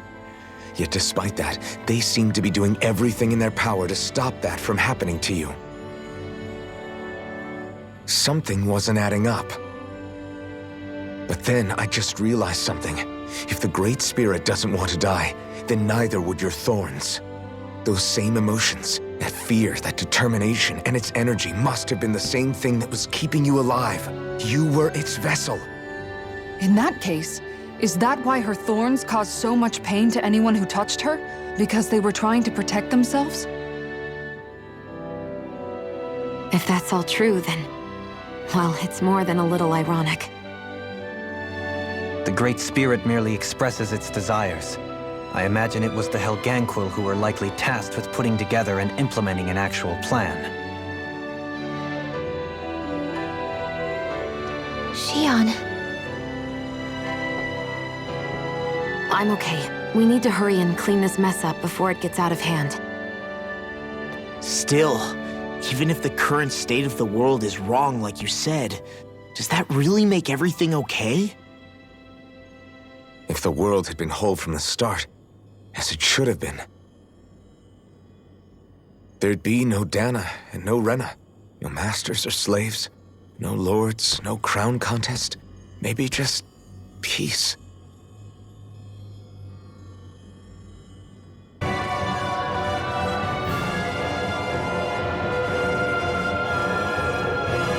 A dead end, huh? Why don't we just use this? Wait! Jeez! Don't scare me like that! What, is there something wrong with it? No, it's not that. It's just... this is it. Whatever it is, we're about to find out. It's the moment of truth. There's no turning back now till we've won. Either we get through this, or we vanish along with the rest of the world as we know it. Is everyone ready? We've come this far. I'm not about to turn tail now. I say we knock this thing out and head back home. It's time to relegate the past to where it belongs. It's been a long journey getting here, but it ends now. No. This isn't the end. Once we've overthrown the old order, there's still the task of creating a new world. A world without divisions, where no one cares whether you're Danon or Renan, or if you have magic or not. You're right. We have to win this. Let's get going then. After all, our future awaits.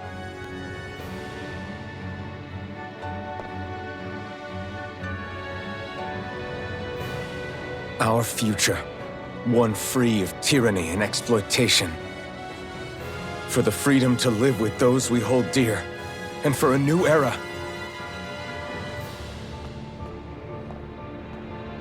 Let's go!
Are we on that giant flower?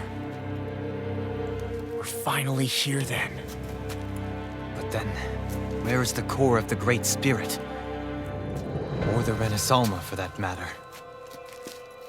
According to Hevrek 35, this should be where we find the core. Rinwell, do you sense anything? This is definitely where the energy of the Great Spirit is strongest, but what's giving off the most energy is the flower we're standing on. That said, we're not gonna be able to destroy something this huge. You want me to hit it and see what happens? Hey, look!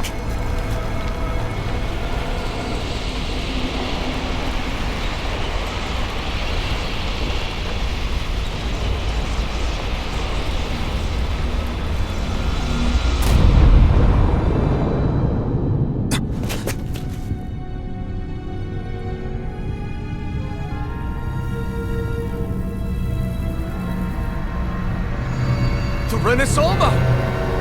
Is that like Dana's astral energy? But why?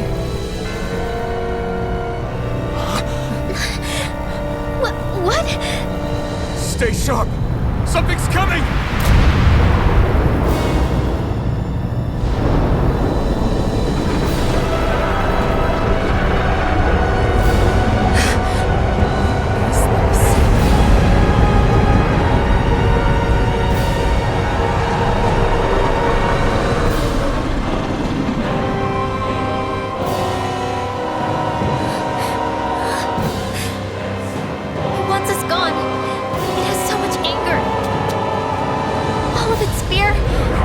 Evolved into hatred!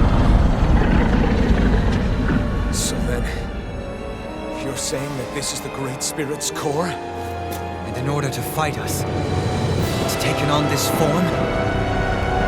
My thorns. I feel them whirling inside me. They're getting restless. I'm certain of it. This is the source of my thorns, and of my visions. This is the darkness that will consume all existence.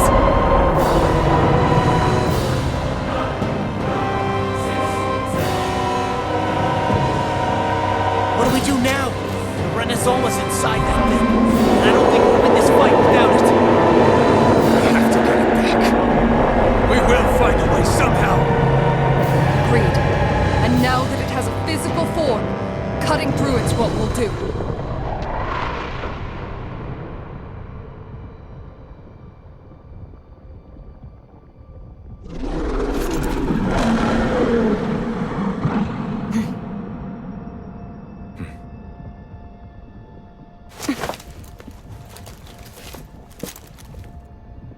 Great Spirit, I understand you want to live. You've made that very clear. However, if you're planning on destroying everything, then first, you'll have to get through us. Everyone, let's go!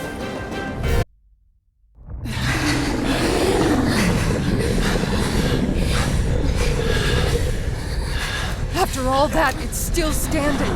Just how strong is this thing? It doesn't matter. We just have to keep kicking its ass until it bites the dust!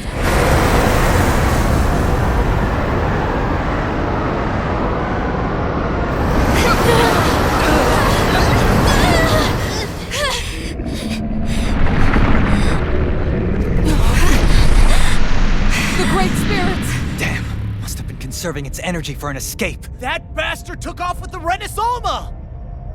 We can't stand here and wait for it to come back. We'll have to follow it through there. You're right.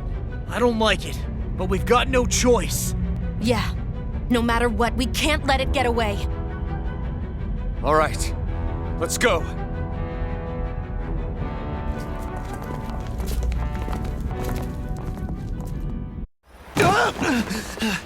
I'm surprised we can stand here at all. What in the hell is this place? Beats me. I've never seen anything like it. More importantly, where's the Great Spirit? Look! Over there!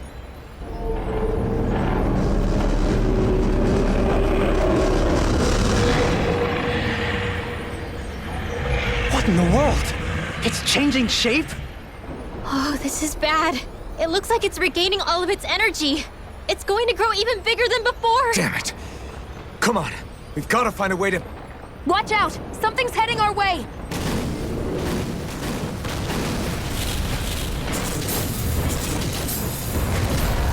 Guess they're here to try to stop us. There's so many of them. That means we've got it running scared. Let's take these out and keep moving!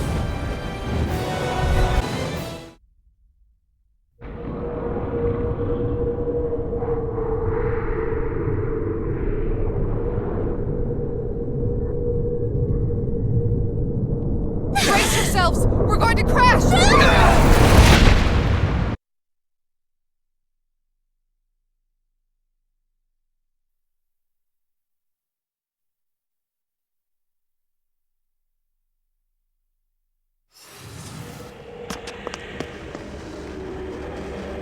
We caught up to it.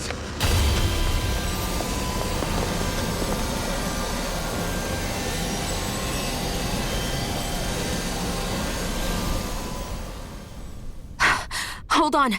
Why did it stop absorbing the energy from Dana? Like it or not, it lacks the means to do so whilst fighting us. We've become the bigger threat and forced its hand. All right then. Let's get to work so we can take back the Renaissance.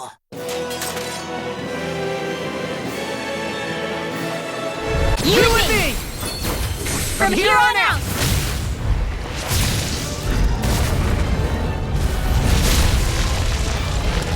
No more dithering! Our future begins here!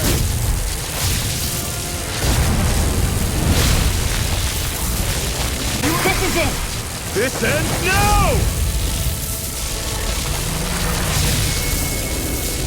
Alphen!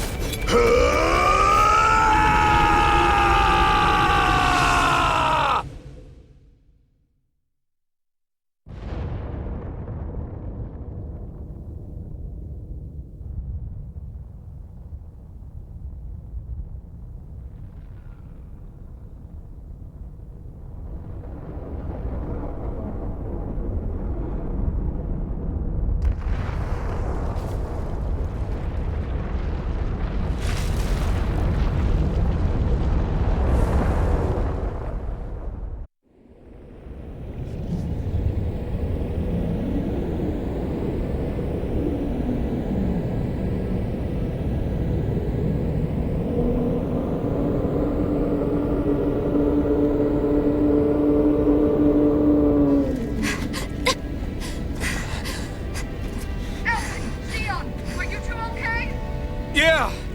We're both fine. We're going to start the ceremony now, before it can recover. Shion.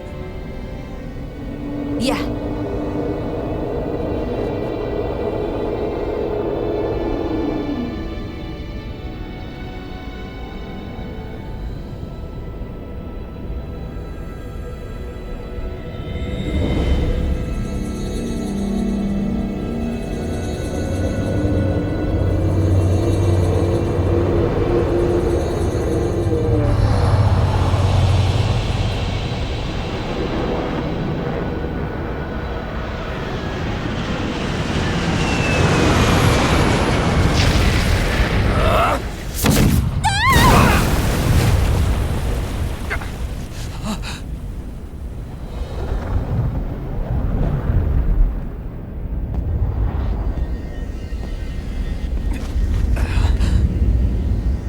Returned, just as I told you I would.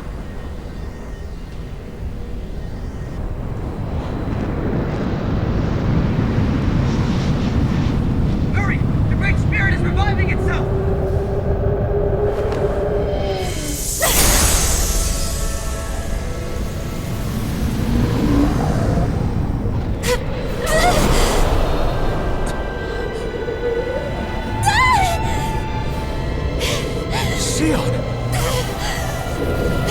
Absorbing the Great Spirit! Apologies. I can't suppress it for very long.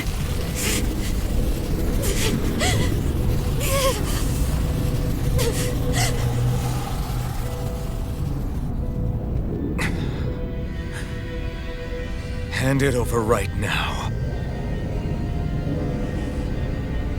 You plan to use this to defeat the Great Spirit. Which is precisely why I'm here. Stand aside and watch.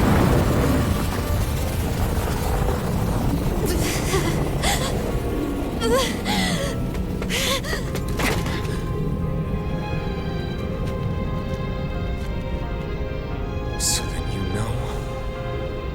know how to destroy the Great Spirit. Just as well as you and your sorry lot.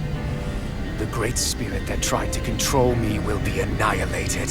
I won't let you do that! Yet do it I shall. And there's nothing you can do to stop me. You bastard! I shall fulfill my duty as a ruler. With this power, I'll bury that woman and the Great Spirit. Then this charade will finally end.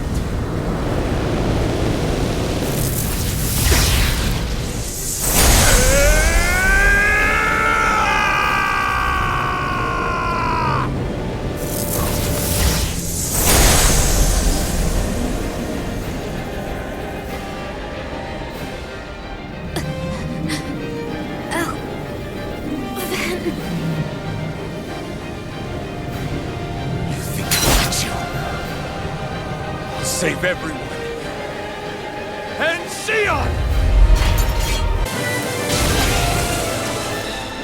You control others to keep from being controlled, but that's a path of never-ending hatred. Don't you understand? It can only end in destruction. The only way to avoid it is with forgiveness! The words of a coward. Your weakness disgusts me. You're wrong. It takes true power to forgive!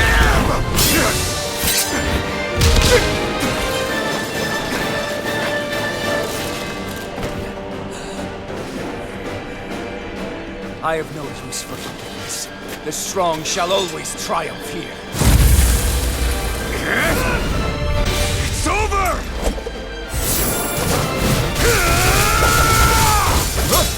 You are the last obstacle impeding my progress. Die! That's my line! I'll show you the limits of your solitude!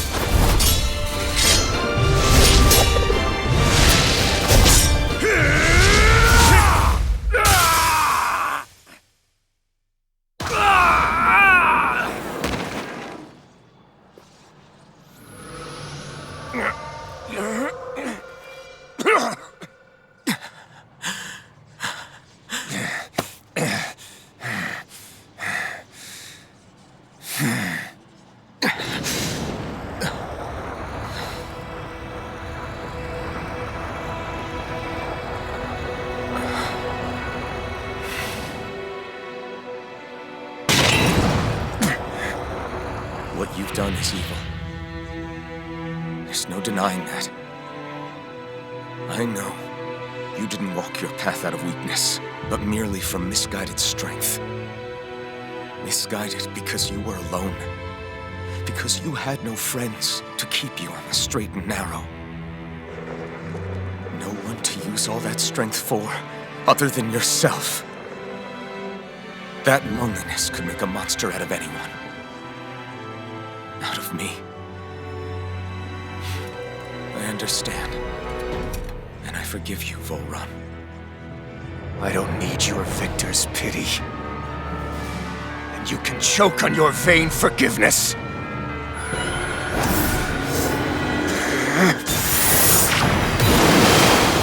Don't! You wish to save this world? To make your selfish dreams into reality?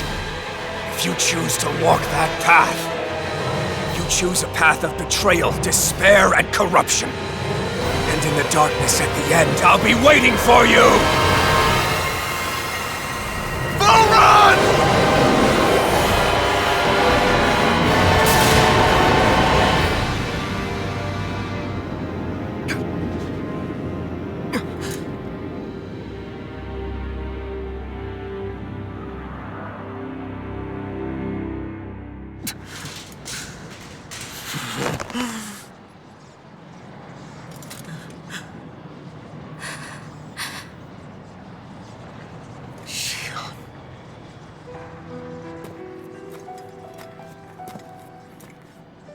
I'm sorry. The Renis Alma is... Yes. But you still possess the blazing sword. It may not be quite as strong as the Renis Alma, but nonetheless... I can't! I would never! It would kill you! My thorns, they're... Soon the great astral spirit will break free. And when that happens, no one will be spared. But there's still time. You can still destroy the thorns. And me with them. But that's exactly what we've been fighting to prevent. I promised I would find a way to save you. You did. I know. But I don't want you to die either. So please, don't let me be the end of the world.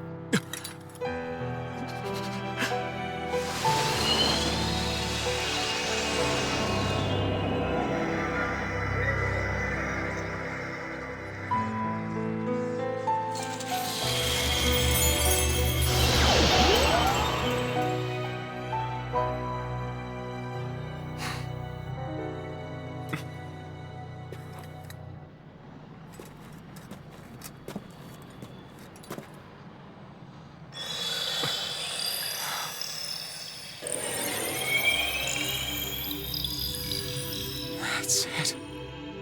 Look! The path Dana's energy flowed through is still open. We can use it to call out to Dana's will!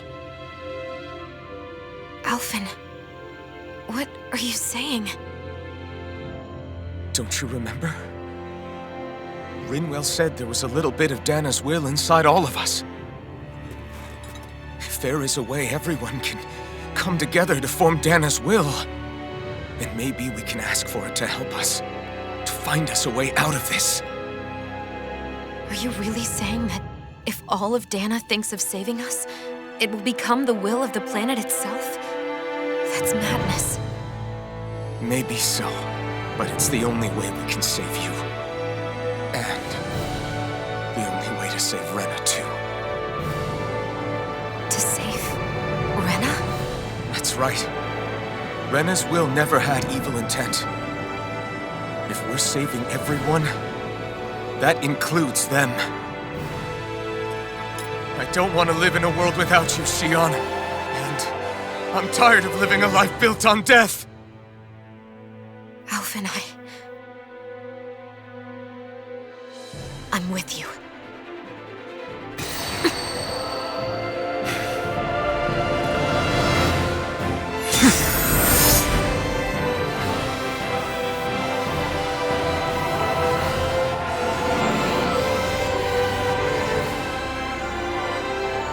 Collective will of Dana, hear my plea! I want to save Xion! And I want to save Rena too!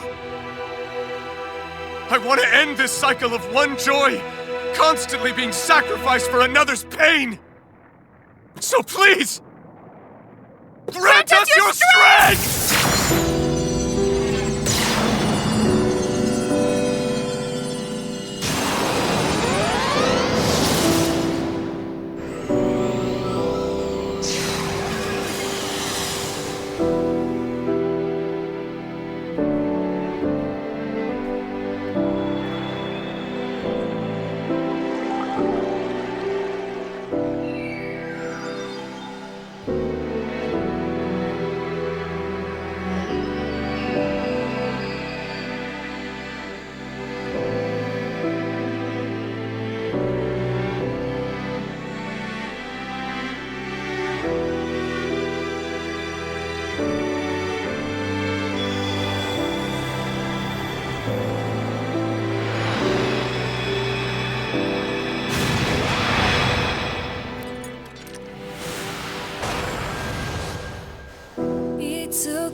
月日が流れてもあなたとならば人はそれぞれ背負うものが剥がれこの星に生まれた意味を知る強く生きるため弱さを隠して恐れずに痛みから始まる続いてく物語に私はいるのかな届かないこの願いに少しだけでいいから聞こえてよ触れたいよ信じるよ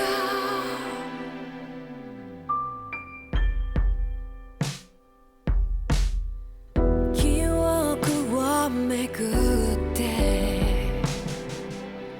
あの時は向き合えなかったね未来を信じてコンパスを握りしめたね人はそれぞれ背負うものが剥がれこの星に生まれた意味を知る強く生きるため弱さを隠して恐れずに痛みから始まる銀色に輝く月照らす君の瞳その奥に宿す痛み消してくれる誓い聞こえてよ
Let's go!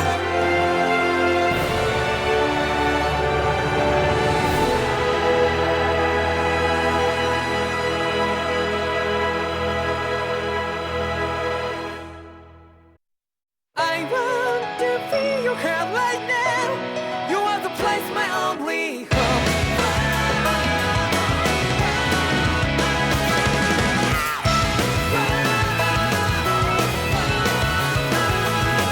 Yeah, just like the flowers that bloom and fall with me over and over again. Well, I'm barely breathing and breathing to that ground, but each and every time we